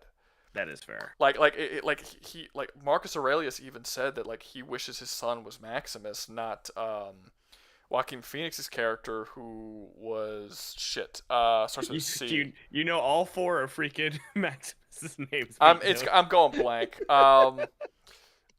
Starts with a C. I know the character. Anyway, point is, he I know all 17 names of Marcus Aurelius. Of Maximus Decius Aurelius. So as far as all that goes. Go ahead. Fighting for a higher authority, his higher authority is dead at that point. The son is now the guy in charge, so technically he's no longer. Well, no, because the higher authority is what Marcus Aurelius wanted. I mean, the higher authority doesn't change just because someone came in and murdered it. You know, he's still like if you serve a certain leader and then another leader comes and murders that leader and you decide that you still have loyalty towards that particular person or that particular set of ideals, he's not going to suddenly shift to the next person. He's still loyal, but he's no longer but that would be under one loyal to the guy, you know. But with three, technically there's no longer a higher authority that he fights for anymore. No, it would be. You could fight for a higher. No, you can fight for a higher authority that dies. You're still fighting for an authority. And he thinks the next authority is illegitimate and not in any selfish means of his own end. It's a usurper. He's fighting against a usurper. An usurper to the authority that he served. So technically, yes, the guy's a higher rank than him, but it betrays the overall. Well, I'm giving him really good points in his loyalty and his unwavering principles, but in the military that he's in, the fact that he is a Roman general at this point, and you follow, at this point it's when it's no longer the Senate. You follow the authority of the Emperor. It doesn't matter if it's a bad emperor or if he usurped the power. No, if he usurped the power, that matters. No, that matters if you usurp the power. But how Rome was established is that the emperor is the power. It doesn't matter how he gets it. I mean, hell. Well, that's not true because Julius Caesar was betrayed. First off, that's not true because the emperor at the time that the film is based, the emperor was not the all power. That's why he had to constantly go through all the counselors and shit. Like the whole reason why, God damn it, what is this motherfucker's name? The whole reason why Joaquin Phoenix, whose fucking character's name I'm forgetting, had to make sure that the people loved him is because he was playing the people off of the council, all of those fucking dudes in white robes. If they started to love them more than they loved the emperor, then he would lose power. His power was all based on how much the people liked them. And Marcus Aurelius' whole thing was to give power completely back to the people, which Joaquin Phoenix was against. Like that's like a really big part of the movie is that he actually doesn't. He's not a king. He doesn't have full unwavering power over everyone like a king would. He can't just do whatever he wants. Commodus, thank you. He can't just do whatever he can't just do whatever he wants. Like it's not the same. You're confusing it with a king. He wasn't a king. I thought the Gladiator movies took place after it was the Holy Roman. I mean, after it was the Roman Empire, not when it was still the Senate. Well, if it was the Empire, he was technically the emperor at that point. Yeah, no, he was the Empire, but I'm not talking about real life. I'm talking about the movie because in the movie Marcus Aurelius never built an empire that spanned across that entire section of map like the movie states it does. Yeah. Marcus Aurelius didn't take that much power, and in reality, Commodus was like the last emperor of Rome, I think, or one of the last. Like he's the reason why the fucking empire fell. Commodus was a terrible ruler, but in the movie, like it makes it very clear that the Senate has a lot of fucking power, and the emperor is like a side piece to the Senate. And they kind of have to share power, and he doesn't have untold power. Like that's the whole reason why he made the 500 days of games, so that he can win the love of the people, so that he can then use that power to take over the Senate. Okay, it has been a little bit since I said that was his whole goal in the movie. That's why the 500 days of games was a thing. The two members of the Senate even talk about it. I don't know if you remember the scene, but one of the members of the Senate is like, he's very, very clever because he's doing these 500. He's gonna the big line that he says is he'll bring them death and they'll love him for it, or something like that. That's the scene where the two senators are talking about how he's trying to basically usurp power by using the games to win favor with the people. Was that after when he was using a Gladius as a top because he was bored? I don't know what you're talking about. That was early on in the movie. And then the perseverance thing, yeah, he still fights in the arena even after he's been stabbed and mortally wounded. He won a war that Rome lost. So yeah, I would definitely say, with you correcting what I was misinforming out there a little bit, I would definitely give him high A, low S, maybe. Okay. Hey, what about the chat? Are you guys the only people in the fucking Discord call? No, there's like fucking 9 people here. Where'd everybody go? Dave's still too familiar with them. Nobody's seen the fucking movie. Okay, fair enough. All right, so that's crazy. I figured everybody would have seen Gladiator. I've seen the movie. I don't really know about his soldier. Well, doesn't he literally go against his own government? No, he just goes against one asshole. He goes against Commodus because Commodus usurps the throne. All right, so in the chat, where do you guys? Commodus usurps the throne. He already has that entire position of power in the government. Dude. I think it was an illegitimate way of getting it. We just talked about all this. Yeah. Well, I don't want. Go on. Okay. So who in the chat? Where do you guys think that Maximus should be? Low S. People are saying, behind Aragorn? I don't know. I mean, Aragorn, you already said, is the quintessential hero soldier character. So it would make sense it'd be a high bar to get above him. No, I'm not saying that he should be above him. I'm saying yeah, I feel like I chose too many like really, really good soldiers for this list. I should have had more. Well, you got Captain America down there and shit. I should have had more shitty ones. Yeah, but I needed my comic book representation. I've got an argument you're gonna hate. So, other than Captain America's inconsistency. Just about everyone on this list has a high bar in number 4. Why are people saying A tier for a lot of people are saying S. Is there a reason you guys have him in A tier? That he's worse than or I guess that he has to be with some of these people? I guess if he's worse than A tier, it's probably because his accomplishments aren't as big as, say, Marcus Phoenix or Solid Snake. Maybe that's what they're thinking. Well, he won. He built the entire Roman Empire in the movie, not in real life. In the movie, right, they literally say that he was the general under Marcus Aurelius, and he expanded the empire all the way across from ocean to ocean, which again in real life didn't happen. But all the way from ocean to ocean, and he did it while being the general and commanding all of Marcus Aurelius's armies. So, pretty big accomplishments. I mean, he didn't save the entire planet from being invaded by aliens, but I think you can argue that his accomplishments were probably greater than Solid Snake's, since he literally helped build an empire. Right, but I mean, I'm trying to see I'm trying to get what they're thinking. I just want them to say what they're thinking. So I don't have to play. The two biggest guys we have.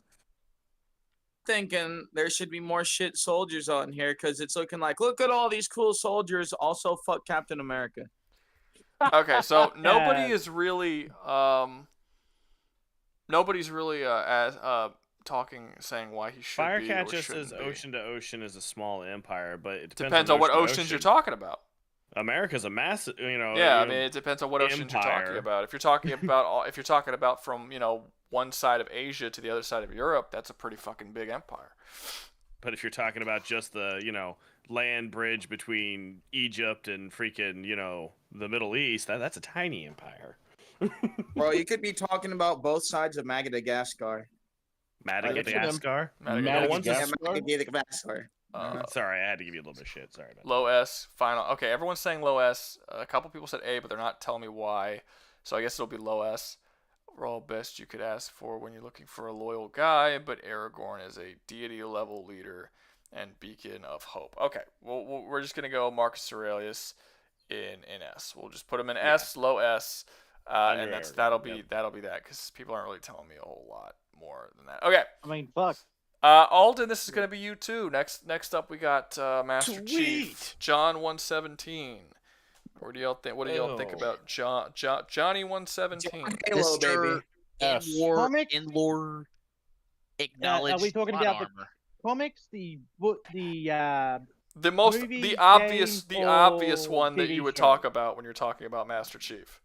We're not talking about the anime. He isn't Rambo tier personally. We're not going to talk about the no anime, nothing like that. Yeah, we're not talking about the anime or the fucking Netflix series when we're talking about Master Chief. We're talking. So, it's primarily games with the literature that goes along with it, which a lot of the books, the novelizations, as you put it, Gizmo, are direct collaboration. They're not. They're collaborations. Yeah, I said it wrong. It's collaborating time. Yeah, it's collaborating time. But well, I mean, man, I've been up since 4:30. It's almost my bedtime. So, but no, the thing about Master Chief is So when it comes to the tier, because we're not talking about his abilities, man. Like, yeah, he's canonically got luck, man. Like as his skill. Yeah, I was just saying that as a funny bit. I meant mentally, he's broken. No, he's not broken mentally. He was literally it's funny that they put it in the epic rap battles of history, but that you're the soldier they needed you to be, but he's the original MC. Anyway, so loyal but not dogmatic. Master Chief is extremely loyal to humanity, like to a T, but humanity, yes. He's not dogmatic in the purposes of he will do exactly what everyone tells him to if it'll hurt humanity or Cortana in a way. Because there's a point where they're like, hey, we're going to take Cortana from you. And he goes, good luck. Fuck you. Puts her back in his head. Unwavering to his principles, you're not going to break Master Chief's principles. No one is going to, fucking fights for, if he was Superman, truth, freedom, and the American way, kind of shit. He fights for humanity. In the American way. Yeah, true justice in the American way. He fights for humanity straight up. That's who he fights for. He was trained to fight for them. You can't say that anymore. It's got to be truth, justice, and a better tomorrow. Fuck that. Fuck that. You can't fight for the American way anymore, guys. Fighting for a higher authority. He fights for. There's only been a couple times he has gone against his orders, and that was with stuff that went strictly against his own principles. That was going to actually bring either more harm to humanity or more harm to the soldiers that he is the most loyal to, like Johnson, right? Situation. Like Johnson's the black guy, right? Yeah. Yeah, Johnson. Yeah. Sergeant Johnson. Like he has done things to step out of his way for Sergeant Johnson. Who was the female in the third game? Can't remember, but I know who you're talking. You notice how Alden knows. You notice how Alden knows the names of everybody except the black people and the women. I'm starting to notice this. Anyway, goes out of his way. Miranda Keys, I think that's her name. Yeah, it was Captain Keyes' daughter, Miranda Keys. Yeah. He goes out of his way to be loyal to. Then they're all higher ranking than him. He's only a Master Chief. So, and Perseverance. No, dude, he's a petty officer. He is a Master Chief, petty officer of the USNC it's the Navy Corps of their UNSC. shit. I thought he was equipment that technically is sentient. Let Alden, the guy who was in the military, talk about what rank the military guy was. Master Chief is a petty officer rank in Also, the United States military. Sands is saying in the chat is saying it was Sergeant Johnson, if that matters or anyone cares. Yeah, no, they said Sergeant. Okay, I just think it's a rank. I just said Johnson. And when it comes to Perseverance, he's literally stopped 3 massive wars against humanity. He's fought against multiple aliens. I would say he is right up there with Commander Shepard with what he has done for humanity and his unbreaking loyalty to humanity and to the greater cause of what his loyalties. He never betrays those he's loyal to. He never goes on wavering against his principles. He always fights for the betterment of humanity and for the safety of humanity. And hell, he's fought alien gods at this point almost. Okay, so the question. Okay, so I have 2 questions. One, now this I haven't played the game, so I don't know. There was one game where he apparently betrayed people, or he was like the bad guy for half the game, or whatever. Could that in any way be a reason to put him lower on the list? Okay, No, so to that point, he never actually betrayed anybody. That was promotional material for Halo 5. In the story of Halo 5, he ends up not actually being a deserter or a betrayer of the cause. I recall people being very angry because they believed that it was false advertisement. It was great advertisement for the fact that everyone got pissed and wanted to see how they fucked up Master Chief. But then they did. But then they had to. They went back on it by the time Halo 5 had released. So Master Chief never ended up being the villain so of the he story, was. So he was originally supposed to be the villain. He was originally supposed to be the guy that you were hunting down because he did something wrong, but we never got to see that story play out because they got it out. The writers cut it. Well, I mean, look, if they wanted to do like a fugitive thing, where they kind of like what they did with Captain America and the Winter Soldier, where like he was running away, but for like a good reason, kind of thing. I mean, you could have done something like that. Well, it was sort of like Commander Shepard in number 2, where Commander Shepard is technically not working for. It's NS7, right? Where he's not working for the fucking. Where he's not working for Earth. We don't actually. He's working for. We don't actually know. We actually don't. He's technically working for a terrorist organization in 2, because Cerberus is known as a terrorist organization. Yeah. But he's doing it. He's doing it because his government.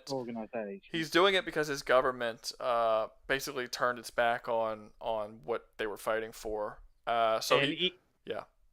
Even in Halo 5, how they were doing it is basically he was doing something for Cortana. He had Cortana on him. That was what they were promoting it as, and he was supposed to have turned her over at the end of, I believe, 4. Didn't people hate 5?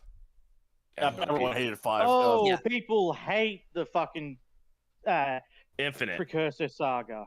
So people But- really didn't like 5, and they didn't do the fugitive storyline they were going to, because as soon as people saw that Master Chief was supposed to be like the bad guy or was supposed to be on the run, Halo fans got up in arms and in defense of their precious Master Chief. Hey, it's So- just like Sonic. When Sonic looked like shit, everyone got up in arms and they fixed it. Okay, this Oh, isn't there's a their difference, precious. though. The problem is they didn't fix 5. Yeah, 5 But- still sucked, but at least he wasn't evil. But Yeah, the you know, thing is, people always say, like, you always have that argument. It was like a lot of times the super annoying people will talk about toxic fandom and how fandom comes out and like ruins shit, and then you have the other group of people which is saying like, oh, toxic fandom is just some bullshit that people made up. But I feel like there's a pretty solid middle ground where there's absolutely such a thing as toxic fandom. You know what I mean? Oh, definitely. Like there's that like I think bullying that kid who played like little kid Anakin into fucking nearly committing suicide. I think that you could count that as toxic fandom. That dude was like 10 years old. It was the And- grown adults that were doing and it. you the more, ruined though. When and the you little- ruined his fucking life. And like, yeah, you could say like, oh, he should have been ill. But I mean, when you have that much people hating you as a small child, it's gonna fuck you up pretty bad. But Oh, I do not doubt that. yeah, just like if for you a see, second. it would be the normal thing to do if you saw Master Chief is evil in the trailers. You'd be like, okay, there's something going on here. Let's see what they do with it, sort of thing. Yeah, like you don't fucking be like, you better change this shit immediately. Blah blah blah. Like I don't know. It seems I had kinda... almost bowed out of the series after the first trilogy. I played 4 a bit. So I is beat there 4, I since should those say. games are apparently like not very good and people don't like them, does his character in any way change to a way that could make him not necessarily be as high as he was in the No. original games? No, he pretty much Uh, stays the not same kind really. of soldier. yeah, even in 5 and in Reach, which is a spin-off game, Master Chief is always yeah, it's a prequel technically, but it is still a spin-off. It's a spin-off prequel. But It's Master a Chief has prequel always for- been the same character.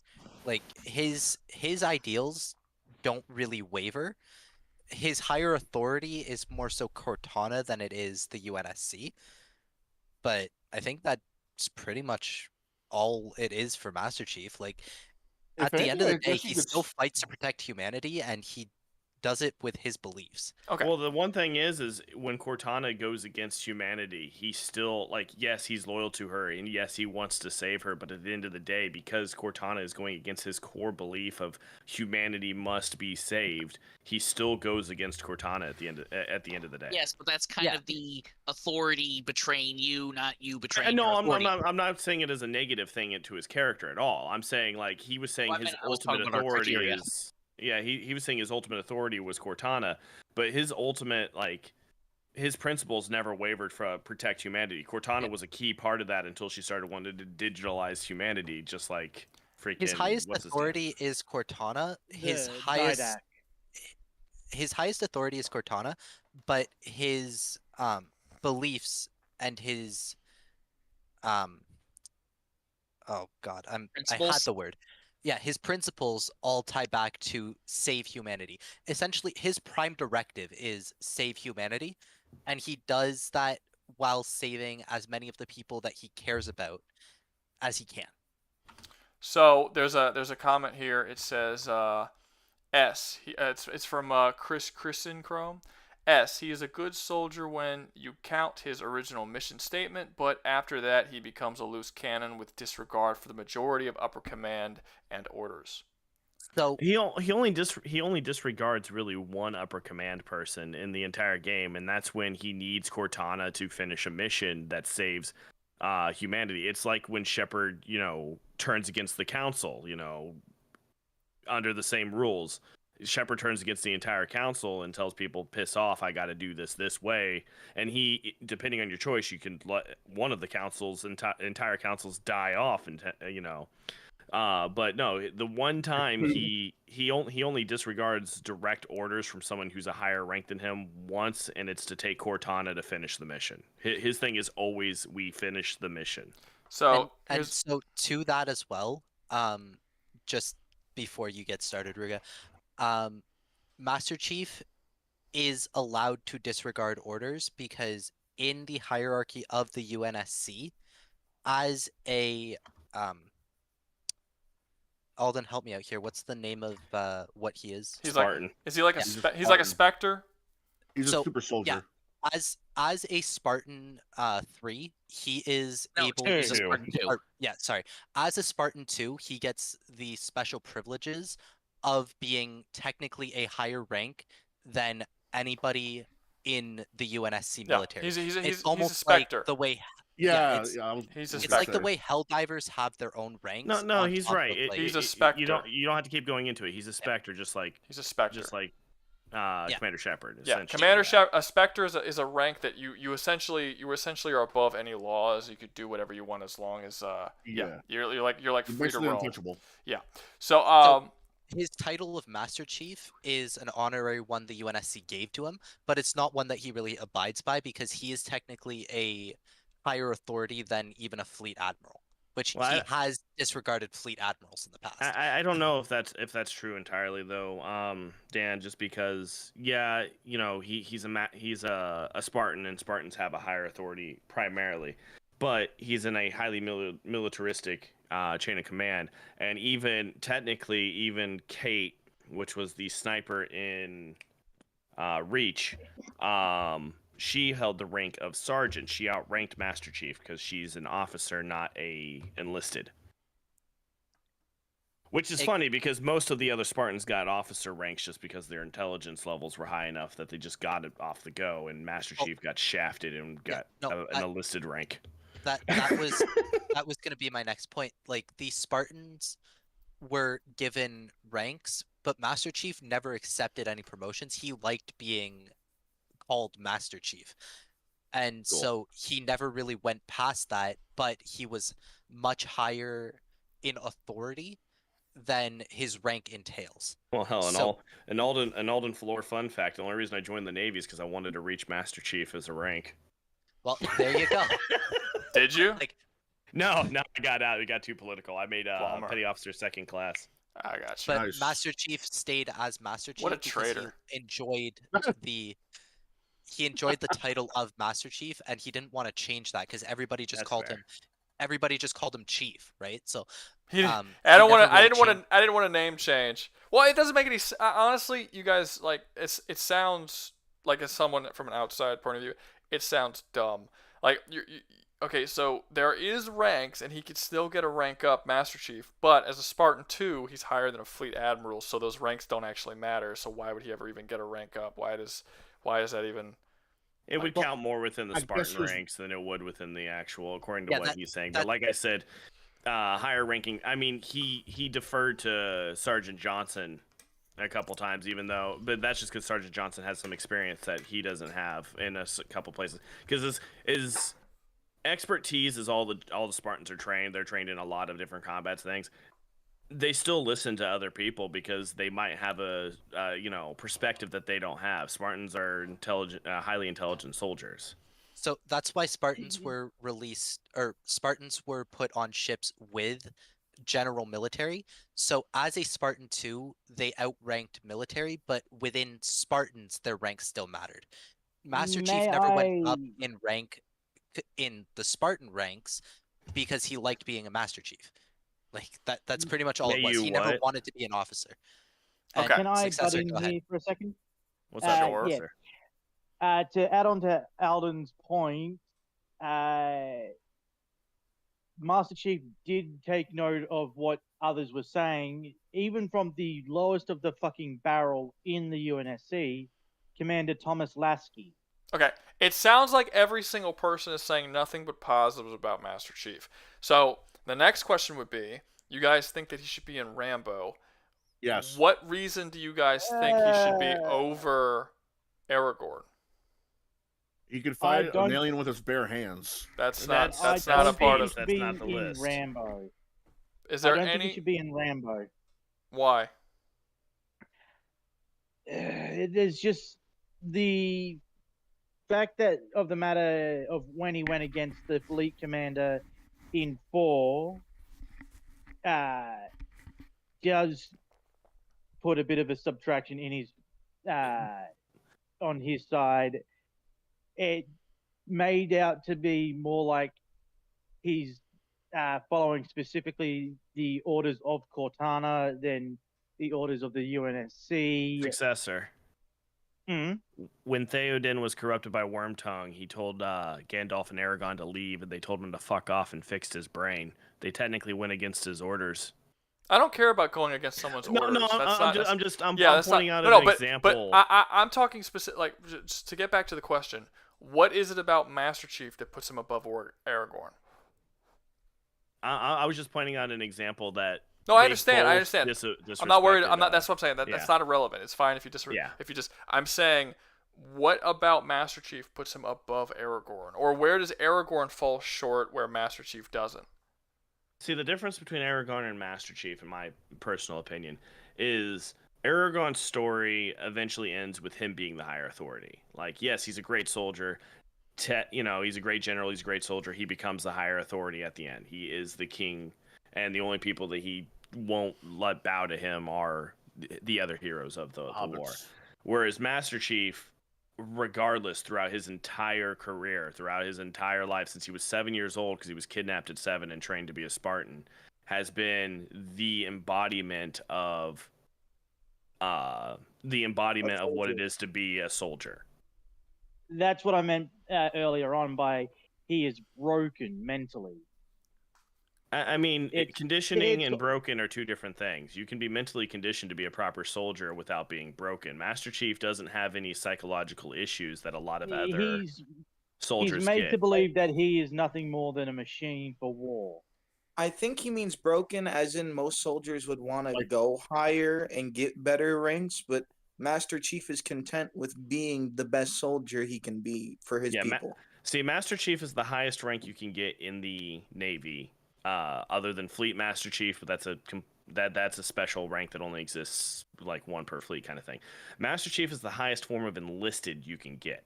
If he were to go any higher, he'd be an officer. I think what Dan's trying to say is he doesn't want to go into the officer ranks. It's not like he's getting paid. Even if he's getting paid, it's not like it fucking matters. He's literally a 24/7 soldier.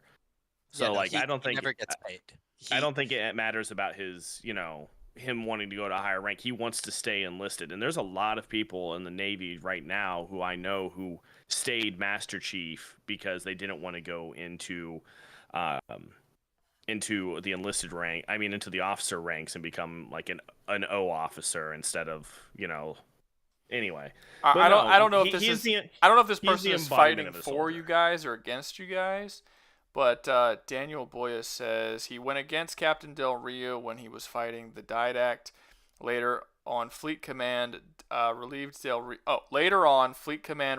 Rio of his command and dressed him down for abandoning Master Chief. So Fleet Command, which is higher than Del Rio, which is the one who was trying to take Cortana away from him, they stripped him of his rank and dressed him down. Okay. Because so he got went in trouble Master for Chief's. his shit. Okay, so Dan, what about you? Why would you put him above Aragorn? I mean, looking at this list, I would put him above Aragorn just because he is almost identical to Shepard in the way that he plays out throughout his games, and you don't have the whole choose your own adventure thing in Halo. It's a pre-written story. So I would put him above Aragorn just because he is a quintessential soldier, and he's never goes beyond what he believes in. So he never betrays his ideals and his principles, but he's not dogmatic in his approach at all. He's actually very rational. When he encountered a Gravemind from the Flood, he spoke to it, it gave him information, and then he let it live because it wasn't a threat to anyone. He doesn't go out of his way to destroy everything. So where does Aragorn fall short? That you didn't put him in Rambo. Sorry.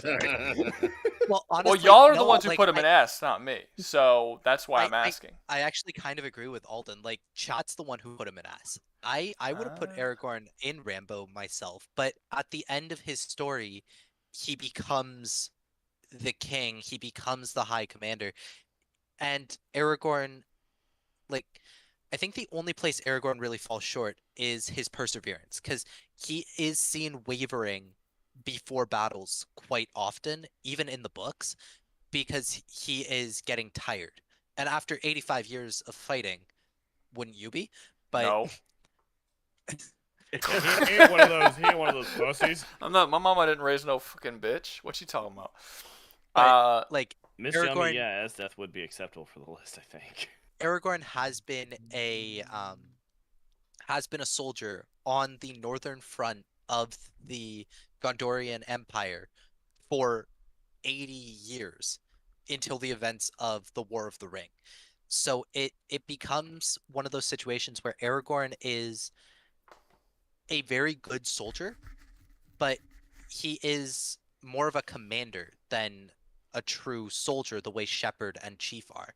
So that's the only reason I would really be. Well, able actually, to say somebody here was saying, just saying, Shepard fights with a team, while Master Chief usually ends up being alone at the end of the games. So yeah, I mean, technically, it's funny. It's funny that you're saying that Aragorn is more of a commander, whereas Commander Shepard is not. Like, I think that's kind of a funny take. It is kind of funny, but the like, thing it's literally is, like, his rank. Shepard fights Spec Ops. Like, he is deployed on planets that he goes to. He makes the choices, and he goes with a small elite crew. Master Chief goes down with UNSC soldiers, and he actually has UNSC soldiers in almost all of his missions. When he's doing the super dangerous shit, yeah, that's just him and Cortana, but that's because a Spartan 2 can survive that crap that he's pulling. So here, let me ask you this: do you think that it should calculate in to who is better and who is worse if they are in a position of command? Do you think that should actually give them a higher up, like if they are capable of leading other troops into battle? I think that makes them a better commander, but this is about soldiers, not commanders. Well, see, no, but a commander is a soldier. Commander is a soldier. Master Chief inspires any troops that he is with. They do tend to fight harder when they see a Spartan 2 walking around. And I just thought of a negative. Sure, but that's not based for on Shepard. Go for it. Because he is a Spectre, he doesn't answer to a higher authority technically. No, he does. The higher authority. I've been saying this for a while, but people keep like forgetting it, I guess. A higher authority does not have to be a general or somebody above you. For one, Spectres still do have a higher authority, which is the council. But but by Mass Effect 2, he's not even with the council or the Alliance anymore. He's working for Cerberus, and technically, by Mass Effect 3, he technically gets yeah, sure, and then technically the higher authority would be a Elusive Man, who he doesn't listen to at all. The point is, the higher authority for Commander Shepard is to his higher authority. It would be the mission, the goal. I mean, technically, if you really want to say it, his higher authority for the entire thing is Anderson. That's who he looks up to. That's whether he's actually working for him or not, he always goes with Anderson. Anderson is his mentor, and he always shows respect and admiration towards Anderson. But even if you want to put that off the table, I mean, the higher authority is humanity, and eventually becomes all life in the galaxy. I mean, that's what he is working towards, that goal to save other people. And you can't say that it's like Akainu, where it's just for himself and his own personal thing, because it's a very selfless goal. Oh, yeah. He puts himself in all sorts of shit that he really doesn't have to in order to accomplish that goal. But yeah, the higher authority doesn't necessarily have to be somebody higher than you in ranking, because that would mean any general or any top tier military guy would be not lesser on the list because he's in control. Akainu's not low on the list because he's the highest authority. He's lower on the list because he doesn't see. I mean, God can technically be a higher authority. If you're like a crusader who fights for God, it's just something that you see above yourself, that you have to serve something or someone.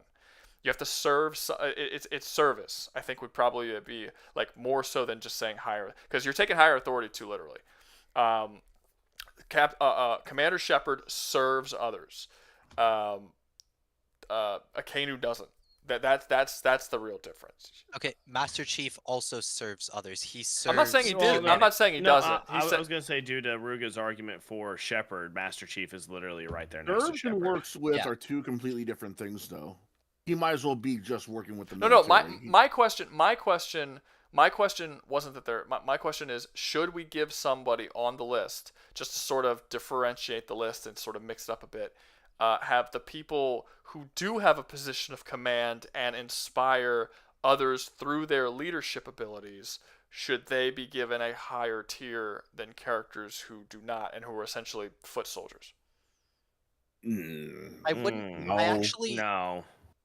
Why? You'd just be ranking them higher just because of rank then. Well, No, see, the it wouldn't. thing is, No. It everyone wouldn't. on No. this- It wouldn't be because of rank. It would be because of leadership skills. It's not the same Yes. thing.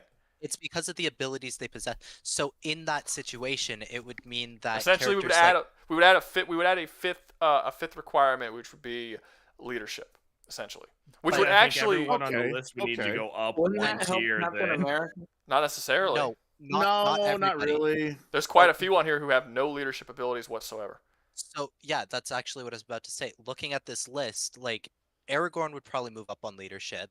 Shepard is already in the highest tier and Yeah. would stay there because his leadership is great. But Marine guy or Akainu, he probably would stay where he is. Levi wasn't a great leader for the Scout Corps. Like he was a great Scout Corps troop, but he wasn't a great leader. Marcus would probably go up. Marcus would probably go up a bit. Would I'm Solid not sure Snake about go down? Maximus. Would Solid Snake go down? Snake would probably go down to B tier. I know Snake led troops too. Like he was. He led troops, but he wasn't great at leading. Yeah, fair enough. Big he Boss- was more of a stealth Big guy. Boss solo was guy. the leader. So how about this? Solid Snake so was if- infiltrator. If we kinda like him, if we but- add leadership as a tier, would that would it seems like it would put Marcus in front of a Snake. Yeah. I Move guess Aragon up to Rambo. I guess since everyone is saying that, well, even without it, it seems like everyone thinks that Aragorn should And be it up would there anyway. gatekeep Chief from Rambo. And then Master Chief would be down by Marcus. No, Master Chief No, still inspires Master his Chief troops. That's Also, not that's an that's inspiration. inspiring. No, but you guys all said that Spartans inspire just by being on the field. That's not leadership. Yes. And he doesn't. And he Isn't doesn't have that- anyone that goes Well- under him that he leads into battle. He's just on the field fighting next to them. That's not the same thing I as guess actual that's technically leadership. true. He is the vanguard, but he doesn't really lead the troops. The troops go in, but he is kind of the one who like. Yeah, he's runs in a and legend. He is a He does legendary lead blue warrior. He's a legendary warrior that increases morale when he shows up. He does lead blue team of Spartans in the game that the blue team featured in. He is Yes, the leader but- of blue team. Blue team featured in 5, and if I we're mean, gonna start it- talking about blue and it- red, like blue team was a decent team, but I'm gonna be honest, Master Chief was lacking in leadership in 5. Like his team did how well they did because they were a full team of Spartans. Master Chief kind of just pointed in a direction and said go, and the Spartans used the knowledge they had. So I don't really think it's fair to say Master Chief has those leadership qualities. Yes, he's an inspiration and a boost to any group on the field, but that's through legends and stories. Damn, his luck is just too good. Like his luck counteracts everything else. Pretty much, like that's pretty much what it is. Basically, like Snake and how he runs in at the start of the mission with like 15 soldiers, and it's like, oh, where'd they go? They got shot. Well, I didn't. Yeah, I'm still here. So is Okay, everyone I see comfortable with this placement now? If I we am- add the I fifth am tier, comfortable yeah, with I'm that. good with it. Although I don't know. I think that's a conversation for another time. But What? Shepard and Aragorn, I'm not sure that they're in the right order. You think Aragorn is higher than Shepard? I think maybe. Leadership might be Shepard's best ability. Yeah, leadership. Like The that only might thing be he's more got higher important than that's any. charisma. Yeah, more important than anything else. Yeah, is his leadership. Like that's why he's able His to do. charisma, his ability to get alien pussy. Yes, exactly. Well, that's his what I was ability making to the joke. convince people of the things that he wants, not necessarily pussy's a part of it, but How many people have we seen Rambo really lead? Oh, Rambo C tier. Well, So, Rambo's next. And Rambo, is yeah, probably we'll talk. Okay, so here's the thing, yeah, and this would, and I knew this. See you, Sans, and I knew this when I made the Rambo tier. Rambo's not going in Rambo tier. Ooh, boy, that's the first. So well, this is the first. This is the. I mean, fuck. He's gone in Rambo tier. In action movie heroes, he goes in Rambo tier for sure. But if we're talking about soldiers, He also went in Rambo tier in horror movie monsters, but Of I'm not sure course. if that was a joke or not. that's a fact. That's a fact. He's murdered more people than all your horror movies. That's so of true. course he's- All of them combined. He's killed more people, and he killed them individually himself. It wasn't like, oh, he blew up a ship and there were people on it. No, he like actually went out of his way to strangle each of them individually. No, That's but what I was saying, Daniel, but we had to argue with Rouga about that one. so if we're talking do it about at the end. so if we're talking about perseverance, okay, High so S. he's gonna have issues with a lot of these. Loyal but not dogmatic. He's loyal to his colonel. He's not necessarily loyal to any particular government or any particular higher calling. He's really just loyal to his colonel, and even then, when his colonel came and asked him for help in Rambo, I think it was Rambo 2, he turned him down. And then when his colonel went on the mission without him, they lost the mission, and it was only after his colonel was kidnapped by the opposite side. Pretty sure this was 2. Yeah, because 3's in Iraq. This was 2. Yeah. So and only then did he actually eventually go to save his colonel after he was captured. He turned him down initially. Unwavering principles, not really, because like a lot of like here's the thing about Rambo. I'm echoing, so whoever speaker I'm echoing out of, please mute yourself. Shit, what was I saying? Yeah. At the beginning of most of the movies, he has to be convinced to go on the mission, and he turns down those missions initially. He doesn't actually want to be a soldier. Like, he wants to be done with it, and they keep pulling him back in. Like, he just wants to live a normal life. So the fact that he just straight up doesn't even want to be a soldier, doesn't want to have anything to do with it anymore, and circumstances keep dragging him in, it sort of means that every single one of these tiers he kind of fails on. Like, yeah, he has perseverance once he finally is forced into the situation, but before that, he doesn't want to have anything to do with it. Fighting for a higher authority, not really. He only fights when he, like in Rambo 4, he fights because this woman, he starts to feel like kind of an affection for this woman, and she convinces them to like transport, not out of nowhere. He has a reason to do it. In 5, it's because his like sort of like stepdaughter, kind of surrogate daughter, gets kidnapped by the cartel. In 2, it's because he has to go save a friend of his. Like, he's always because someone personally that he cares about is in danger. So there's really no higher authority there. Yeah, he's going to go low. The only person that's going to be below him that I could see is going to be Captain America. So I think he's probably going to be the C.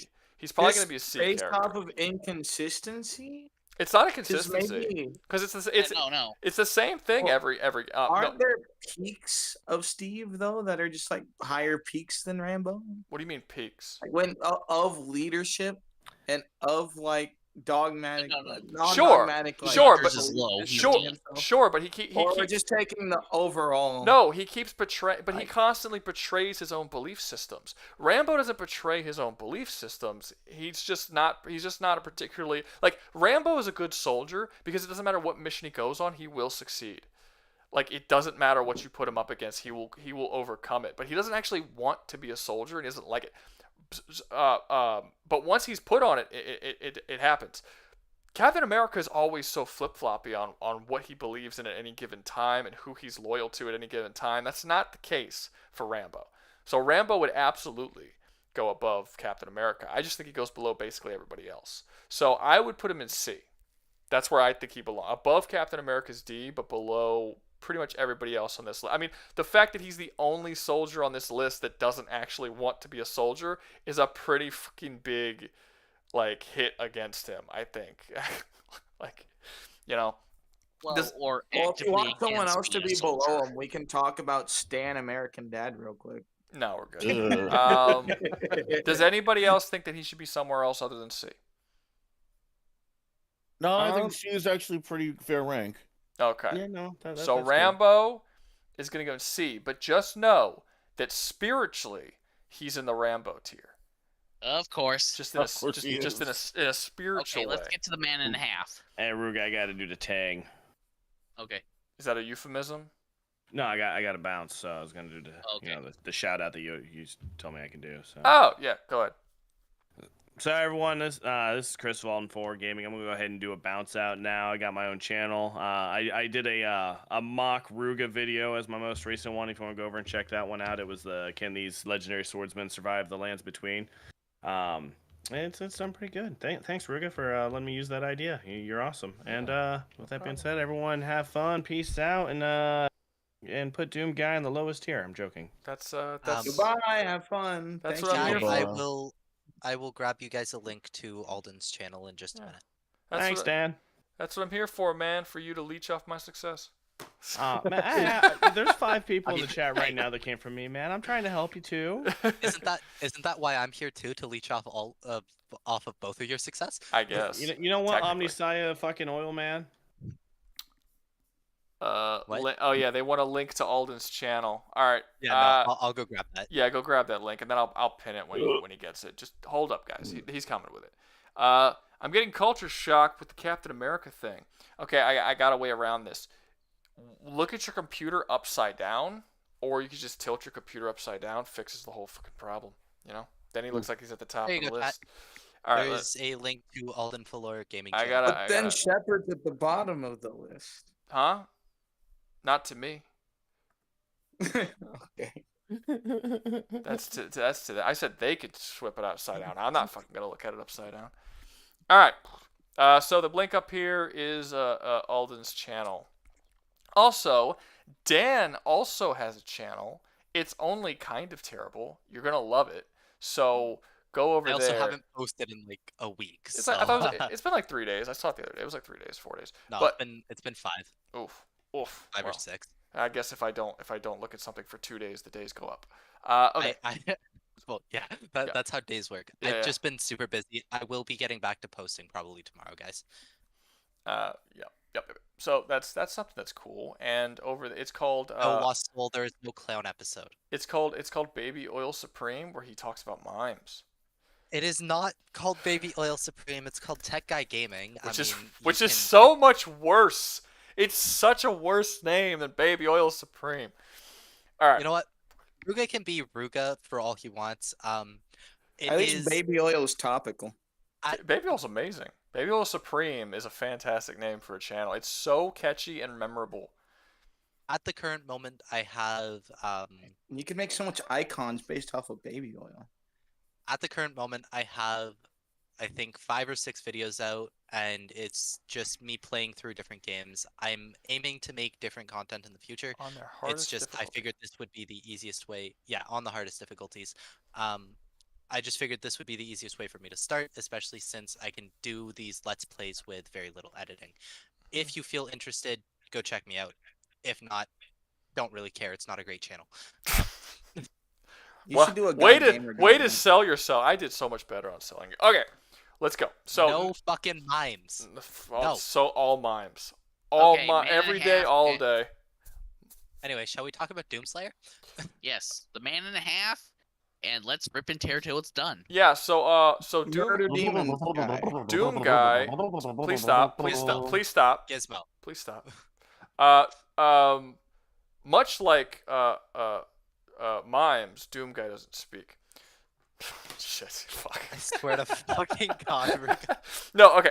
So Doom Guy everyone knows Doom Guy. If you're on my channel, you probably know Doom Guy. Doom Guy is probably not going to do particularly well in this list either. He almost shows up as much as Helldivers. For a lot of reasons. No, not quite as well. I recently did Helldivers a lot last couple weeks because it was having a boom on my channel. But yeah, I'm done with the boom is gone. I'm done with Helldivers for a while. I'm moving on to other things. But yeah, but like 6 months ago, it was like Doom. I think I made 5 Doom videos. I think something like that. Anyway, point is, I'll be making another one pretty shortly because I thought of some other cool stuff to put the Doom universe against. Anyway, so loyal but not dogmatic. He's not really loyal to. I mean, the only person we ever see him being loyal to is King Nordak from who was in charge of the Sentinels. But Nordak has long been dead, so he's not really. He doesn't serve him anymore. He's not, so it's like loyalty, you know. He's not really in a service. He just sort of serves himself. His unwavering principles.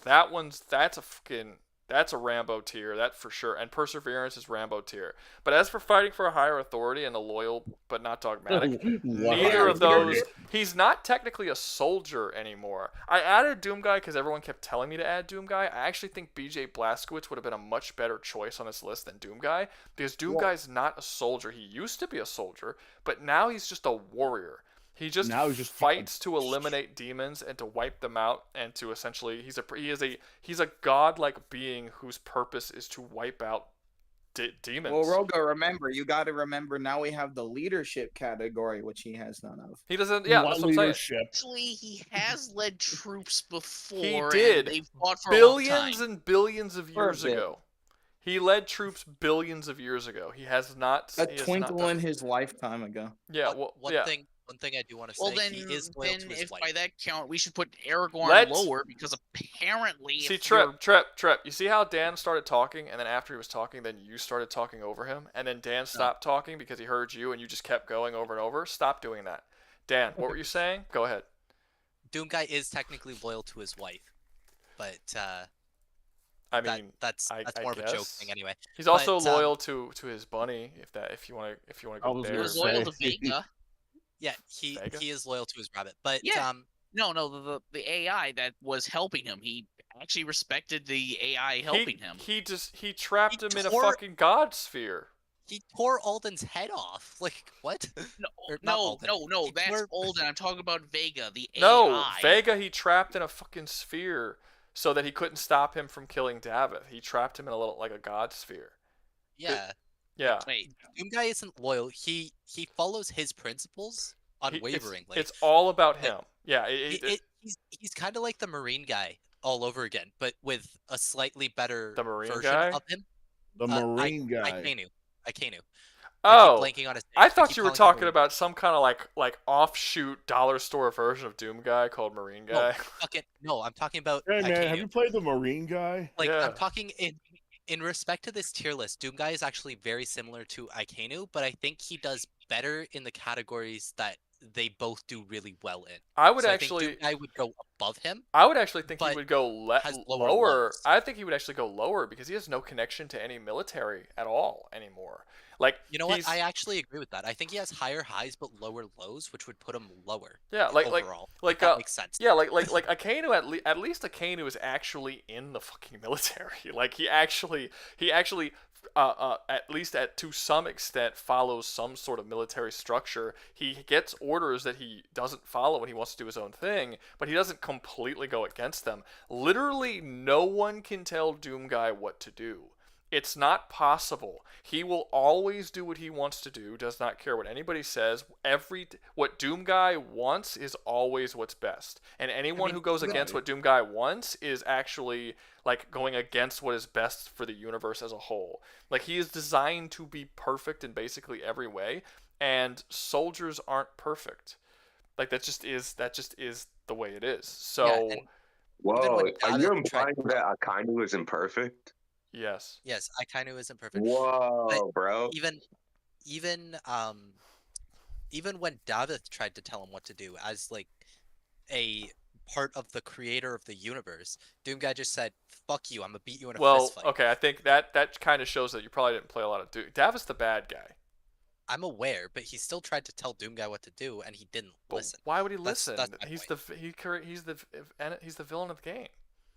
Yes, but he's still the creator of the universe and the creator He's of literally Doomguy. him, but evil, or the original. Yeah, Doom he's guy like he's like evil. He's like super. He's like the devil. It's like saying Rambo's not a good soldier because the devil told him to murder children and he didn't do it. It's like, so? Oh yeah, like, that soldier for not listening to the goddamn devil. Like, who gives a shit? The Davith is super. His point is he will literally punch himself twice by punching that guy once because it killed him.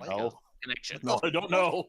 What are you trying to say, Trip? Anyway. No, I mean when he killed that guy, it also killed himself, and that guy was also himself, being basically another version. So he killed him, and that guy was connected to him. So he literally hit himself twice.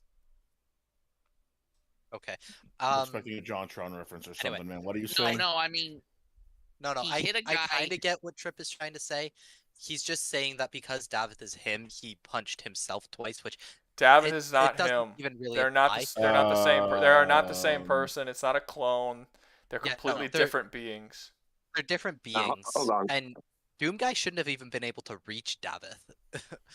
And But he did. original Doom Guy wouldn't, but Wait, the why are new you story saying? Doom Guy can. Why are you saying he shouldn't have been able to reach Davith? Just out of Well, curiosity. I just like based on Doom Guy's story, he wasn't always the primeval that he became in Doom 2018 and Doom Eternal. So he was never supposed to be able to reach Davith, and even Davith is surprised at how far Doom Guy has climbed on sheer determination and willpower. Yeah, 'Cause that's all Doom Guy is. Davith doesn't actually know that Doom Guy is a primeval like him. He wasn't aware of that. That's the originally issue. Doom Guy wasn't a primeval. No, he which was. is why He Davith was. doesn't know. He was. Hugo Martin has stated that Doom Guy has been a primeval from the very beginning. Oh, okay. He didn't have. I never noticed. I never saw that. A so I didn't know lot of that. the lore of Doom is like in fucking interviews with the creators. Like that's a kind of an issue. But I try to read most of them, but I never saw the one where he stated that Doom Guy has always been a primeval. well, it's so not that's reading. my It's fault. not reading. A lot of them are in videos and like actually Hugo Martin is known to like really be like with the fan base. Like a lot of YouTube channels have interviewed them on his channels, and he'll almost always say yes to do interviews for Doom channels. And a lot of the most interesting lore come from those scenarios where they ask him just random shit, and he comes out. But yeah, he said that the Doom Guy has always been a primeval, because a lot of times out for a while there, people thought that Doom Guy was created by Davith, and Hugo Martin has actually corrected and said no, he was not created by Davith. The reason why they look the same, he hasn't gone over yet in the games, but they are. Doom Guy is a primeval. Davith did not know he was a primeval. And the reason they look the same is because of both of their connections to the primevals, but he hasn't gone over as to why. I don't know if he's going to go over it in the next game, but I probably not, because it's a prequel, so he might go over it with in like Doom 4 or something, or Doom 5 or whatever the next Doom is called. But whatever happens after Doom Eternal. But yeah, no, it's that's the whole reason. But yeah, essentially, I think he should be relatively low on the list. BJ Blazkowicz would be a lot higher. He should be low because he's not a soldier. He doesn't serve anyone. I mean, technically, if you want to say like big, like in the greater scheme of things, he does serve all of humanity by killing the demons, but he just sort of does it in any way he wants to do it. In fact, when he's around humans, most humans are terrified of him. Like he scares the shit out of them just being around, because he's kind of a dick. But yeah, it's just he would be very low. I don't think that he would necessarily. Isn't he also like 7 feet tall, walking around with a whole ass I thought he was 8 armory feet on tall. his back? He's solid 6 feet. He's 6'8". Is he's his- 6'8"? Yeah, he's So that's still pretty tall. Yeah, he's He's taller than Samus now. Cool. Yeah, he's 6'8", walking around with a whole armory on his back. Yeah, Like, I think they said. Well, okay. To be clear, the reason why you guys aren't entirely sure how tall he is because there's different games will say different things. Like if you go back to the original Doom games, you open up the book, it said he was like 6'2" or some shit. But if you go to Quake 3, it says he's like 6'8". It says he's like I forgot. It didn't say 6'8". It said something else. But I believe the most official source says 6'8", so that's what most people go for. And also, if you see him walk around in his games, he like towers over everybody who he walks near. So people just say it makes sense that 6'8" is probably the best height for him. Anyway, yeah, based on these, based on the criteria we have for this tier list, Doom Guy doesn't make a great soldier. I mean, if you're talking about just like a great character, he's the only character on here who isn't a soldier. Like he was, but he's not. Like he doesn't really make a good soldier. So like I'd say probably below Rambo. If anything, I think he's only a soldier through technicality. No, he was a straight up. Well, okay, like even when he was a soldier, like the whole reason in the very original Doom, like the very original Doom game, the whole reason why he was on Mars with the UAC is because he was ordered to kill a bunch of civilians by his superior officer, and he killed his superior officer rather than doing it. So even all the way back in the original Doom games, he was like like brutally like I do what I want sort of attitude. That's always been a part of his attitude. Yeah, he said, "Fuck this shit." Yeah, No. he like it's literally described that he punched his superior officer so hard that his fist went through the front of his face and out the back of his head. That's how hard he punched his superior officer. And this is why it's like, oh, he used to be human. No, not really. Kind of. He was more human than he is now, but no, he was. It's kind of always been a part of it. He always goes with whatever he thinks is right. So yeah. Hold on, I have a question. What's up? I haven't played Doom, but is it like One Piece where like there's some people who are like human level, like actual human level, and they're humans who are human, but I know Doom is supposed to be like some kind of god, and he was always like subconsciously had some level of power, but is he like the only one who has superhuman abilities, or there are there other a bunch of superhumans who actually fight marauders? Who there are not other superhumans. Their Doom guy is a primeval. That's why he has superpowers. No other human in the entire universe has any sort of power. Makers have powers. It's a different alien race. The Marauders are actually Sentinels that were corrupted by the demonic corruption. Sentinels are another race of beings that are essentially super soldier type. Like they're basically like if I had to do it, they're like superhumans, but they're a totally different race of beings that have like a super advanced technology, and they have super strength and super speed and all that kind of shit. They're not human.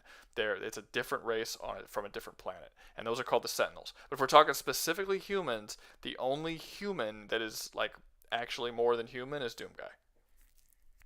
There are different people with different levels of power, but they're different species across the multiverse. They're not human. Hold on, are they like technically not human by like technicality? Like Space Marines are technically not human, or are they like truly not human? No, Sentinels are literally not from Earth. They're not human. They're a different species entirely. They're from a planet called Sentinel Prime. It's like, in order to be human, you have to be like they would be human in the way like Starfire from Teen Titans would be human. Like, they look human, but they're aliens from a different planet. They just have they're human in the way Superman is human. Like, yes, he looks human, but he's not. He's from a different planet. They're humanoids. They're humanoid. Well, yeah, but I mean, humanoid just means you have 2 legs and 2 arms. You can look and the ability to speak. I don't think so. I think the humanoid is just like a shape, right? Humanoid means that you have to have at least the base level of intelligence to be considered a sentient creature. I thought Sasquatch is a humanoid. Sasquatch is considered to have the base level of intelligence. Yeah, but he can't speak. But if you have the base intelligence, physically speaking, he can understand. Yes. Yeah, if you have like the basic speech and reasoning, doesn't that just mean that you're sentient?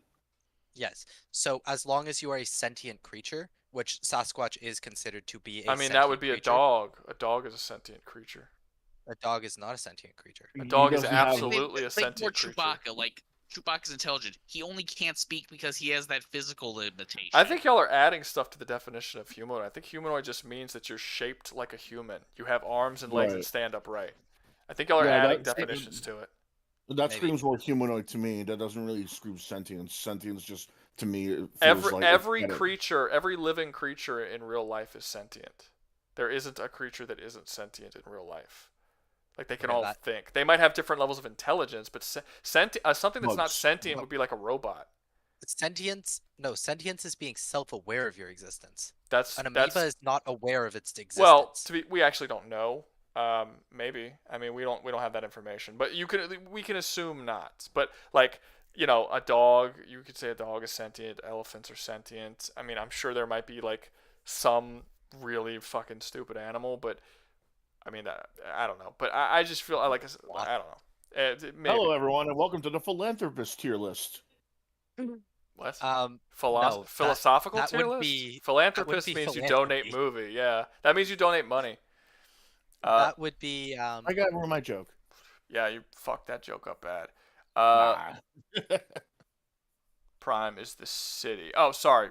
He's right. Argentina. Well, no, that's not true. That's not true. Sentinel Prime is its own planet. It's very confusing, and I get Sentinel why. Prime is a city. No, it's it's a city, but there is a planet called Sentinel Prime. Because at one point you go to it and you read the description, it actually says the planet of Sentinel Prime. So yeah, I think Sentinel Prime is the planet on, or is a city on Sentinel Prime. Because there's Argentinur and Sentinel Prime are two different planets. I know it's very confusing, but yeah. Yes. There's a lot of stuff they need to clear up in the lore, for sure. Thank you, leader. It is sapience. It's not sentience. It's sapience. Thank you. Okay. Okay. Well, I don't remember what sapience means, so maybe you're right when you say sapience. Hey, we're back to the definition of a humanoid is something that resembles a human. I always figured of a humanoid was something that not necessarily resembled a human, but was just basically kind of had a similar silhouette to a human. Like they stand up straight, they have 2 arms and 2 legs, that's humanoid. If you look like a human, you have 4 arms, you're not humanoid, or something like that. I think that was like what it was. You have to have that basic upright standing, walking around, humanoid type shape. That's how I was. Anyway. Okay, so Doom Guy, we're saying that he's D below Rambo. Is anyone disagreeing with that? I mean, he's really high on 2 and 4 though. But he's extreme. Sure, but he's much lower on 1 and 3. He's and 5. It's literally non-existent for 2 of them. It's literally non-existent. New one. Well, it doesn't matter. Even if you take that off the table entirely, he hasn't been a soldier for several billion years. He appeals to no higher authority. He serves nothing but just the purpose to kill demons. So technically humanity, but we don't even know if he kills demons for the good of humanity or if he does it just because of his hatred for fucking demons. Like, we're not even 100% sure as to why he does. Well, he does. Well, he does. I mean, if you're fighting demons at this level, I think it's clear that you hate fucking demons. Well, we know that he hates them, but does he care about humanity as a whole, or is he doing it because he just hates demons? He might. Yeah, I think there's hints, good hints, but we don't know for sure. There's definitely hints. True, okay. But we don't 100% know for sure. In fact, like I said, a lot of times when he meets humans, he straight up refuses to talk to them or really engage with them in any way outside of like getting them out of his way so he can do the thing that he needs to do. Like he's very cold when it comes to his interactions with humans. Like I actually made a character analysis about him where I said that he's essentially I forgot what word I used. Not Asperger's. What's the fucking autistic? I don't know. Autistic wasn't the right word, but basically he has this sociopathic. Okay, I think it was antisocial. I think I said he was. Antisocial. I think he said he was antisocial personality. He had some form of antisocial personality disorder where he essentially has one particular task that he has to do above all else, and he can't function if he's not doing that specific task, and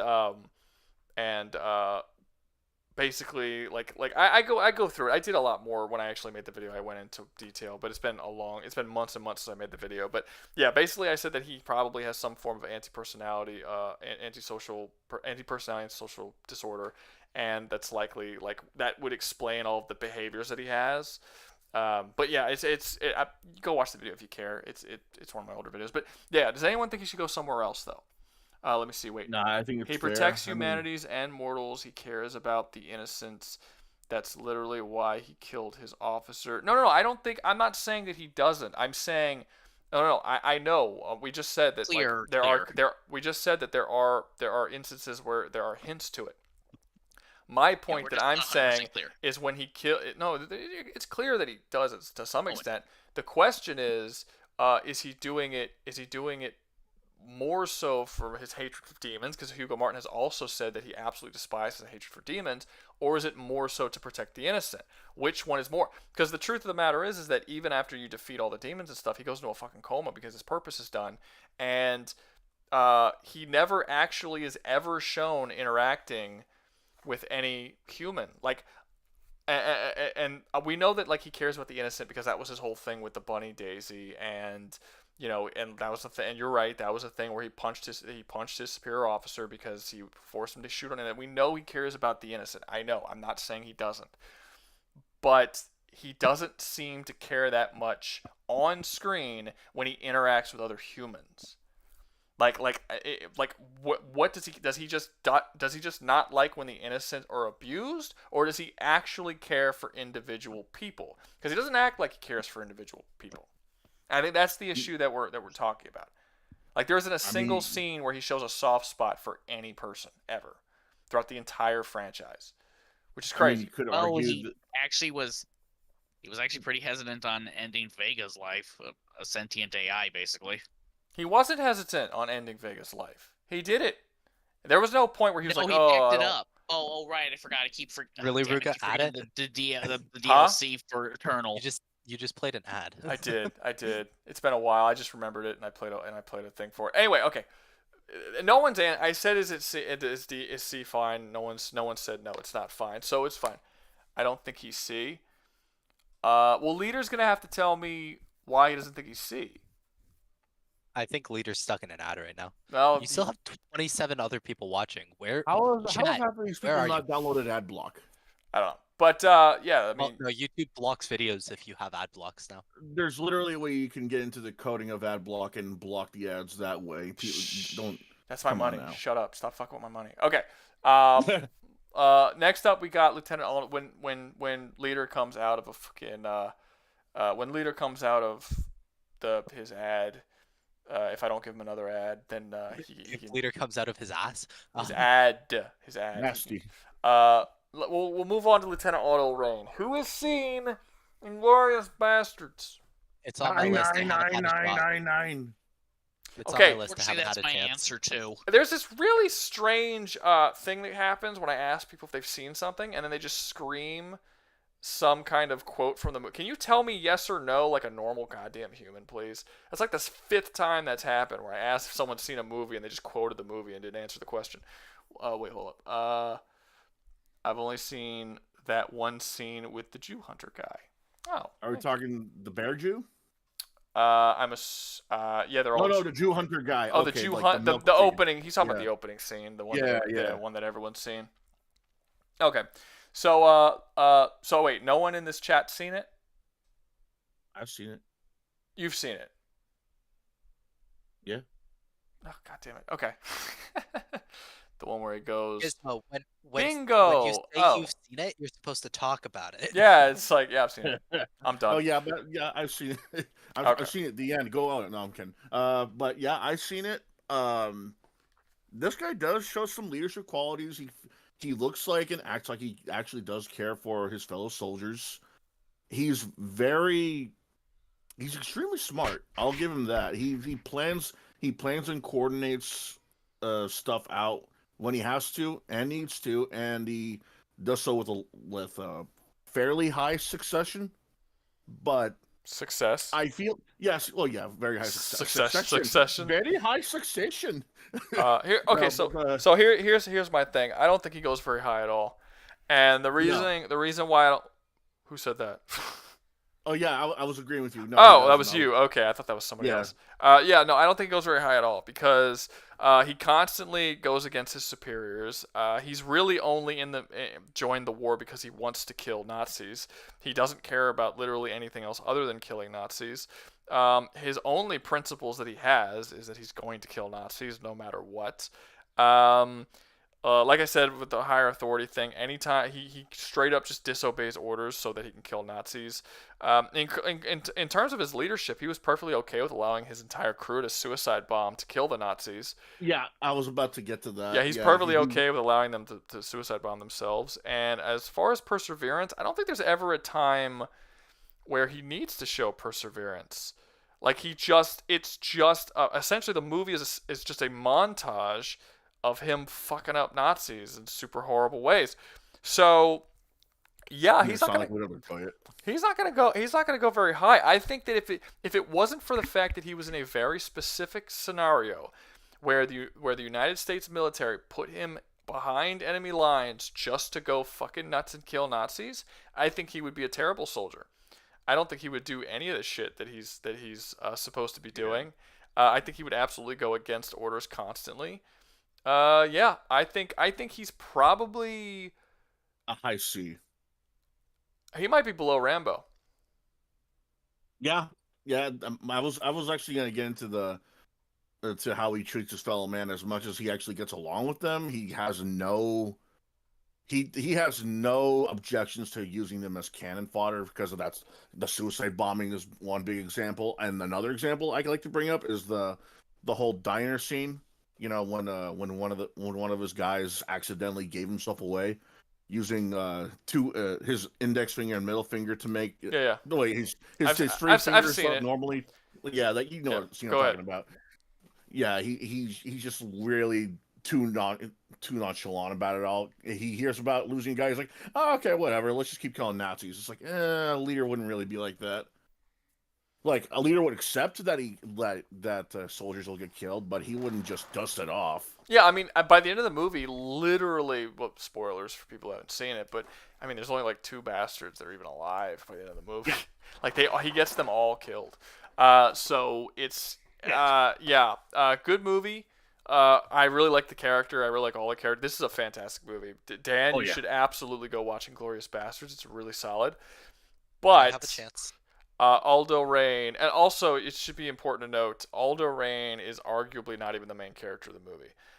So like he's like, it's an ensemble movie with a ton of different characters that come in and out of it. I think you might be able to argue that the Jew Hunter has more scenes and more screen time than Aldo Raine. Is that wrong? That might be right.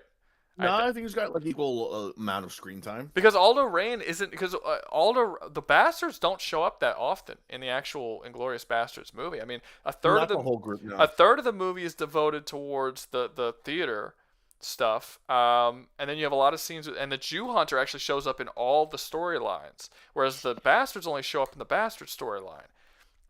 So I think you might. I don't know. I have to. I'm not sure. I might be wrong there, but I think Jew Hunter has more screen time than Aldo Raine. Anyway, Aldo Raine. I like the character. Great movie. Probably not that good of a soldier as far as this list is concerned. I think he should go below Rambo. Does anyone disagree with that placement? No, I don't disagree at all. I think that's actually pretty fair. Gotcha. To be honest. Gotcha. Yeah, he's more enjoying his killing of Nazis and everything. And fun fact about the movie, for the Bear Jew role, that was supposed to be Adam Sandler. Yeah. Adam Sandler was supposed to be it, and they got Eli Roth. Adam Sandler would have been a way better choice. That would have been awesome. That would have been amazing. I actually really like Adam Sandler as a dramatic actor. I know that wouldn't have technically been too much of a dramatic role, but I would have fucking loved to see Adam Sandler in that role. That would have been awesome. But next up, this is one that I feel like not a lot of people are going to be able to talk about too much. Optimus Prime. Who knows Transformers really well? Not enough. IDW specifically, G1 cartoon, or the movies? Do you know any version of Transformers? Those are the ones I'm pretty good with. Oh, I'm good with Prime. Wait, what Transformer is this? Optimus Prime. That's Optimus Prime. He looks like he put the ones from the movie specifically. Well, no, that's just the picture. I just picked a picture. Yeah. But it doesn't necessarily have to be. The point is, the point is since Optimus Prime, how well he'll do on the list is very dependent on the version that we use.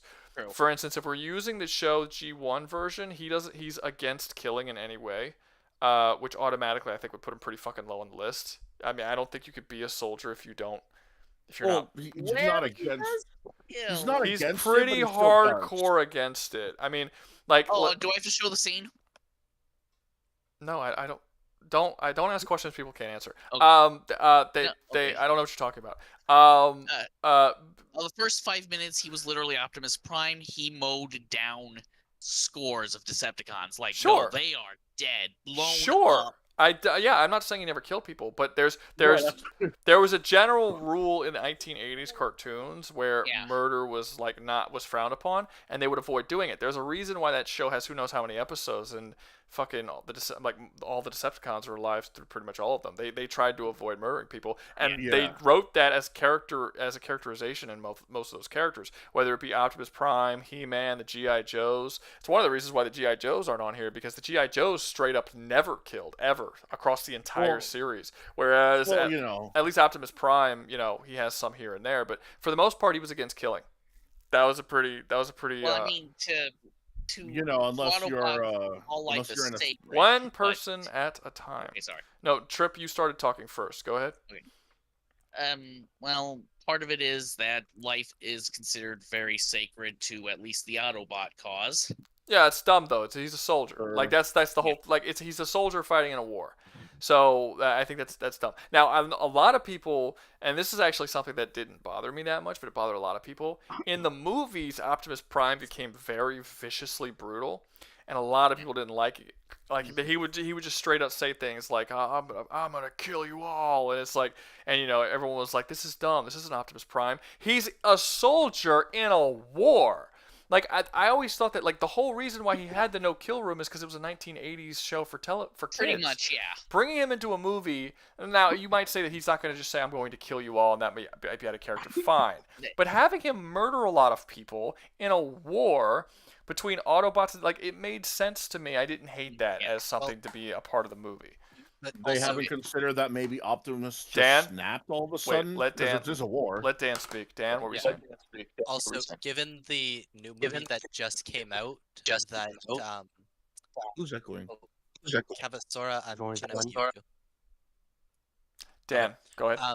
Given the new movie that just came out, Optimus Prime and his no-kill rule makes a little more sense, because that movie shows us the backstory between him and the Decepticons.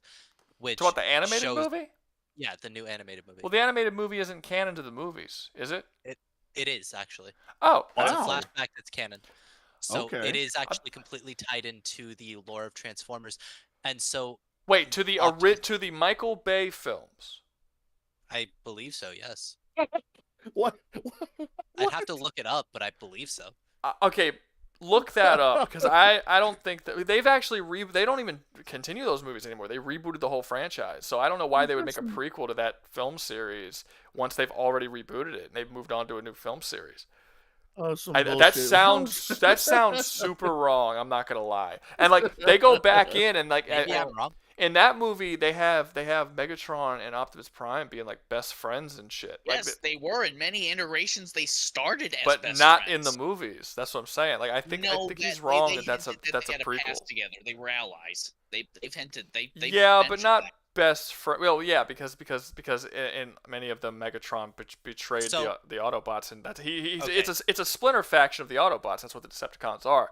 But the newer movie that he's talking about, they're straight up best fucking friends. Yes, and that's nowhere to be seen. I could not see them as best friends, acquaintances, but not in those movies. Not in those movies. So I looked it up. It is currently unclear. A lot of people are saying it's the start of a new continuity.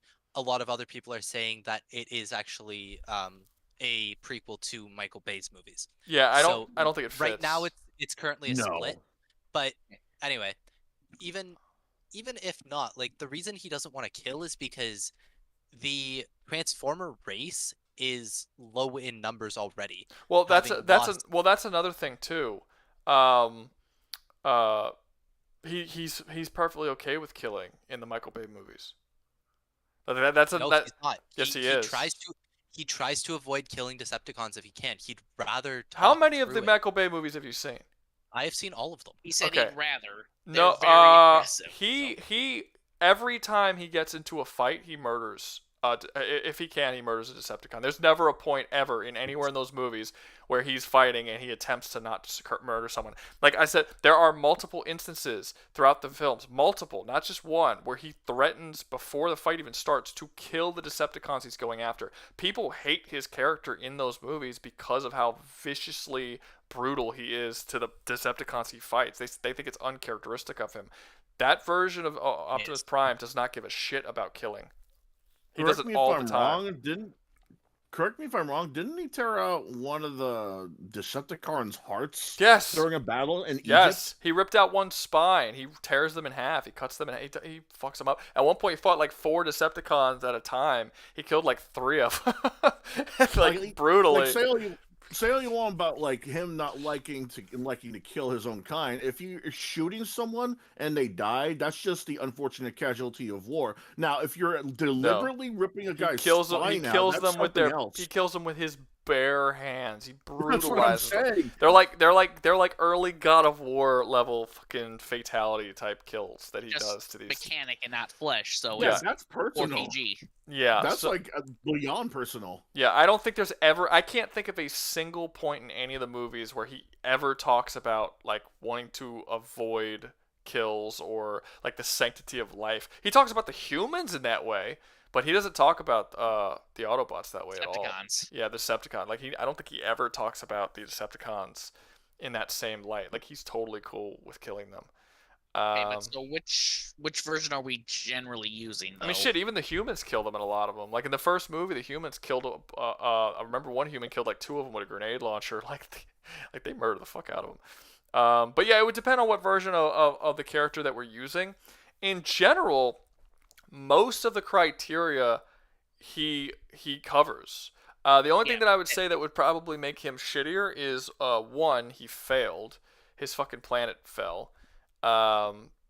That's pretty bad. Like you failed in your job. Like you were the one put in charge of defending the planet and during the Civil War and shit, and you completely flubbered that, and the planet fell. Hey, but the planet broke before the guard did. and Sorry, also, I had to make a reference. yeah, but don't interrupt me to make the reference. Okay, and then he fuck. What was I saying? Yeah, and the fact that he doesn't actually kill people in most iterations. I think that those are probably 2 things that are kind of holding back. It's I know they're not technically on the criteria that we have to boot, but it's kind of like the Doom guy thing where it's like he's technically not a soldier, and he hasn't been a soldier for billions of years, and that should probably factor in. They're like this is like the misc reasons, you know. But other than that, he does follow all of the other criteria. I mean, he would be pretty high in terms of those initial 4 criteria. He's always seen as a very inspirational leader. He gets people who disagree with him in many aspects to still follow him because they respect him. Yeah, I mean, he's one of the best leaders on this list. He has perseverance. He doesn't really fight for a higher authority anymore. He kind of is the authority. But his authority is all about like protecting humanity and stuff like that. Well, to be fair, he's probably listening to the people in his chest. Excuse me? You can't just say things. You have to explain what the fuck you're talking about. The Allspark. Oh wait, no. The Matrix of Leadership. What about it? It's the combination of basically past leaders and ideals. So he's literally following other people's ideas or basically being connected to them 24/7. In many iterations. Well, it depends on the iteration. Yeah, say what iteration you're talking about. Because I don't think that's the case in the movies. I mean, there's an Allspark in the movies, and I think at one point they have I was talking about Matrix of leadership. Those are different things. That's what I was just saying that. I said there's an Allspark. Well, you said Allspark first, and then you went. And then you said I made a mistake. Okay, and then I was saying there's an Allspark in the movies, and I think there might be a Matrix of leadership. That's what I was saying. So you have to stop being so interested in hearing yourself talk.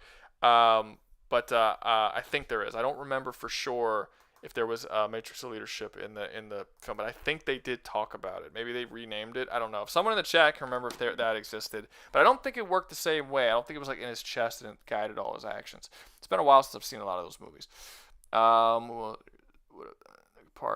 We're talking about the movies one. Oh, that's when I'm actually. I don't know. I don't know which one we're talking about. It's just I just put the fucking picture on there. It's whichever I was talking whichever ones people were more thing. But anyway, but based on what you guys know of Optimus Prime, where do you think he should be on the list? Like I said, he's got most of it down packed. Most. I feel like he should be. He is loyal.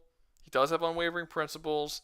He does fight for a higher authority, and he does persevere, as well as being one of the best leaders on this ship. The only thing that I think he is his lack of ability to kill people, which is gone in the movies, if you want to go with the movie version, and the fact that Cybertron kind of fell and he failed at his goal, which kind of sucks. You said perseverance, not success. Well, perseverance is the ability to push forward to get the job done, regardless of what challenges or obstacles come in your way. That's what perseverance is. If you failed, you did not have the perseverance to overcome.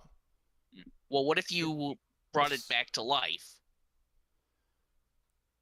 I mean, again, you would have to talk about what version you're fucking talking about. I think I would put him at low A. I mean, that's still failing. I mean, it's cool that you you had a second life. You know, you hit a checkpoint, but you did still fail. Oh boy, Optimus has more lives than Mario's cat. Yeah, but so I would probably say definitely above B. Yeah. Probably A. One of the things that bothers me about Optimus Prime, I don't know why this part sticks out to me. It's the fact that no matter what he fails at, whether it be something as big as fighting the Decepticons or something as small as making like a promise to see someone, he beats himself up a lot. And while it's one thing if you're acknowledging your mistake and it's like, shit, I'm sorry about that, yada yada, it's like, dude, there's one point where he admitted to cheating in a video game and he blew himself up. Well, to be fair, that was a proper contest. Yeah, but if it's to the point where you gotta blow yourself the hell up because you cheated in a game, it's like, how big of a bruise has that ego gotten from your own punches? Well, what was that game determining? If it's a game that's like determining a big fate of something and he found himself cheating, I could understand. It would be weird, but hey, let's just chalk it up to orange and blue morality. You still blew yourself up. Hey, let's give Kavsora a shot. Okay, cool. He was muted for most of this because he was echoing, but I fixed that. Let's hear what he's got to say. He has nothing to say. So Go ahead. So when it comes to Optimus Prime, so I honestly like the Bayverse Optimus Prime, just like the design of him in general, not the one where it kind of gets a turn in Age of Extinction and The Dark Knight. Like that kind, I'm not really a big fan. Like, just look at him. Okay. Okay, you gotta look. The criteria for this? Yeah, like, do you know what we're doing? Yeah, like you guys are talking about Optimus Prime and like the different universes. No, we're talking about Optimus Prime that's not as the a soul soldier. thing. We're making a tier list. Yeah, we're not talking about who you like the most. So when it comes to a soldier tier list, okay. Don't just guess. Look at the criteria, figure it out, and then you can come back. The criteria are in the chat and on Discord. Yeah, you gotta know what's going on. Okay. So I think that because I think that because he has everything in the criteria, however, he doesn't kill people, or at least most versions of him don't, and he has a pretty. Like he failed. Like he Cybertron fell. He failed. He had to abandon the planet. He left. I feel like we could put him up. We could put him basically. I think he belongs at the bottom of A. I think that's a good place to put because everyone above him has all of the same shit that he has. That's really good, but they all are successful at what they do, and they're actual soldiers who like overcome the obstacles that they're put up against. Optimus Prime really doesn't, or at least he didn't. Kind of a lot of portion of his whole story is that he's trying to overcome a failure. But yeah, I don't know. If someone, I'm not the biggest Optimus Prime guy, so if someone has a better place for him, let me know.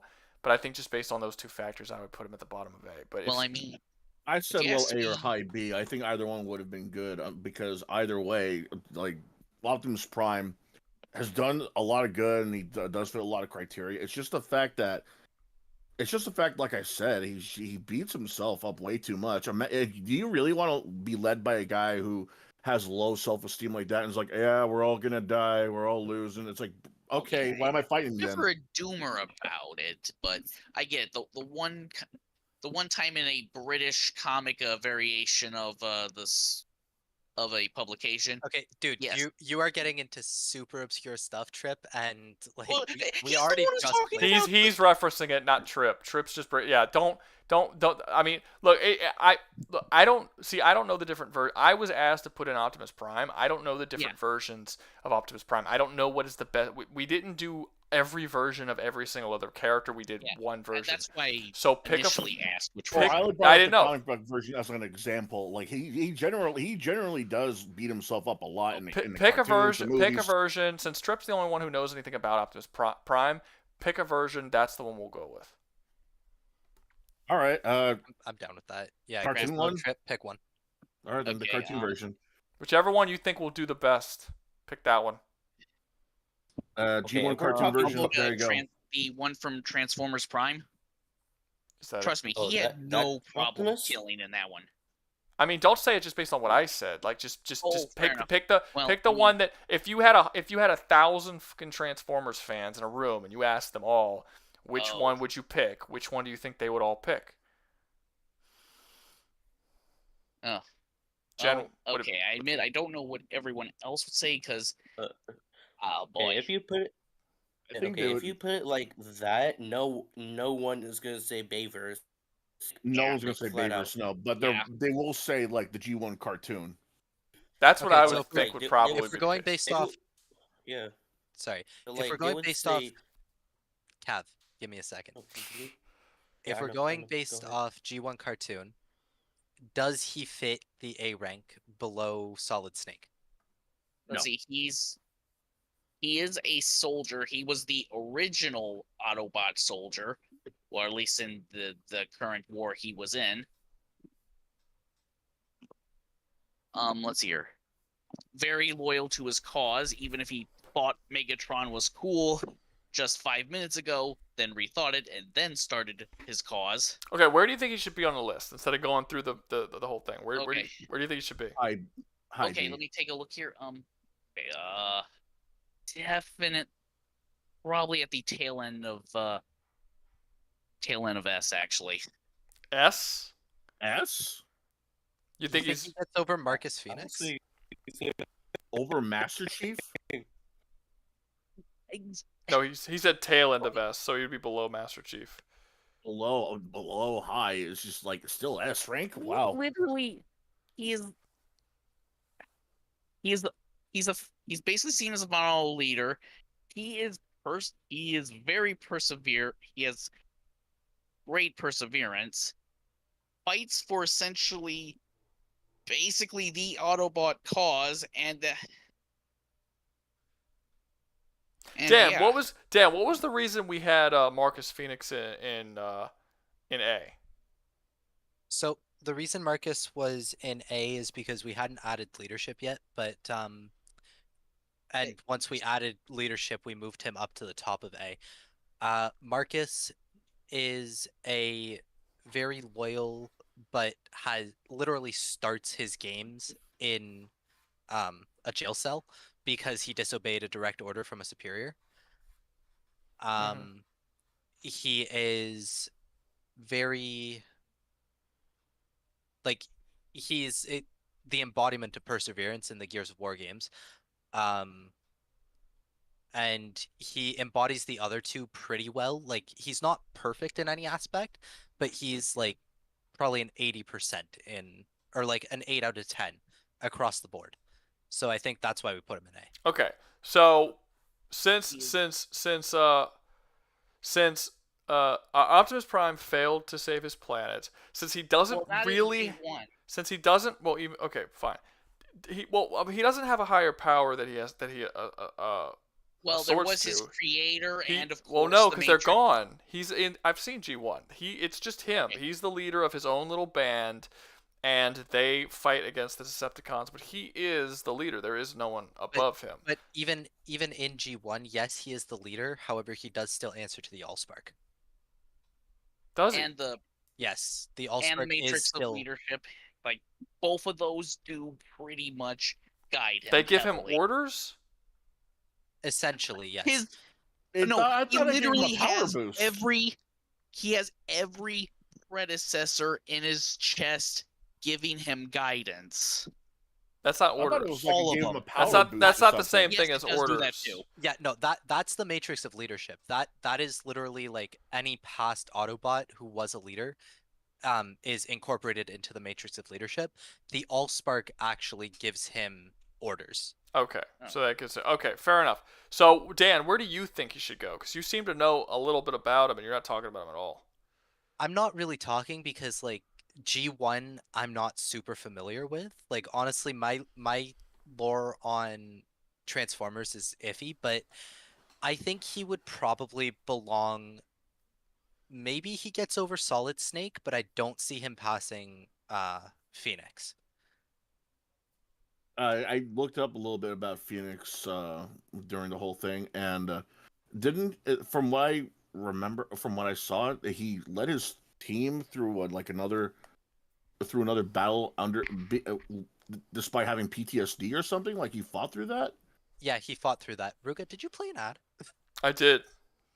That's actually kind of badass and pretty loyal if you think about it. Thank you. In being Gears literally 3, he is- puppeteered by the original creators of the Autobot, who were trying to use him to destroy others and was actually resisting it. He was literally resisting being a zombie for a bit. And no, that was in the show. Yeah, that's not perseverance, so that's willpower.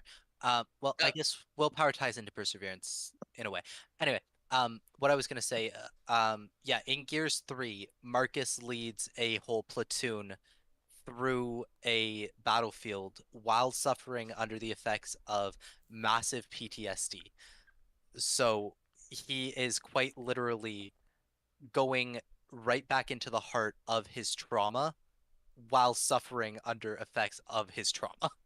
That's beyond loyalty, man. Well, that's perseverance. That's not quite loyalty. Well, it kind of it is because like it is you're being putting loyal your- to the cause, but Yeah. that is a testament to his perseverance. Someone, Like, Lost Soul is saying, with I guess the Matrix of Leadership, so it's like the Avatar. Yeah, it's like how all the new avatars have the soul of Rava until Korra cut them all off.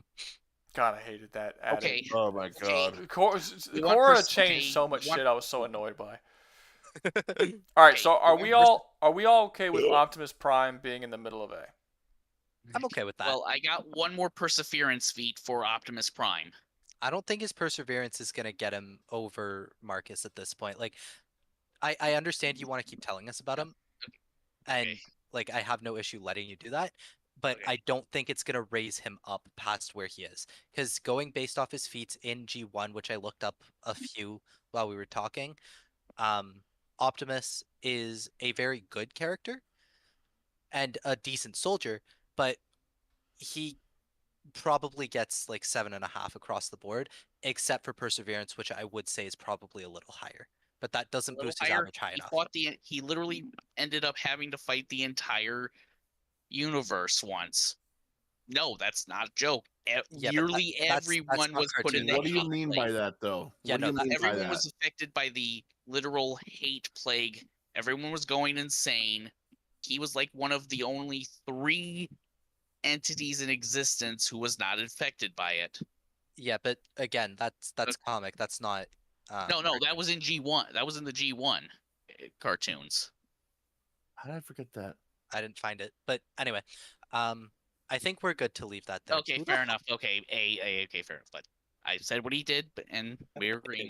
No, it's fine. Like I said, most people here don't know a whole lot about him, so it's kind of hard to say for sure. But it is what it is. Anyone who watches the video later on or whatnot, they could disagree or agree. They can yell at us. Last up, we have Chris Redfield. Oh, that's Chris Redfield. Okay, I know this guy actually. Thought it was somebody else. Yep. So you know Chris Redfield, Dan? Yeah, that's Resident Evil, right? Okay, so I'm gonna go with no. You do not know Chris Redfield that much. So. Since you weren't No, you weren't 100% sure what series he was from.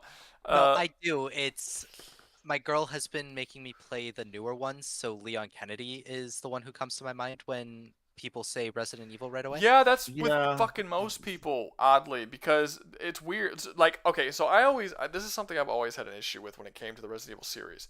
Everyone loves Leon because Leon keeps outdoing Chris Redfield, but Chris Redfield is the main protagonist.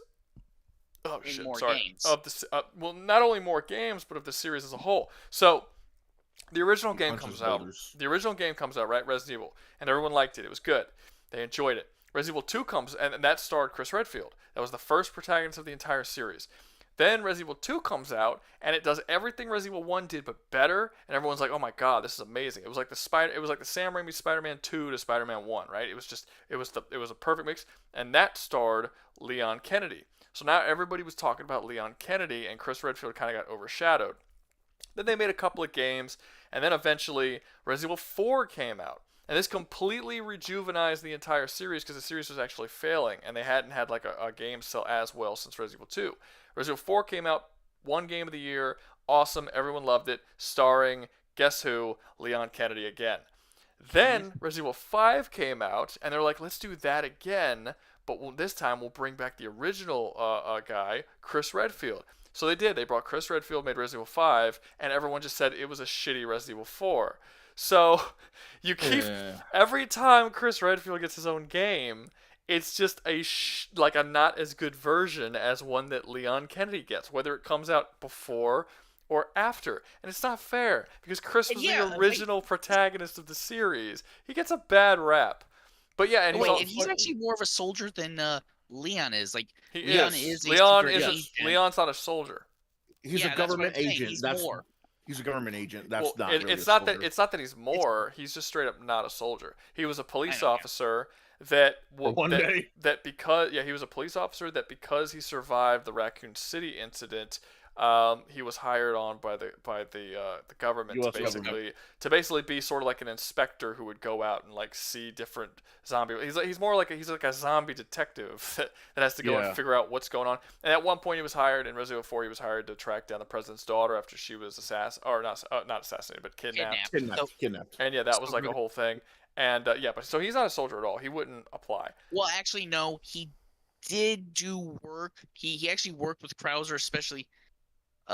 He was actually following a drug cartel lord who was using umbrella stuff, yada yada. It was actually in a light gun game. But again, that's still agency. That's a light gun game, though. That's a side game.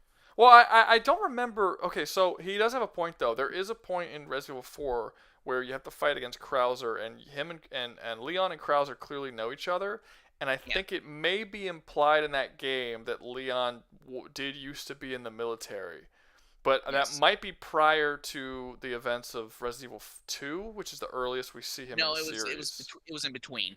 It was in between. Okay, I don't know. Yes, it would be weird for him to go from being a cop to like joining the military. That would be strange. Well, I mean, he survived Raccoon City. That pretty much gives you a. That was one whole day, though. It don't make you a soldier, and it was one day. What were you saying, Dan?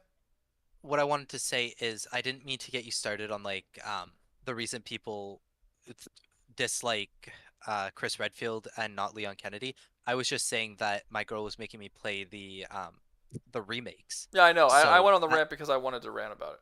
Yeah, no, but that's why like Leon Kennedy's the one who comes to mind is because I was playing RE 2018 recently. Leon Kennedy is the one that comes to mind to most people, not just you, and it's because of the reasons I just told you. All the best games star Leon Kennedy for some reason. And the second person to come up as Jill Valentine, third is Barry Burton.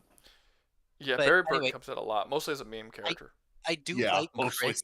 Okay. I do like Chris as a soldier. Like he is a very compelling character, and I think he does get a bad rap because he is put in bad games. But I don't think that's his fault. I don't think he's in bad games. Like not in bad games. Resident Evil 1's not as good as Resident Evil 2, but it's still a beloved game in the franchise. Resident Evil 5 is said to be a lesser version of Resident Evil 4, but it's not a bad game.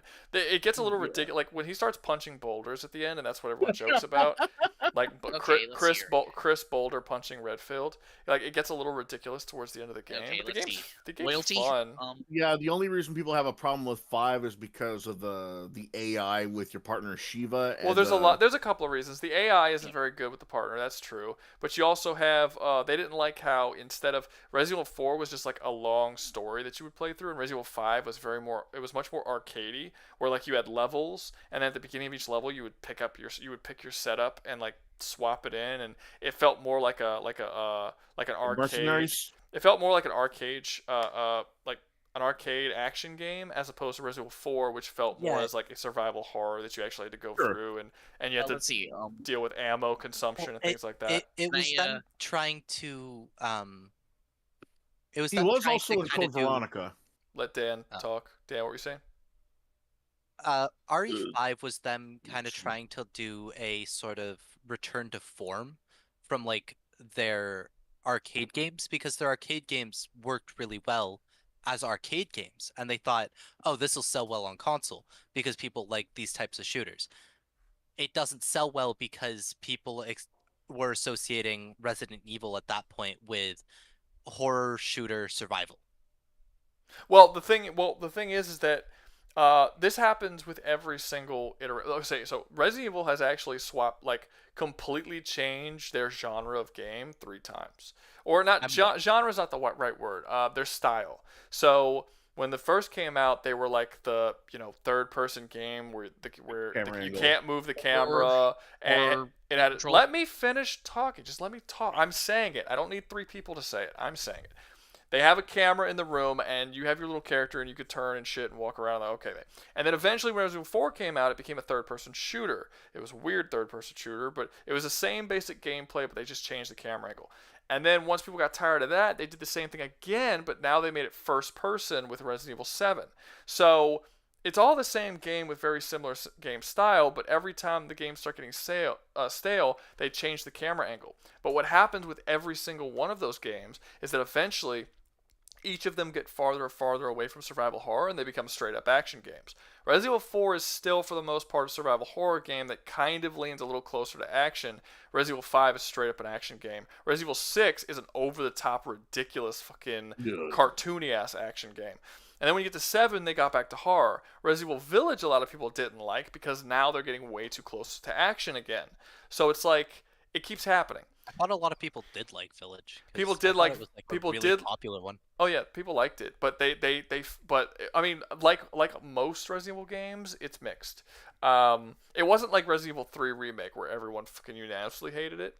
But yeah, like a lot of people liked Miss Depescu or whatever her name was. Lady Demetress. Yeah, whatever her name is. And then some people got annoyed when you got to play as Chris, because when you play as Chris, it literally just turned into a shooter. It felt like Call of Duty or some shit, or fucking Doom. But yeah, because of the different types of Resident Evil games that they've released, Resident Evil has a lot of different types of fans. So there are some Resident Evil fans who prefer the action-based gameplay, and there are some that prefer the more survival horror-based gameplay. And every time they come out with a game, half the fan base is pissed because they have fans from different genres, essentially. So a lot of people don't really care for Resident Evil 7 because they would prefer the Resident Evil Village type gameplay than the Resident Evil 7 type gameplay. And that's they've sort of dug this hole for themselves because they keep flip-flopping back and forth between 2 different genres that 2 totally different groups of gamers enjoy. Go ahead. They're trying to fix a divot by digging a hole, is basically what they're doing. Seems like it, yeah. And then I don't know if they've announced the next one to be, but it's gonna have one of two options is gonna happen. Either 1, it's gonna go way far into action, or 2, they're gonna just kind of do a soft-ish reboot where they like go back to survival, just straight up survival horror. Regardless of what they do, somebody somewhere is gonna be pissed off about it. They did hint at Resident Evil 5 getting a remake after the end of the Resident Evil 4 remake, but that we have no idea if they're gonna. Shit, that might be why they're doing the remakes. They might be doing the remakes instead of continuing the game for that very reason. Let's just go back and remake the ones that people liked, and because people keep getting pissed off at all the new ones we make. Okay, so let's talk about Redfield. I think, based on our criteria, he's not a great leader. Yeah, he's But based Not on really.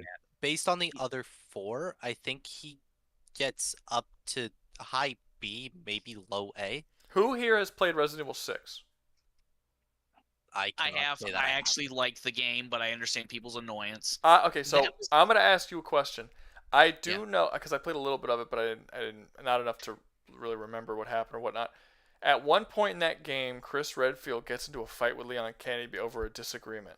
What is that disagreement over, and is it a disagreement that could qualify him as being dogmatic in his beliefs? Essentially, is Chris Redfield wrong when he goes up against and fights Leon Kennedy in that game? Oh wait, Leon was. Okay, wait. I think Leon was in a bad position, and basically all signs look to him being in the wrong. Actually. Okay, so Chris was correct. Yes. It looked like Leon was wrong.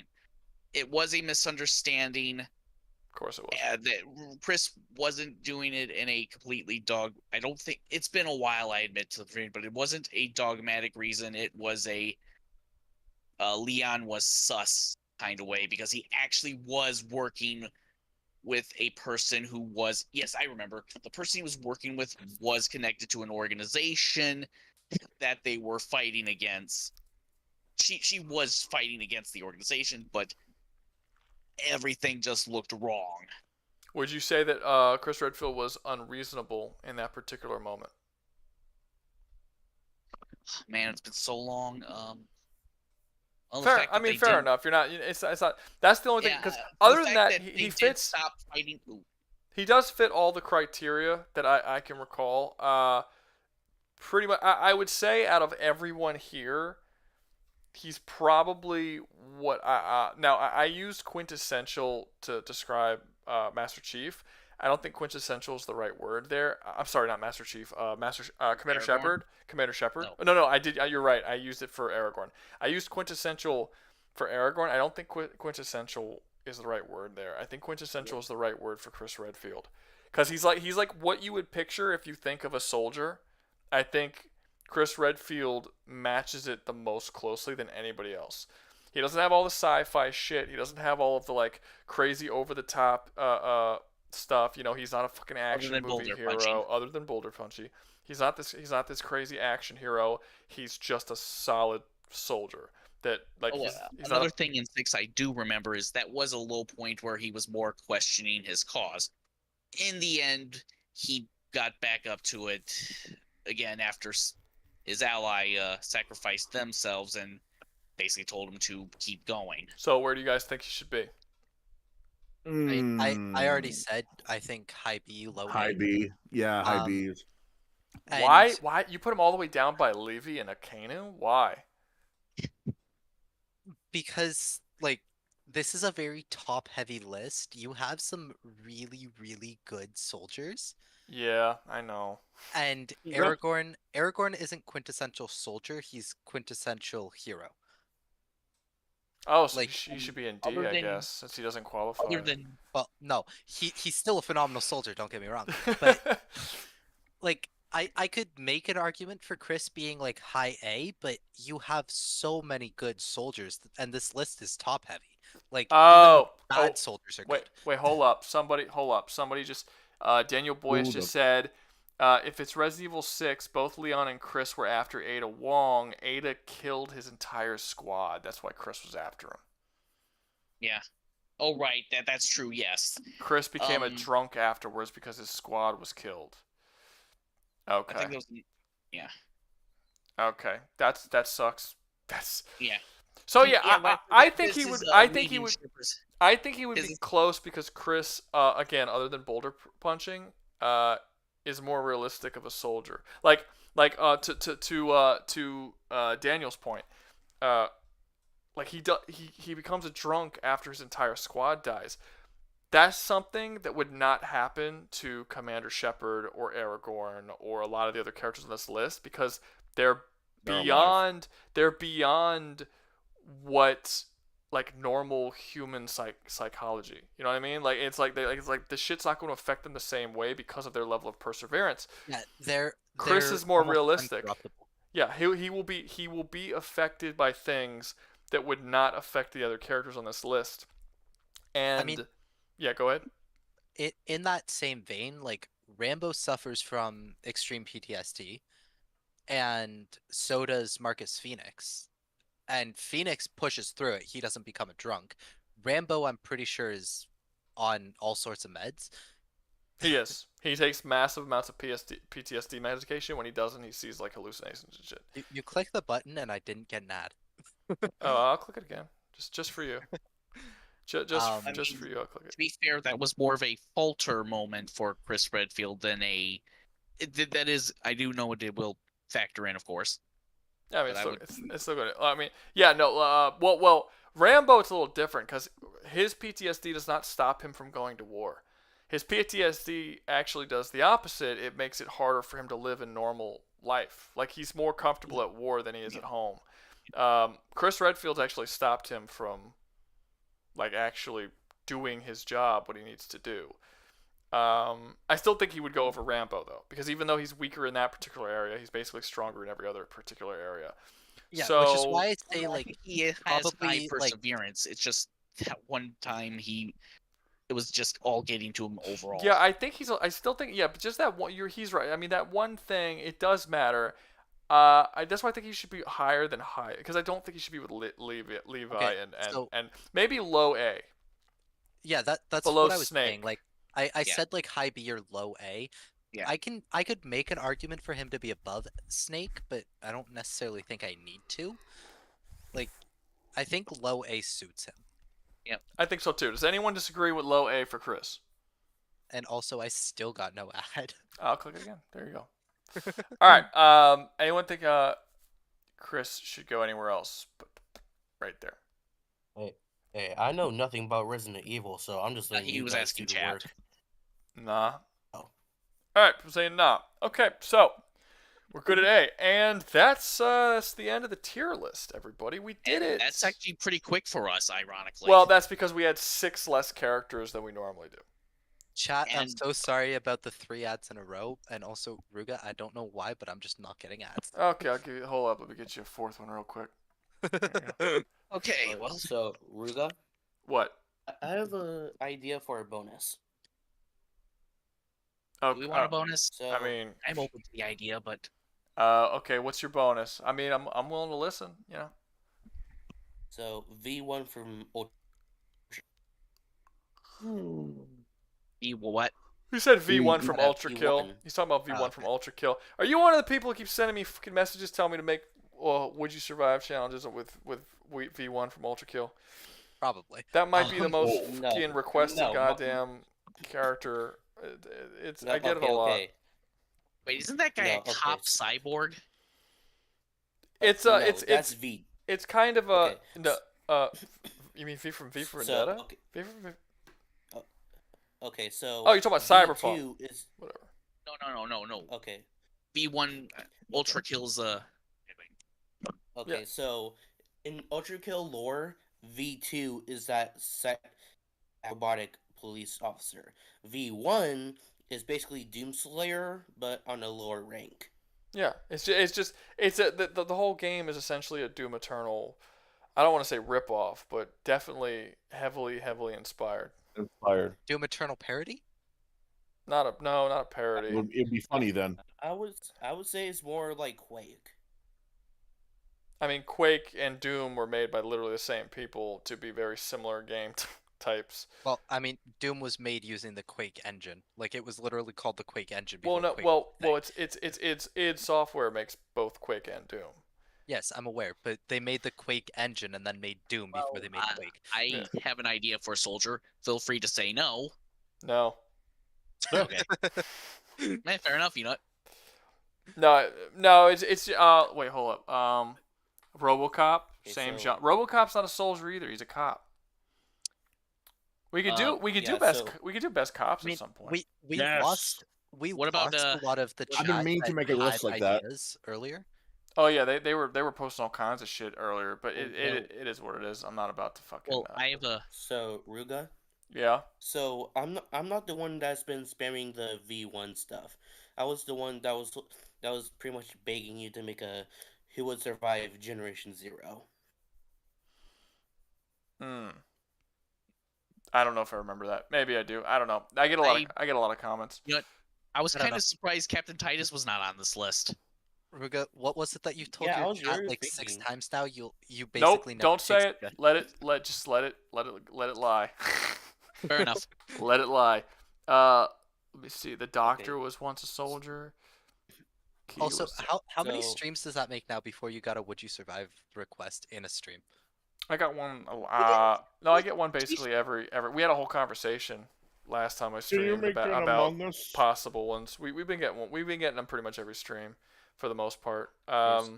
Even a lot of times when we were doing the Helldivers playthroughs, I was getting them in the comments. Yeah, I just wasn't responding to them. But yeah, no, I get them in every one. To be fair to Kevus, it was Rouga asking him if he was making those ones, but then he did answer which one he was doing. Yeah, so. no, I get you. No, I brought it up, but no, he was saying because he brought up V1. I get a lot of comments about V1 from that series. I get a ton of them. Well, it's because I used to make the Doom videos. Like literally every time I dropped a Doom video, I would get like fucking 10, 15 comments of people being like, "Oh, you should do Ultra Kill versus Doom," like over and over and over and over again. Which I don't even realize why that's so interesting because it's literally just a lesser version of Doom. So why Ultra Kill? Why would that be? Because they're so similar. That's the reason. But it's that just because they're similar doesn't mean it would be good. It's because you're literally just putting a weaker version of the same universe into it. I think I can answer you in less than 5 words. Let the other guy talk. Okay, so when it comes to Doom and Ultra Kill combining, so that would be pretty rough because like Doom Eternal or just Doom in general only has an alien race, or just put it in simple terms, demons, and that's it, just demons. Then Ultra Kill has a variety of different creatures, like we got the virtues, we got the demon corpses that they're like either like clay, stone, etc. Then you got the robots that are just bloodthirsty, trying to kill every demon they see just in order to keep running. Cool. Miss Yummy, suggesting we're not adding a bunch of soldiers to the list because we used to do 20 characters per list, and then the fucking stream, at one point I think one of the streams went to almost like 7 hours or 7.5 hours or something, and it's just like it started to get excessive. So instead what we're doing is this time I did 14, and this is not bad. This is 4 hours. I could do 4 hours, and then we'll return to we'll return to it later on. So maybe we'll keep this exact list. I'll make a photo of it or whatever, and then in the next, if I ever do it again, I'll just go in and we'll just recreate this and then just add on to it and just keep building the list that way instead of doing one where there's fucking 40 characters on it or whatever. Because at one point, the first one we ever did had 20, and then it started getting to the point where like one of them we did like 24. And the first one we did, it took us like 5.5 hours, and then eventually it went up to 6 hours, and then eventually it went 7, and even a little past 7 hours. It's like every time we do this, it gets longer and longer. So we had to cut it. This was nice. This was 4 hours. It's fine. It's good. Yeah. So your first one was 5 1/4. Your second one was 6 1/4. Your third one was 6.5. And then the longest one, which was horror monster tier list, was 7.5 hours. Yeah, that was excessive. And that's the one where Rouga and I both kind of went, "What the fuck is this?" Well, to be fair, that was less so due to the length. That was more so due to my annoyance with I was done talking about horror movie shit by that point. The whole month. The whole month I was making horror movie videos, and we did that the last weekend before Halloween, and by that point I had already made like 8 or 9 horror movie centric videos up to that point. So by the time we got to it, I was just like, I was out like a week before we even did that video. I was so horrored out. I was just done. I was like, I don't want to do any more horror shit. And then I remembered, fuck, we got a fucking long ass stream to do. We got to make a whole tier list about it. Yeah, and then it was a 7.5 hour stream. Oh my god! And then we made and then we made it, and a lot of people in the chat didn't even know any of the characters, so it was basically just me talking for large portions of it, and I was just like, oh, I'm fucking done. And then Dan was really frustrated with it, so Dan's negativity was rubbing off on me. That was the thing that was making me happy, was the mime jokes. That was keeping me in it for as long as we did it. So. It's fine. Yeah, like I had to play to the mime jokes because that was the only thing that was really making me entertained at that point. Because like after doing 4 6-hour streams in a row, my mental was just suffering. In a row. It was once a week. Once a week is in a row. That's not in a row. In a row would be like 7-hour stream done. Okay, let's start the camera back up. Rouga, are you aware of how hard it is to drag yourself out of bed when you are a depressed as fuck 20-year-old? No. Yes. Because I don't make up yes, I do. Mental ailments to justify my bad feelings. It's not made up. But okay, whatever. sure, son. You know what? I'm not having this argument with you. Oh, okay. Yes, lost soul. I'm only 20.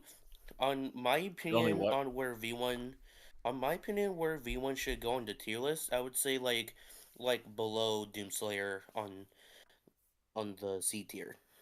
Kevsor is having his own conversation over here. Yeah, apparently no one's talking about V1.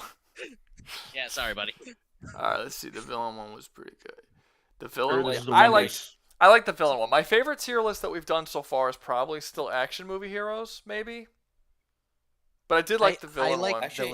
I liked villains most. Actually, Rouga, I have an idea for another tier list. Are you gonna say it? Oh, excuse me. Yes, go yes, quiet I am. Hang on. Okay, so an idea for a tier list is like best mech pilots. No, Ooh. I'm not doing that one. I can tell you right now, I'm not doing that. That's a little too niche. Well, no, like, do you know anything about mech stuff? I haven't seen enough mech shit to do it. Then there you go. I've seen Pacific Rim, Big O. You know what's a good one? Megas XLR. That's my favorite. Yeah, that's fun. That was a fun one. That's a solid one. But I don't know that many. Certainly not enough to make a whole. Yeah, I've never seen That's Gundam. fair. Never seen Gundam. Yeah, fair enough. What is? I would some suggestions I would say is Emmett from the Lego Movie, since he did build his own like construction mech near the end. I think that's cheating. That's cheating. It's literally one scene. He's not like a mech driver. I wouldn't have counted that one, to be honest, personally. You know what I'm sad about is that I fair missed enough. on a huge chunk of the gaming swordsman tier list because I had to deal with fucking Canadian Thanksgiving. I'm not even gonna lie. I forgot we did that one. I totally erased that 6.5 hours from my mind. I completely forgot. If I had actually been there, I feel like it would have been more interesting because I had a lot to say on all of those swordsmen. But I was busy. Can you please tell me your opinion on Link in particular? Yes, I will make Link is overestimated and is not nearly as strong as people want him to be. I don't know about that. Oh, they got all negative. I think I'm well aware that I struck a nerve because people want Link to be at these massive levels where he can destroy mountains with a swing of his sword. Okay, yeah, that is ridiculous. Oh no, that's something else. Like if we're talking about in universe, people never take him seriously almost. But if we're talking about here, that's if he's saying swing your sword and destroy a mountain, and you guys are saying that there's people says that, dude. People say that he is a universe buster. That is that's like where people put him at is universe. People put him at Universal How or you gonna call multi-universal Link a universal buster? Okay, I like Link a lot, but what the fuck? Something about the TriStar or something. So, it's like a universe Triforce, destroying whatever. Even with the Triforce, he's not universal. No, the whole reason that people say Link is universal is because the Master Sword has the title of Evil's Bane and can quite literally fight against a dark god. Now, So can Jack's sword from Samurai Jack, but that doesn't mean that he's universal. except people try to put Jack at multi-universal. Okay, I've never heard that one. I've heard Link a lot. I've never heard that with Samurai Okay, Jack. so with Samurai Jack, People have tried to put Samurai Jack at multi-universal because he was able to fight against Aku. But who puts Aku Right, at but universal? the thing is about the. Fuck if I know. The thing is about the Okay, difference. the thing about I'm trying to say is Okay, that people who say that it's that Link is universal all because his sword was made to vanquish evil and evil only is the same kind of logic if you were to do that with Samurai Jack. It just wouldn't make sense all because that one weapon is made to vanquish evil. I don't think That's the not argument fair. is that it's made to vanquish evil. I don't think that's the argument. No, the argument is that it is only Link's blood and incarnations of Link that can use the Master Sword and that have the Triforce of Courage, which then makes the Master Sword even more powerful. It's essentially a feedback loop that people just go, oh, because Link has these three things, which is the hero's soul, the Triforce of Courage, and the Master Sword, he essentially just powers up infinitely because these three things feed into each other. And so because of that, people try to place him at like universal because he can essentially fight gods. Yeah, well, so Link thing Link is not that strong though. Yeah, I mean, he's actually stronger than he looks, but yeah, not as strong as what the mountain thing. What the hell? Link no, is stronger than he looks. I will give you that. But what Mountain Link shines in is that he has the knowledge of all of the previous Links. So he is a master tier swordsman, yes, but he is not at all stronger than a small building. Like, he can probably barely bring down a small building with a strike from his strongest weapons. Now, the thing is, with Link, he will always be as strong as he needs to be to get over the evil in his games, because that's how he is written. But those evil in his games, they never surpass anything past like a peak human usually. Like, so even here's one I just saw. I was just looking at different things to try and see if I could find where they're like super wanking Link, and apparently in Hyrule Warriors, they got him at large star level because let me see, hold up, is empowered by the same fierce deity mask used to defeat Majora. Additionally, can split the Majora's Mask moon in half with his Muso. Yeah, okay. So that was from Hyrule Warriors. That's the other one that people love to use to wank Link is Majora's Mask because of a very specific piece of equipment that is quite literally a god in a mask form that takes over Link's body and recreates it into a giant. Like, that isn't Link at that point. That is his equipment making him way too strong. He looks like a fusion between Sephiroth and Link, though. Ironically, Link, or also in Hyrule Warriors, people will say that Link has FTL feats. He does not, but they say that he does because he can do a flurry rush in a beat 'em up game. Yeah, okay. So Link can hit 30 times in a second in this specific game. That is not at all canon, though. That's a gameplay mechanic. And people love to use gameplay mechanics to make their arguments work, but that don't work. Like, you can't use gameplay as a way to power scale your character. Here's another one. This is one's from Majora's Mask. They got him at star level. More powerful than Majora without Skull Kid holding him back, who is powerful enough to drop the moon on Termina, resulting in the world's destruction. While unrestrained, Majora casually created an entire pocket dimension containing a star. Okay. That's the Majora created a new dimension because Majora is a god of creation. And it was Link, just a large because room. Link, well, also just because Link beat Majora, that now means Link is star level. That's not how that works. Yeah. And also, the only reason Link was able to beat Majora in the first place is because of the Fierce Deity Mask, which we already went over, gives him powers that he does not canonically have.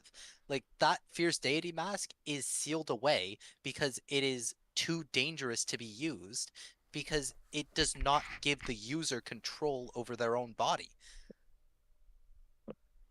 Okay, I will so die on I this don't know. hill. I don't. Link I is don't. not I that don't strong. play these games. I don't give up. I've said this a lot. I think that the game. I don't know about the character or power levels. I don't care about that. I think the games of the Zelda games are overrated. I don't think that. I don't love them as much as everybody else does. I think they're kind of like basic adventure games with characters that I don't care about, who just say hi, and like Link's not a character. I don't care about Link as a person. I don't care about Zelda as a character. Like I've never had any love for the Zelda games. That is completely Okay, fine, so- Rouga. But like, the strongest physical Link that you will see is Twilight Princess or Breath of the Wild and Tears of the Kingdom.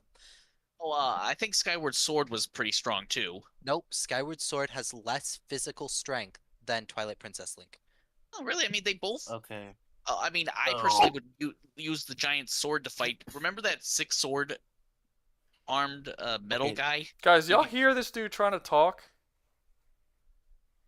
Sorry, no. Go ahead. Go ahead. So when it comes to Link, I know nothing about like how you were saying, Ruga. I like me and you. We haven't played the games. We don't know anything about anything about just blah blah blah. And this Link, it's just another character we don't care about. So Okay, you're that's just repeating what you just stop. Okay, I stood up for you, man. I did.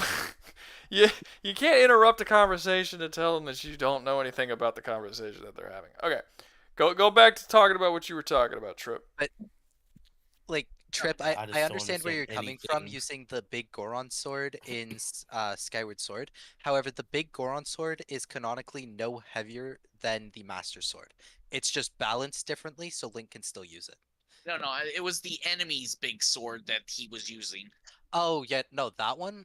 Yeah, No, he that's not a feat of strength. That is, well, I mean, technically it is, but it's not stronger than Twilight Princess or Tears of the Kingdom, where Well, I'm saying Link he's is around that. canonically picking up huge ass boulders. Yeah. And in Twilight Princess, Link is sumo wrestling with Gorons. Literal mountain creatures. Like they are yeah. quite literally a mountain that is a creature. And Link is sumo wrestling with them. Like but yeah, no, in Skyward Sword, like his biggest feat of strength is using those big swords, but those big swords are canonically not that heavy. Because they are extremely refined metal and very sharp, but they're just made to be big to look intimidating. They had to be lightweight for the automaton to actually use them. Oh, interesting. Thank you. I was actually interested. I don't know if the recording's going to be interesting, but thank you. Are we still recording? Yeah, we are, but no, you're right. You're right, Trip. I think we have come to an end of this. We finished the tier list. We talked about Link for a bit. You guys can continue this conversation on the Discord, and if anybody wants to join the Discord, because we actually removed the Discord link, so let me get that for you guys. Yeah, Ruga will grab another one. Yeah, but, yeah. Well, Ruga, if you haven't copied anything else, you probably don't even need to copy the link again. No, I do, because a lot of times they'll fucking just cancel it on you for some fucking reason. All right, there you guys go. If y'all want to join the Discord, join the Discord. And but I will die on this fucking hill. Link is not stronger than a small building in any of his games. That is just stupid. I like the guy. That's clown shoes. And if you want to, you can technically, you can join the Discord. You can join the general chat, and you can argue with Dan about him being wrong or you being right or whatever. That's also an option. He'll be in there, you know. I mean, I still have the most power in this Discord because I can just press the button and I. Yeah, but that's cheating. You can't do that in a debate. You can do that. You can do that when we're on a stream, but in a debate, you can't cheat like that. That's not. I know. I only did it like 2 times this. That's true. That's true. Probably could have done it a couple more times. What if Flame used the Megaton I was hammer? trying to let the conversations flow. It's good. It's Sorry. Okay, What if so Flame Ruga. used the Megaton hammer and the strength enhancing gloves? The strength enhancing gloves are probably the strongest. Okay, so I have to end the stream now, guys. So I'm gonna end the stream, and then y'all can continue the conversation. Yeah. All right, thanks everybody for stopping by. Sorry for you guys. Bye-bye. I hope you guys enjoyed it, and we'll have one next time. I know we had it on Sunday this week. We usually have it on Saturdays. I'll try to have it on Saturday next week. Super busy this week, so I had to move it back one day. But we should be back on schedule. Next week should be Saturday night at 7. So are we also doing any random streams throughout the week? Maybe. Probably if I get bored. That's really just what the streams throughout the week are. Is just me being bored streams. So yeah, probably. Depends. All right, fair enough. Yeah, all right. Talk to you guys later. See you, Miss Yummy. See y'all later. Bye-bye. And stream and